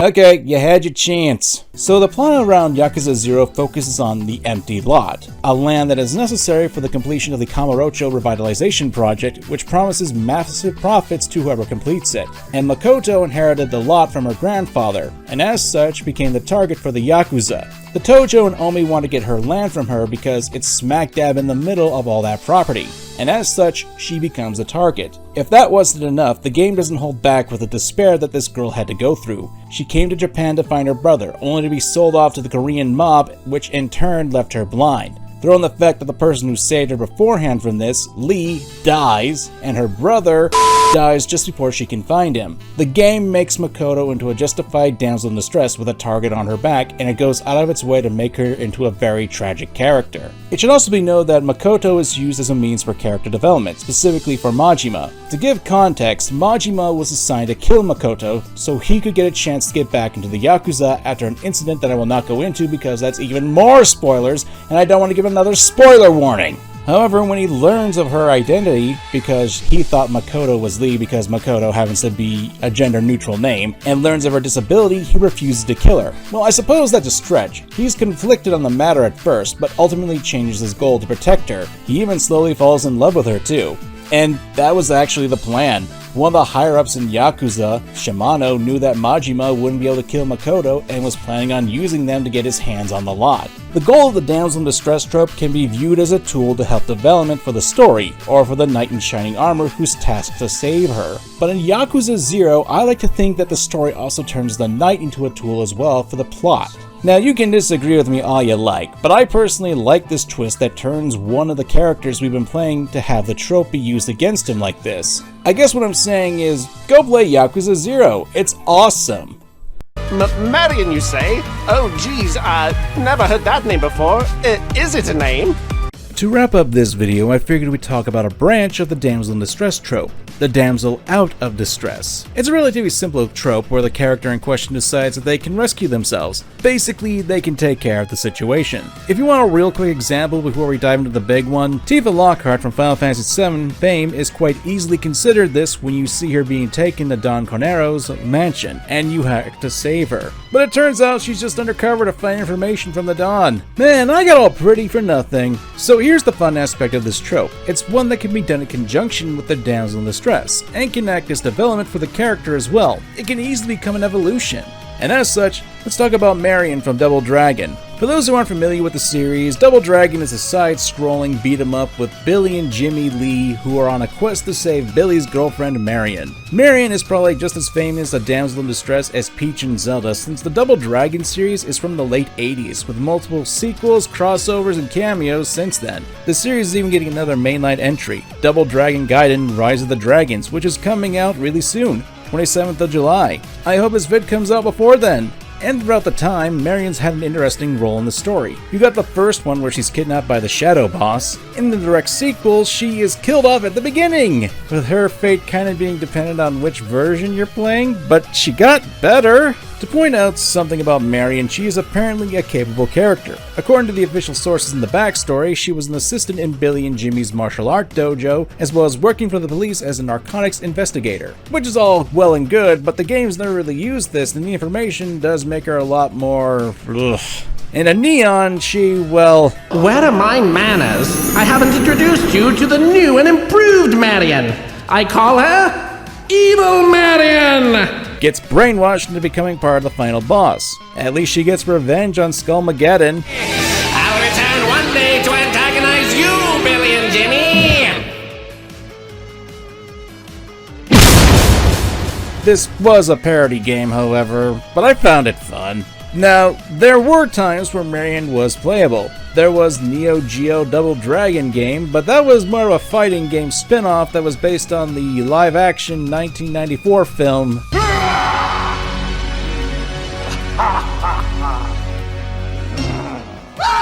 And the less said about that, the better. Double Dragon Gaiden does have a playable character, but the time of me scripting it hasn't been released yet. So let's bring up another game, River City Girls 2. Back, you're getting evicted by the River City Girls. 2. No, you don't say the 2 part, but it says it right there. Yeah, Marion is actually a playable character here, and she's gone through some, changes. Oh my god, you could grind meat on it. Ah! Yeah, not that I'm complaining. I wouldn't mind getting broken into by her. Now to be clear, this is a different continuity of the character, but I do love the backstory and how it pretty much evolves Marion from a damsel in distress into a monster that can kick your ass. And yeah, she's a playable character, and one who basically is pretty fun to play, especially since she just uses her fist and wrestling moves. I bring this up to point out that even though the damsel in distress trope, when played straight, can be detrimental, you can still use the trope to make fun characters and have them evolve. Marion is a good example of that. So after all this, what are we left with? Well, I certainly won't deny that the trope has a checkered history, especially in the lore of the internet. However, I want to say something about tropes that's probably going to blow your brain. Tropes can evolve. Tropes are not set in stone, and tropes can be fun. You see, tropes are just a tool for writers to use, and like any tool, you can use it in more than one way. You just need to be creative enough to think of how to use the tool and craft something that is amazing. It's like those people who use the claw of a hammer to line up a nail before slamming into a piece of wood with the actual blunt side. I like to believe that no trope is completely bad, even the damsel in distress one. Sure, some tropes are reused, and I don't like some tropes, and some writers often overuse them or try to subvert expectations just to shock the audience. And as such, I ask my audience for 2 simple things. The first is to put in the comments, "Your princess is in another castle." Gotta get them comments somehow, and hey, if we get 10k likes in this video, we'll have another fun video coming on the way. The second is to not just brush off a trope when you see it. Rather, consider the possibilities, and just because you see a princess in a pink dress, you can't just assume that she's helpless or assume what the story is gonna be like for the rest of the game or whatever piece of media you're enjoying. You never know what curveballs will be thrown at you. You may like it, you may dislike it, but you gotta give it a chance. In any case, I'm MangaKamen, and thanks for watching. Bye-bye! Don't touch that dial now, we're just getting started.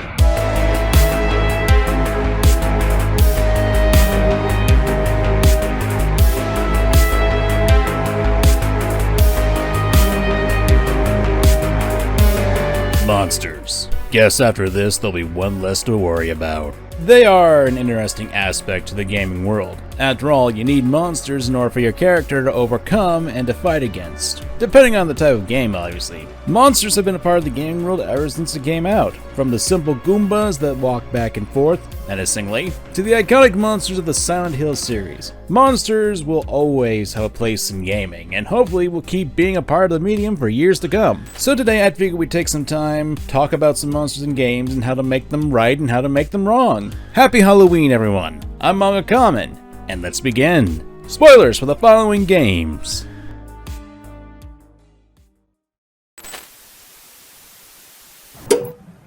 When you think of monsters, what do you think? Do you think of something like this? Pikachu! Or do you think of this?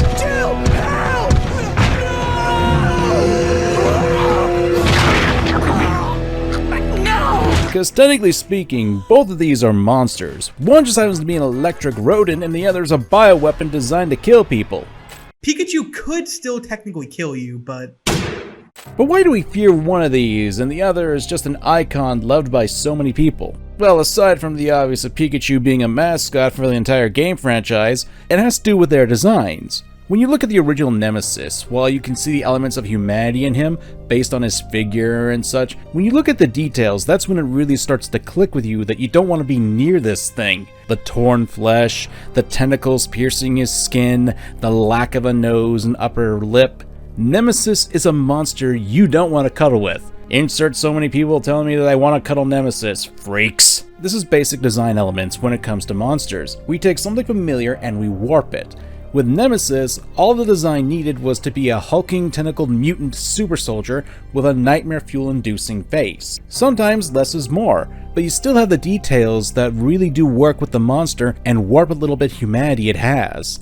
Even the outfit makes sense since you have to remember that Nemesis is a prototype bioweapon, and the outfit not only provides additional protection and helps prevent the big guy from evolving out of control, the outfit can actually make sense in an urban setting since it's something you could see in the city on a regular person. What I'm getting at here, an effective monster knows how to play with its bases, but at the same time be creepy enough that it can still fear or an unsettling appearance, because when you want to have a monster be memorable, this is the way to do it. Despite of all the details you can see, Nemesis does have a more compact design. It also works with the fact that it plays in the Nemesis personality. Yes, personality. Most of the time, monsters tend to be relentless, cold-blooded, and persistent, which is what you can say with the original Nemesis. His constant chasing of Jill in the original Resident Evil 3 is proof of that, and the fact that the game played with the subverting your expectations with the monster following you through doors helped solidify that. However... Hey, bud!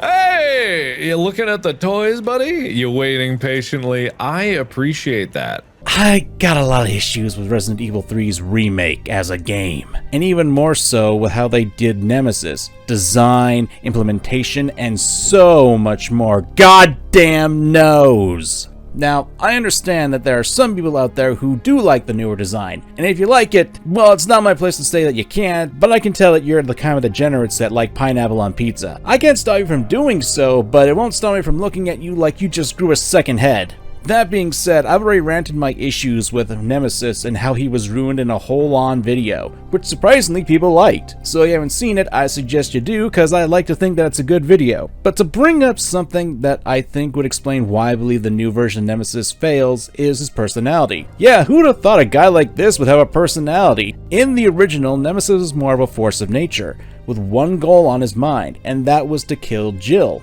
Eliminating anyone who got in his way, he would be relentless and charge against you. Now, there are times in gameplay where Nemesis would have his tentacles around Jill and would eventually try to attack her, even going so far as to throw her to the ground, but he would still try to attack her immediately afterwards, and he was more focused. However, the new Nemesis seems to have more of a villain complex, as there are times where he will have his hands on Jill and not really do anything. He could have easily snapped Jill's neck when he has her in her apartment, or when she's climbing up a ladder before we have the Nemesis flamethrower fight. This is an attempt to make this monster look all the more intimidating, but when you have to bend the logic, especially for a creature whose sole purpose is to kill STARS members just so Nemesis can play with his food, it doesn't make an effective monster. Rather, it just makes a big guy with a rubber mask who just can't get the job done. Heck, in the later part of the game, Nemesis somehow managed to sneak up behind Jill and other character Tyrell, and when they have their backs to the monster when running away, Nemesis decides to kill Tyrell. Why? Wasn't the whole point of Nemesis to kill Jill? He could have done just that then, and he just throws Tyrell away, like Nemesis just missed Jill with his attack. I get that Jill's the main character and has like this protection around her, but doing choices like this in the narrative just makes Nemesis look incompetent and Jill unbreakable. I'm not saying a monster can't have a personality, but if it gets in the way of its doing its job, it ruins any and all tension that the creature could have in the horror story. Also, it doesn't help that apparently Nemesis is strong enough to burst through a wall, but an apartment door, that's where you can't burst through with a single hit? This is inconsistent and also makes it hard to believe that this creature is a threat, especially in gameplay.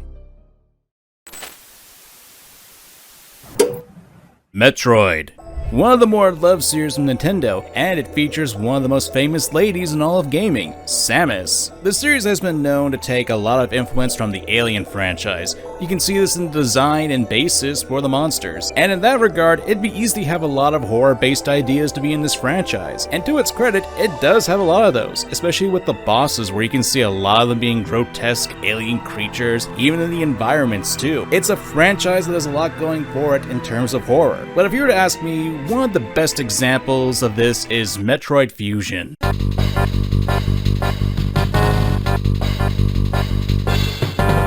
The game came out over 2 decades ago, and just saying it, I feel like an old man with one foot in the grave. But it was a great game for the Game Boy Advance, just ask the people in the cemetery. And if my memory hasn't gone to hell yet, I believe you can pick this game up on the Switch. Granted, you have to buy the online expansion pack, so pick your poison there, folks. The game basically has a lot of horror elements to it. Starting the game, we're treated to Samus being infected by an odd alien life form, and then that's the shortest game I've ever played. No, in actuality, Samus gets put under the knife to have her armor surgically removed, and then she's tasked to investigate a mysterious explosion at the Biologic Space Laboratories station, where you quickly learn that there's an infestation of a mysterious ancient life form, the X. Jesus Christ! No, not that X. These parasites have the ability to absorb organic material, living or dead, and also have the ability to replicate an organism's memories and abilities. I'm sure most people are well aware of what we're talking about with this section, the SAX.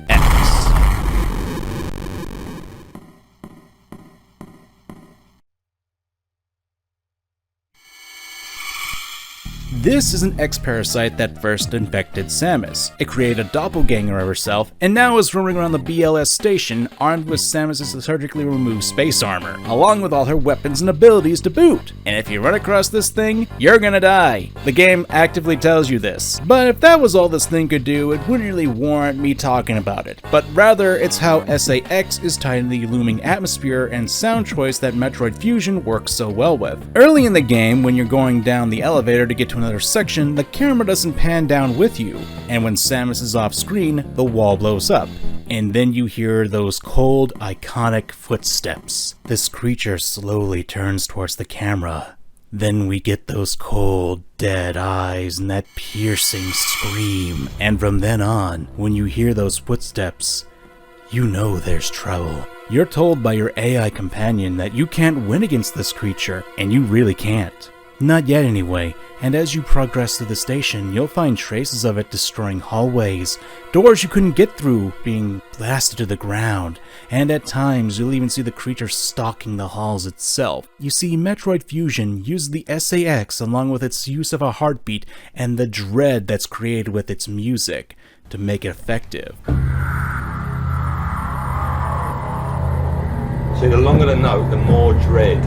Back when you played the game for the first time, you didn't know when and where this thing would show up, and it helped for a lot of the tension that was needed for the game to really pull off its atmosphere of uneasiness and isolation. If I had to criticize the creature though, I would say that the times it was used were limited, and there were times where I wish in retrospect it could have showed up more. Then again, we did get something similar to that of the Emmy in Dread, but to me they just don't have the same kind of impact that SAX did, not only because I think they were more limited to where they could be, as they had specific locations where only they could roam, but the concept wasn't all that scary to me. You have essentially an evil clone chasing after you that can beat you down, and then you got robots. I fully admit that this is a personal preference. Then again, this entire video is a personal preference, so what were you expecting here? I know a lot of people fear the Emmy more than SAX. They both have their strengths and weaknesses, but to me they both manage to do their job really well. It's just how they accomplish their jobs differently, and in my opinion, I think SAX does a much better use with its tone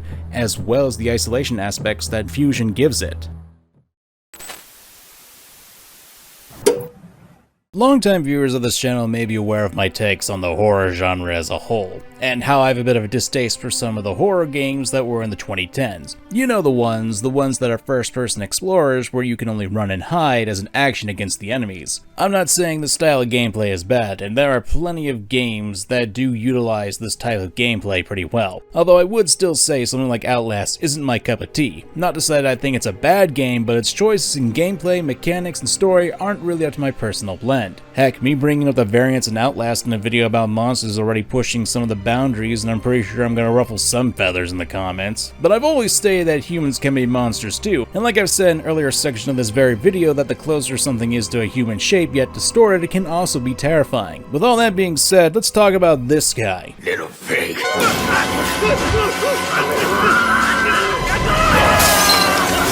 Man, just going back to this example is like going back 10 years to the age of horror games, where a lot of criticisms like games of Resident Evil 6 and Dead Space 3 were criticized for being more horror-themed covered action games than being actual horror.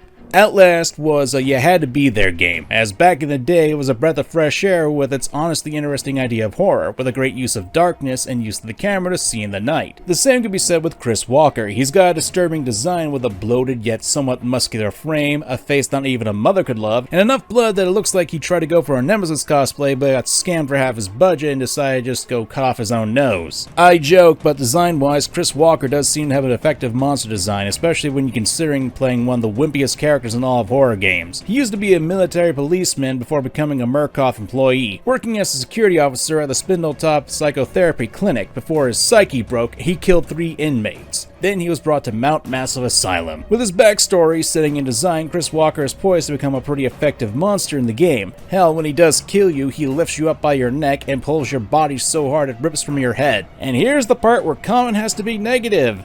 Again. There are a couple of reasons why I don't think Chris Walker is an effective monster, and it comes down to 2 elements, the AI and the exposure. The AI is pretty easy to explain, since there are times where Chris's AI can be easily exploited. He's just standing there, menacingly! It also doesn't help that we're told that he's strong enough to rip a human in 2, but moving a filing cabinet to get to his prey? Oh, that's way too good for old strong fat here. Now, I'm honestly going for a bit of a cheap shot here, although how the AI acts in Outlast does deserve some level of criticism, especially when there are elements of immersion breaking happening right before my eyes, and how the big man can't break through a bathroom stall. The exposure aspect, though, is what I think is the bigger issue, because Chris Walker is the primary chaser throughout the game. In a sense, it's the opposite issue that I had with SAX in the previous section, to the point where it's almost comical that Chris Walker will just so happen to find where I am. Random courtyard? He finds me. In the sewers? He finds me. In the bathroom? Can I please get 5 minutes? At times, I thought Chris had the ability of teleportation, that he always showed up in locations I would be in after I ditched him, even though I'd found the only way to get out of an area.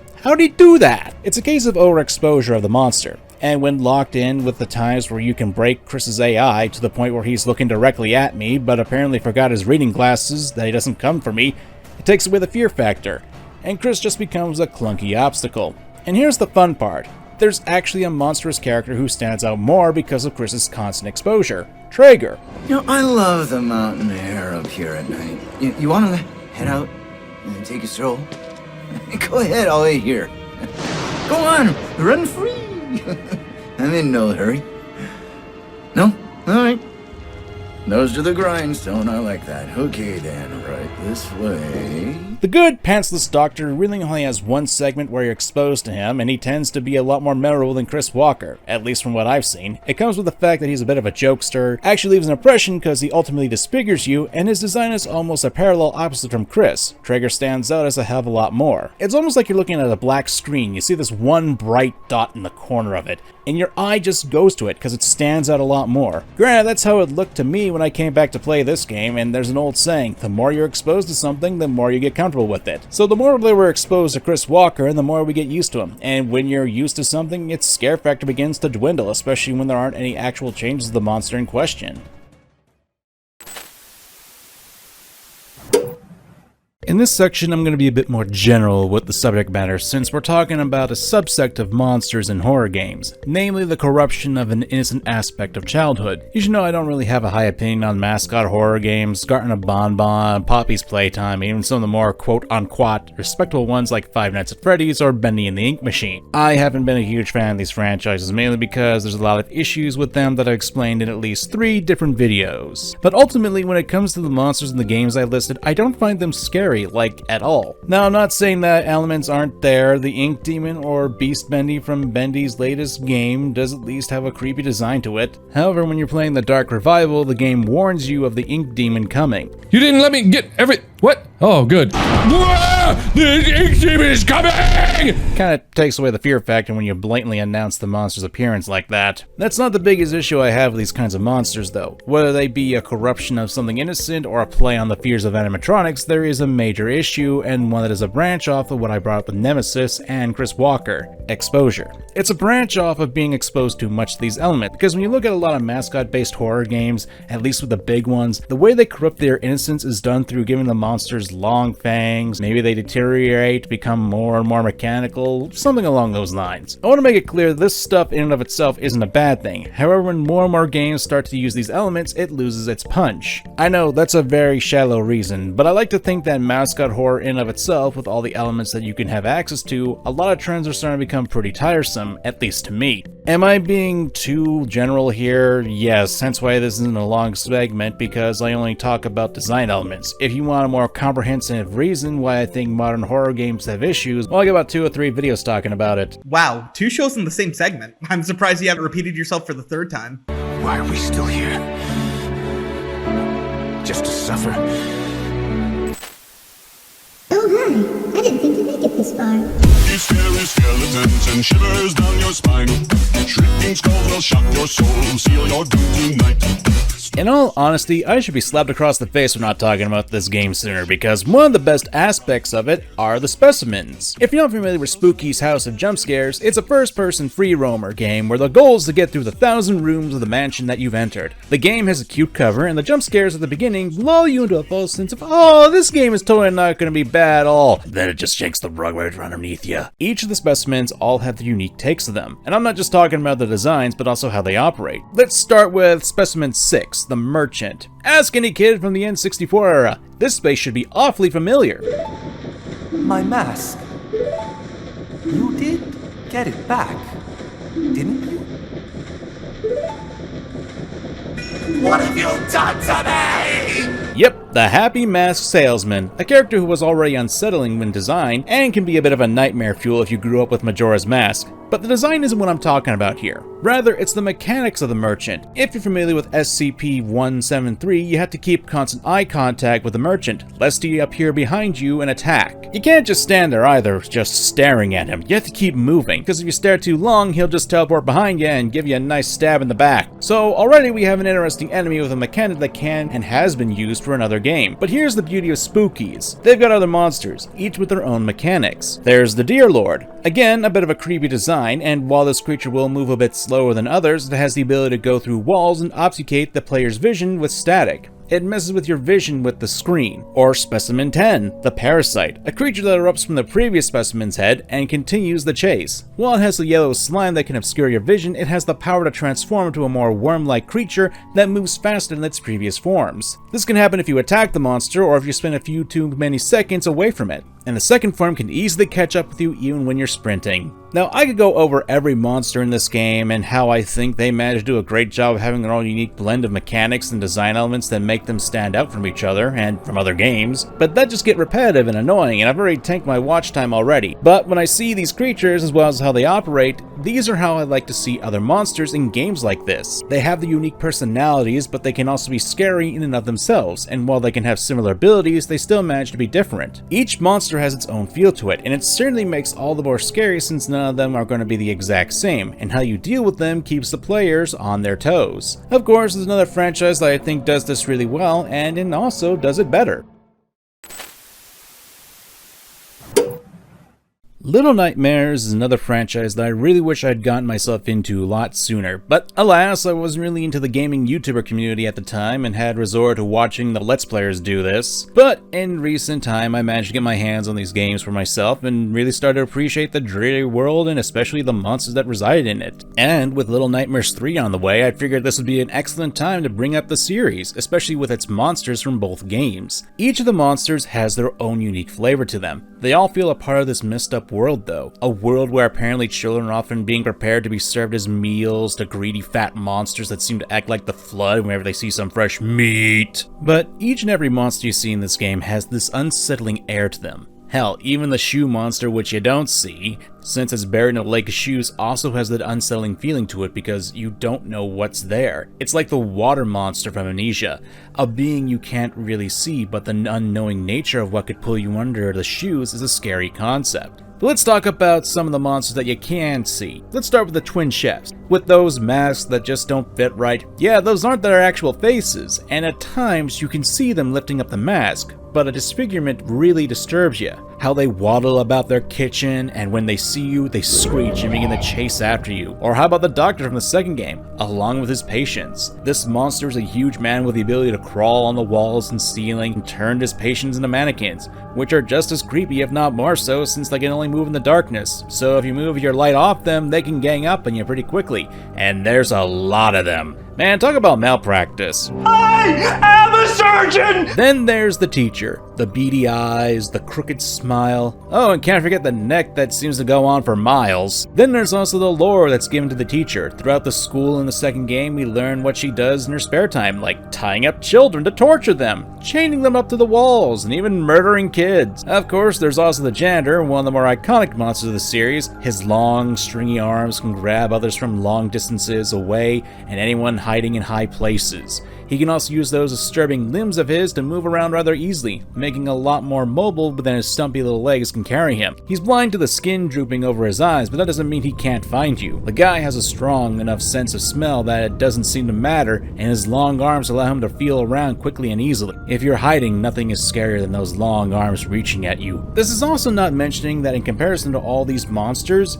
you're nothing bigger than a small cat. They each have a looming presence over the character that you play because literally you're in a world of giants. And while there are monsters that are about your size in the games, they're still just as creepy. The living hands from the hospital are a good example. They are around your size, yes, but they're disembodied hands from patients that were reanimated. However, because of their size, places that are normally safe, such as shelves and air vents, areas where the player could use to get away from monsters before, they follow you and get into the vents. The monsters in Little Nightmares each have their own unique blend to them, and as such, like I've said earlier, each encounter is done differently.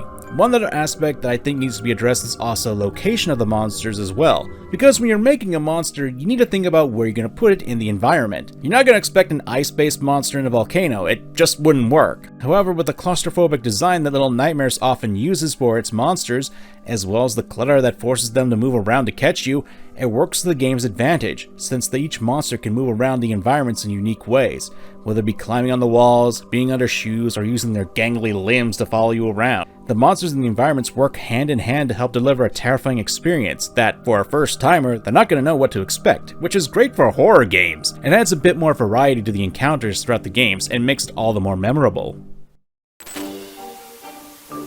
I will admit I've barely touched the surface of what makes a good monster and what makes a bad monster. Because at the end of the day, when it comes to making scary creatures, you're not going to have universal appeal. Why? Well, it's obvious. Most people aren't going to agree what scares them. When I was doing a bit of an opinion check on whether people found the SAX or Emmy to be scarier or done well, I got a variety of answers for that. I personally prefer the SAX, and I'm not going to repeat myself on why, but while there are elements that can work for some people, there are going to be elements that other people aren't going to be affected by. Even for things like Chris Walker, I'm sure there are a lot of people who think that he's probably the scariest monster in gaming, and people are still going on about the praises of Outlast to this very day. I mean, I get it, but I certainly don't agree. When you have something as subjective as horror being used as part of your game design, you're not going to have a widespread appeal, especially with a genre like horror, which already has a bit of an uphill battle to get people into it. But as a man who grew up on rubber-suited monsters and still watches them to this day, I can confidently say that monsters are a key part of my life, even if they are made up of eyeballs and put kids into gyroscopes. But I think there are elements that you can agree that need to be done in order to make an effective monster. They need to be in the right environment, they need to be more monstrous, and they have to play with the fears of people. And they can't just be used to scare people, otherwise people will see the strings that hold the monsters up. And if you enjoyed this video, type in the comments stars, just to let me know that you made it to this point in the video. Until next time folks, I'm MangaKamen, and have a happy Halloween. Don't worry about this. The dragon won't attack us. It's our turn. I know exactly how. But it was my turn. Oh god, why is no one stopping this? This is a question that has been asked numerous times. Turn-based combat. Is it bad? What? Shut up! What kind of question is that? It's a question that always crops out every once in a while, and either side tends to be furiously defending whatever they can or scrambling any sort of argument as to why this style of gameplay is great or why it's a limitation. I personally believe that turn-based combat is great, but that also stems from the fact that I've grown up with a ton of RPGs under my belt. You know the greatest hits: Final Fantasy VII, Persona 4, Pokemon, as well as a lot of lesser-known obscure titles such as Manipulators, Rogue Galaxy, The Wizard of Oz, Beyond the Yellow Brick Road, Disgaea, Lunar, and many, many more. More often than not, this debate will be brought up once in a while, especially when a big YouTuber talks about it, regardless of it being a joke or not. Is it RPGs that are dumb and lame? No! Why don't you play them? They just take so damn long to complete. Why don't I like them? Okay. Turn-based battles and too much text. I'd rather be out not having sex. Menu clutter and useless stats. And random encounters can kiss my ass. And for a time, people will argue that it's just a joke, or that they're right, or yada yada yada. It's just as tedious as turn-based combat is made out to be. Now, I myself am not immune to this sort of debate. Hell, you're watching a video where I'm talking about this topic right now, and I'm sure as hell going to be giving you my opinions and thoughts about it. It's just that sometimes the conversation can be just as tedious and grinding up against a massive RPG boss, and sometimes you just need to understand something before you can take on that massive demon. It's just as tedious as turn-based combat is made out to be. Now, I myself am not immune to this sort of debate. Hell, you're watching a video where I'm talking about this topic right now, and I'm sure as hell going to give you my opinions and thoughts on it. It's just that sometimes the conversation can be just as tedious and grinding up against a massive RPG boss, and sometimes you just need to understand something before you can take on that massive demon. Turn-based combat comes from the early days of D&D because, let's face it, that was pretty much the only way you could do that sort of high fantasy without dressing up as wizards on the weekend and tossing pseudo-lightning bolts at your friends. If for some reason you're foreign to the concept of what turn-based combat is, in which case, hi mom, thank you for watching. Turn-based combat is the gaming concept that each side in the conflict takes turns attacking each other rather than doing real-time combat when playing akin to something Devil May Cry, Mega Man, or dealing with that weirdo down the street who stole your left shoe. Over the years, there have been many complaints levied at the genre, such as it being too slow, there's too many random encounters, and hitting one button is not equated to gameplay, and several others. Now, I'm going to be straight up for once in my life and explain outright that I do see where these points are coming from. I grew up playing a lot of different games and genres. For example, I grew up with the Sega Genesis. Yes, I know, I bet on the wrong hedgehog in the console wars. I played games like Sonic the Hedgehog, Toe Jam and Earl, Comic Zone, and the surprisingly fun Disney games that were on the system before Disney decided to go to the dark side. There were RPGs on the system, sure, but they never really appealed to me. However, when we get to something like the early Super Nintendo or PlayStation, that had a lot more impressive RPGs. Chrono Trigger, Earthbound, Final Fantasy, and you get the idea. Again, I bet on the wrong hedgehog. My point is, RPGs have been with us for an insanely long time, and it'd be obvious that issues with the genre of gameplay would crop up. even if they do tend to be a lot more subjective. So today I figured we'd delve into a few games that use turn-based combat and see what they do right, what they do wrong, and how we can ultimately fix the issues. I'm MangaKamen, and Oh, fuck you, Pokemon! you all knew this franchise would come up. Pokemon! It's become a rather divisive series in the last few years. I mean, one look on Twitter will tell you that.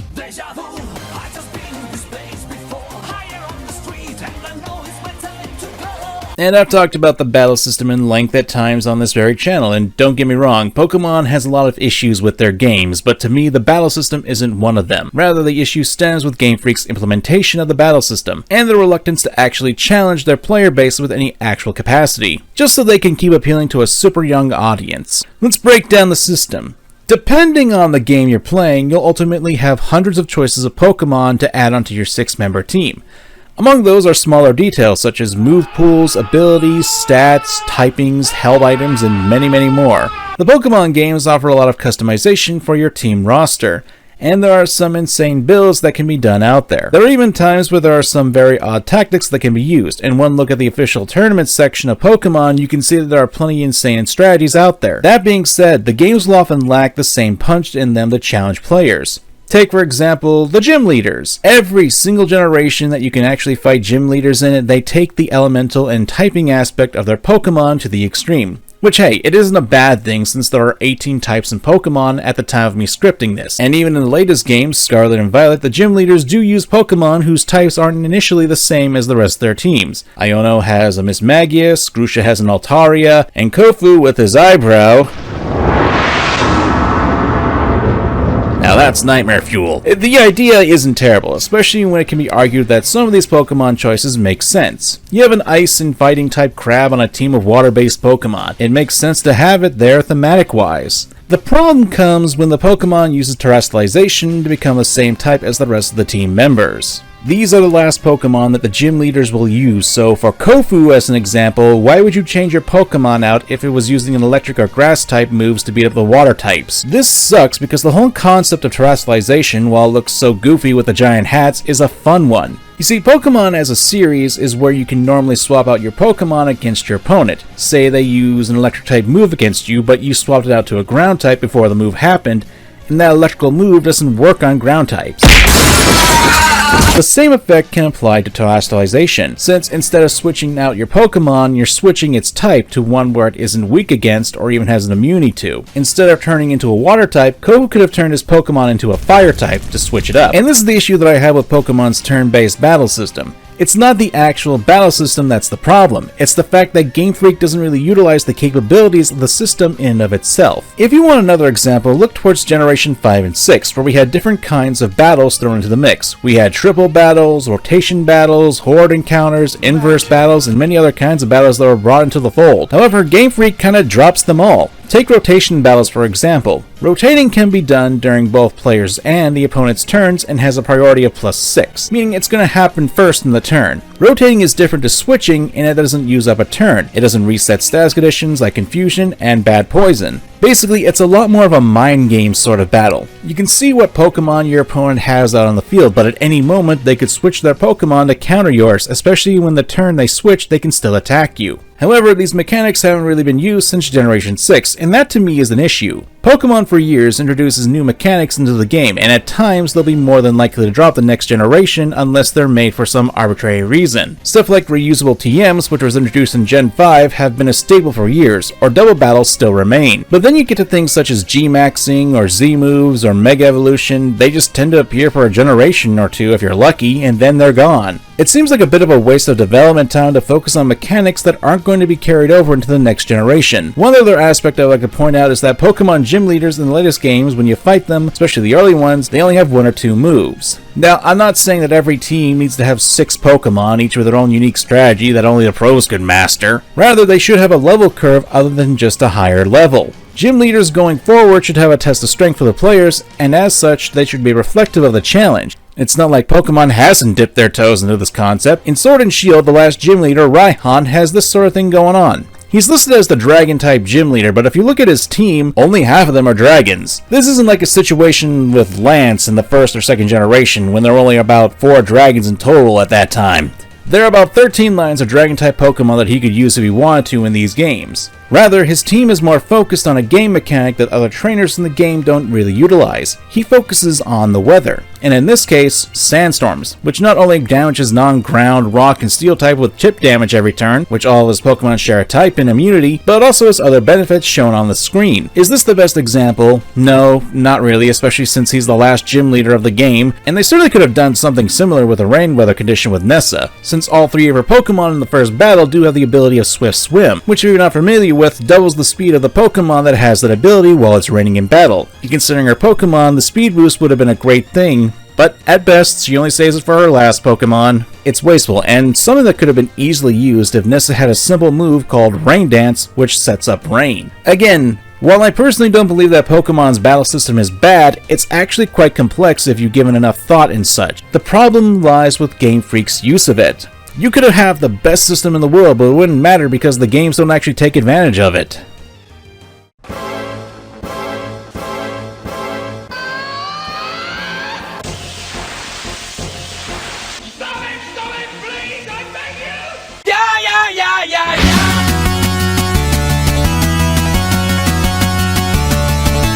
The good old enemy fodder and grindhouse, where you have to destroy countless enemies just to be able to get that measly amount of EXP.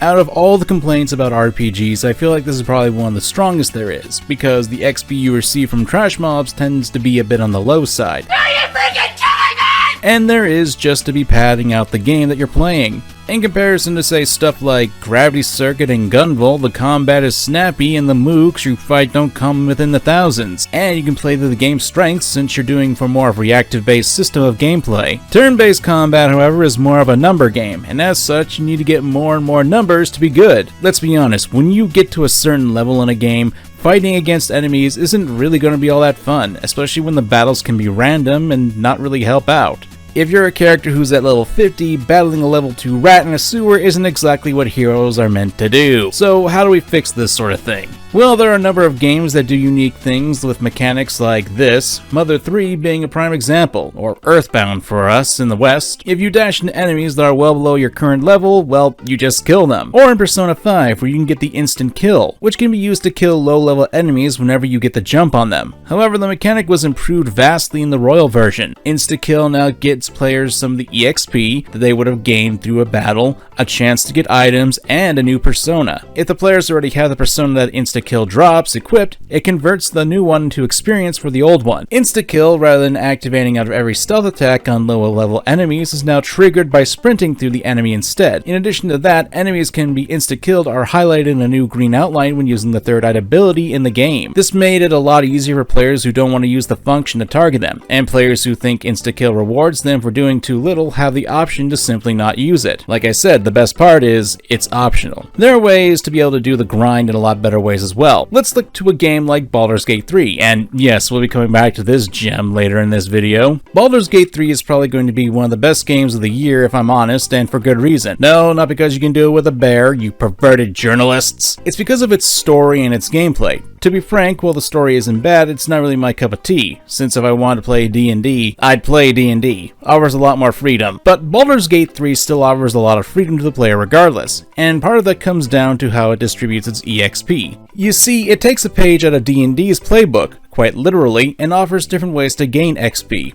You can obviously get XP from killing limited amount of monsters and people in the game, you murder hobo, but there are other options as well, such as completing quests or even exploring Faerun, and sometimes this is a must because enemies don't respawn. You can also learn XP by talking yourself out of situations too. The game offers different means of progression and leveling up, and grinding isn't really a thing in the game. Now, if you want to take a more brutal route, you could go with Least the Painful, where most of the encounters are just boss fights. You have to actively seek out the bosses so you can get the XP. It not only makes each boss battle a lot more impactful, but it doesn't actually feel like grinding since you're going after bosses and making headway. I want to point out that all of these things I brought up, the issue of random encounters encounters may seem to be that you should remove them all entirely, which in all honesty kind of misses the point of this section. Hell, even a game like Pokemon has now gotten rid of random encounters since they allowed the Pokemon to appear in the overworld. You have a choice if you want to battle some Pokemon.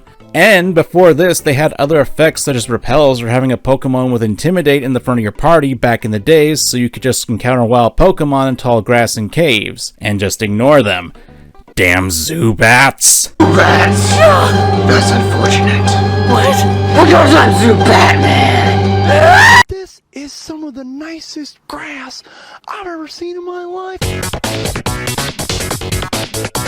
One of the major staples of RPG and turn-based combat that I don't really see talked about is the battlefield in and of itself. Even back in the days of the olden times when the battles start, we would be taken to a different area that had elements of the surrounding area, but it would often just be used as a bit of imagery if you were lucky. Granted, games like the original Pokemon, Mother, several Final Fantasy games, plenty of games like that back in the day would transport you to a nebulous location in order to fight. To me, there's nothing wrong with this, but here's the thing. With the exception of the weather conditions in Pokemon, most RPGs don't exactly capitalize on the battlefield in and of itself. Sure, you'll have the games like the Tales series, which have the arena of sorts, and you can move your characters around in order to dodge attacks, but again, it's not really utilizing the battlefield at best it can. It's here when you get to something like Baldur's Gate 3. Again, this game takes a lot of pages out of the player's handbook of D&D, in which case, whenever you do go into battle, you start wherever the battle activates. And there are times that you can use the environment to your advantage or disadvantage, like, say, kicking people off ledges and setting them falling to their deaths by throwing them.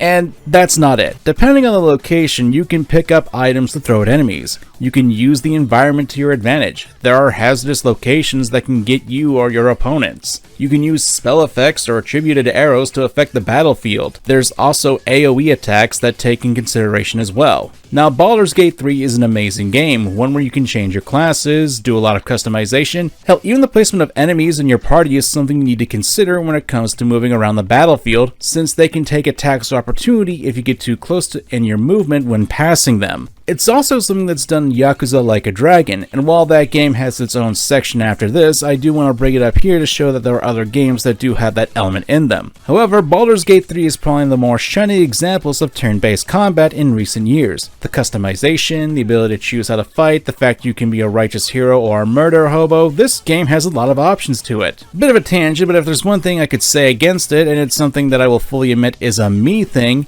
I would love to see different games and genres of RPGs take on this style of turn-based RPG. As someone who has played a lot of D&D and has kind of gotten tired of the sword and sorcery aspect, I would love to see different genres take on this system. I know it'd probably be a mountain of work, and I understand that not every RPG can replicate the level of polish that Baldur's Gate 3 has to offer, but just imagine if we had a more modern-day equivalent RPG like this one, or a sci-fi version. Now watch as someone in the comments types that there is one, and hey, if there is, let me know. I'd love to get my hands on something like that and play it. Time to tip the scale. He said it! He said it!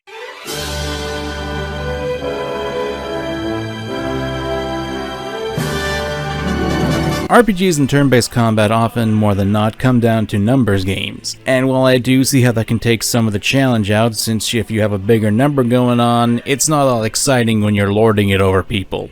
Theoretically, if you were to play Pokemon Omega Ruby and just grind against wild Zigzagoons for hours or even weeks in the first area, you could get yourself a powerhouse of a Pokemon. Of course, that'd just be masochistic, and I'm sure someone on Twitch or YouTube has done that. The problem lies with the challenges that games present as well as how to balance the encounters. I did bring up stuff like the level and XP systems, but I want to talk about elements such as level scaling. If you're not aware of what level scaling is, it's essentially the anti-grinding idea, where enemies and games would be scaled up to your level so a consistent challenge could be present. This is accomplished by either strengthening an enemy's stats or equipment, having more enemies on the field, or outright replacing them with stronger versions. Probably one of the more famous examples of scaling would be Final Fantasy VIII. It's the only dedicated scaling system that the series has to offer. Essentially, the game matched a monster's level to your party's general level, with the monsters automatically learning new and more dangerous techniques. The monsters would often be scaled up to your party's average. And here's the thing, FF8 offered a different sort of reward other than just challenge. Monsters that leveled up with you would have their loot drops be approved upon. Essentially, the higher the level, the better the loot. Heck, Final Fantasy VIII has another system called the Draw and Junction system where you could harvest magic spells from monsters, and the higher their level, the stronger their magic. So while the challenge of the system is there, guess what? You don't really even need to invest in it.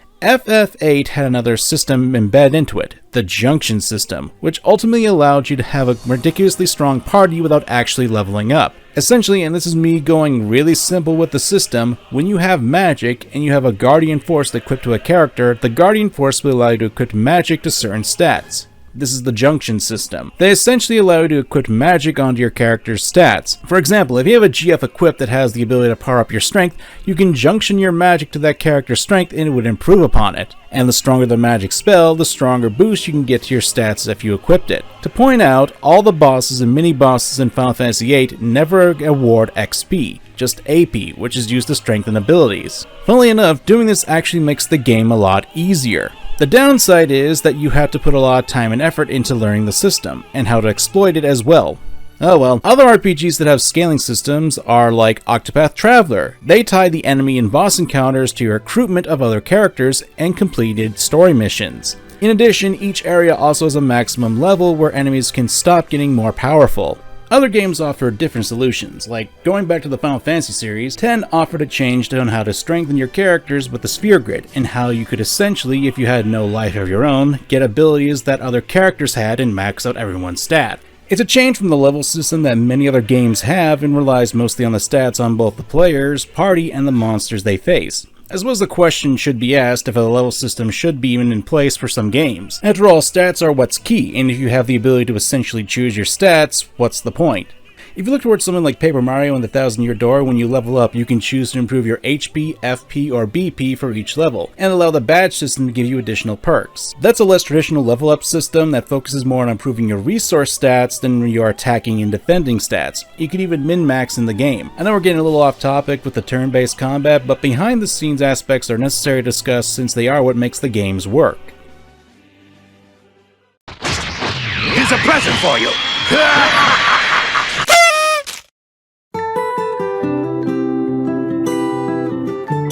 Another big issue that turn-based combat has is the amount of time that the gameplay takes. This can be tied into the grind section, but more or less, let's talk about the actual battles. One of the biggest complaints is that the games take too much time. This is due to animations, selecting your moves, and the aforementioned issues that encounter rates are. Granted, this is probably one of the more subjective points in this video. Some people often see this as more of a relaxing aspect of gaming, where you can just sit back, enjoy the music, and beat up some monsters. Plus, considering games like Yakuza Like a Dragon with its insane moveset,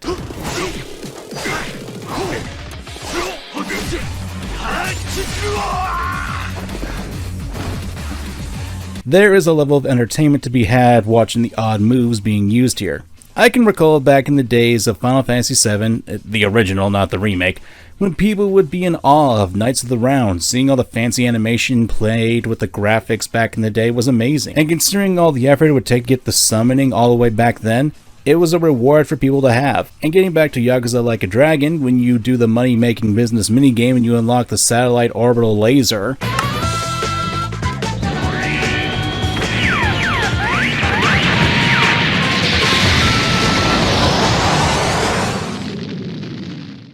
well, that's one way to take care of the homelessness crisis. It's fun to unlock new animations and abilities. It's just entertaining. One can argue that these additions won't make the combat take longer, and I'd counter that you can skip them in a good number of games. Heck, even Pokemon has the ability to turn off animations in the menu. I mean, so long as we don't have to go back to the dreaded slow days of Generation 4, that'd be the real nightmare. Of course, there are other means of keeping the player's attention other than fancy graphics. I mean, we are playing a game, of course, so why not have some inputs here? Yakuza Like a Dragon, see, I told you I'd be coming back to it a lot. There are multiple times where you have to do quick time events in combat in order to get some additional effects or damage. Unlike, say, other games that have QTEs during cutscenes, your focus is already on the game in front of you, so you don't have to worry about your attention being drawn away from the animations or possible story beats. And you don't have to worry about losing your life during it.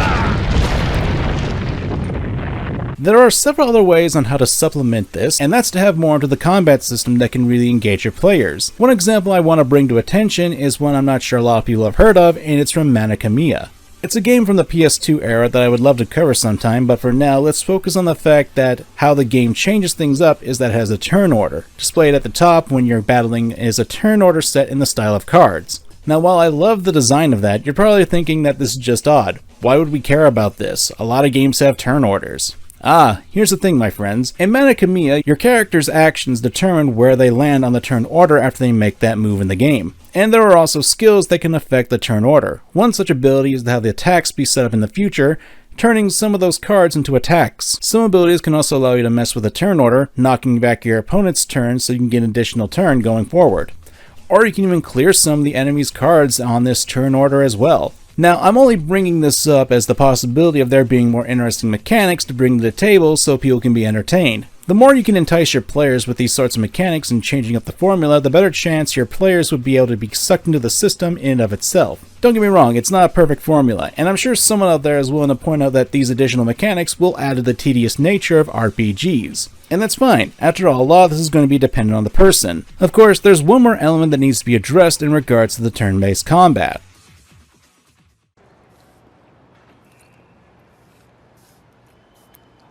Here's the thing about video games, especially the ones with turn-based combat. They aren't just their battle system. Sure, combat is a big part of the games, don't get me wrong, but there are several parts to a game. Characters, stories, style, music, and tons of other elements can draw people into games, and allow them to really dive into the aspects of the turn-based systems. The Persona series, especially 3 through 5, are a great example of that since it also includes the social RPG elements that are in the other half of the game. Spending time with your friends, training, working at a job, doing schoolwork. While those sound mundane, they add to it, and they give benefits to the combat by providing abilities with your confidants and getting a bit stronger personas when you perform the fusion technique. Not to mention, it gives you a nice reprieve from the combat. Of course, some games also rely on their narrative. There's a reason why so many people found Final Fantasy VII to be a masterpiece for many years after it came out. To make it clear, I don't think it's a masterpiece, I think it's a good game, maybe even great, but since people don't like to actually listen before they comment, I had to be clear on this. Don't get me wrong, you need to have a good balance of materials to make a good game. Undertale, for example, while it has a fun bullet hell type of battle system, it's more known for its music and story thematics. Still a fun battle system though, but there needs to be a complementary combination between the battle system and the story so that way you can push yourself through the countless battles. Oh, and flowers that turn to demons. Will you clam up?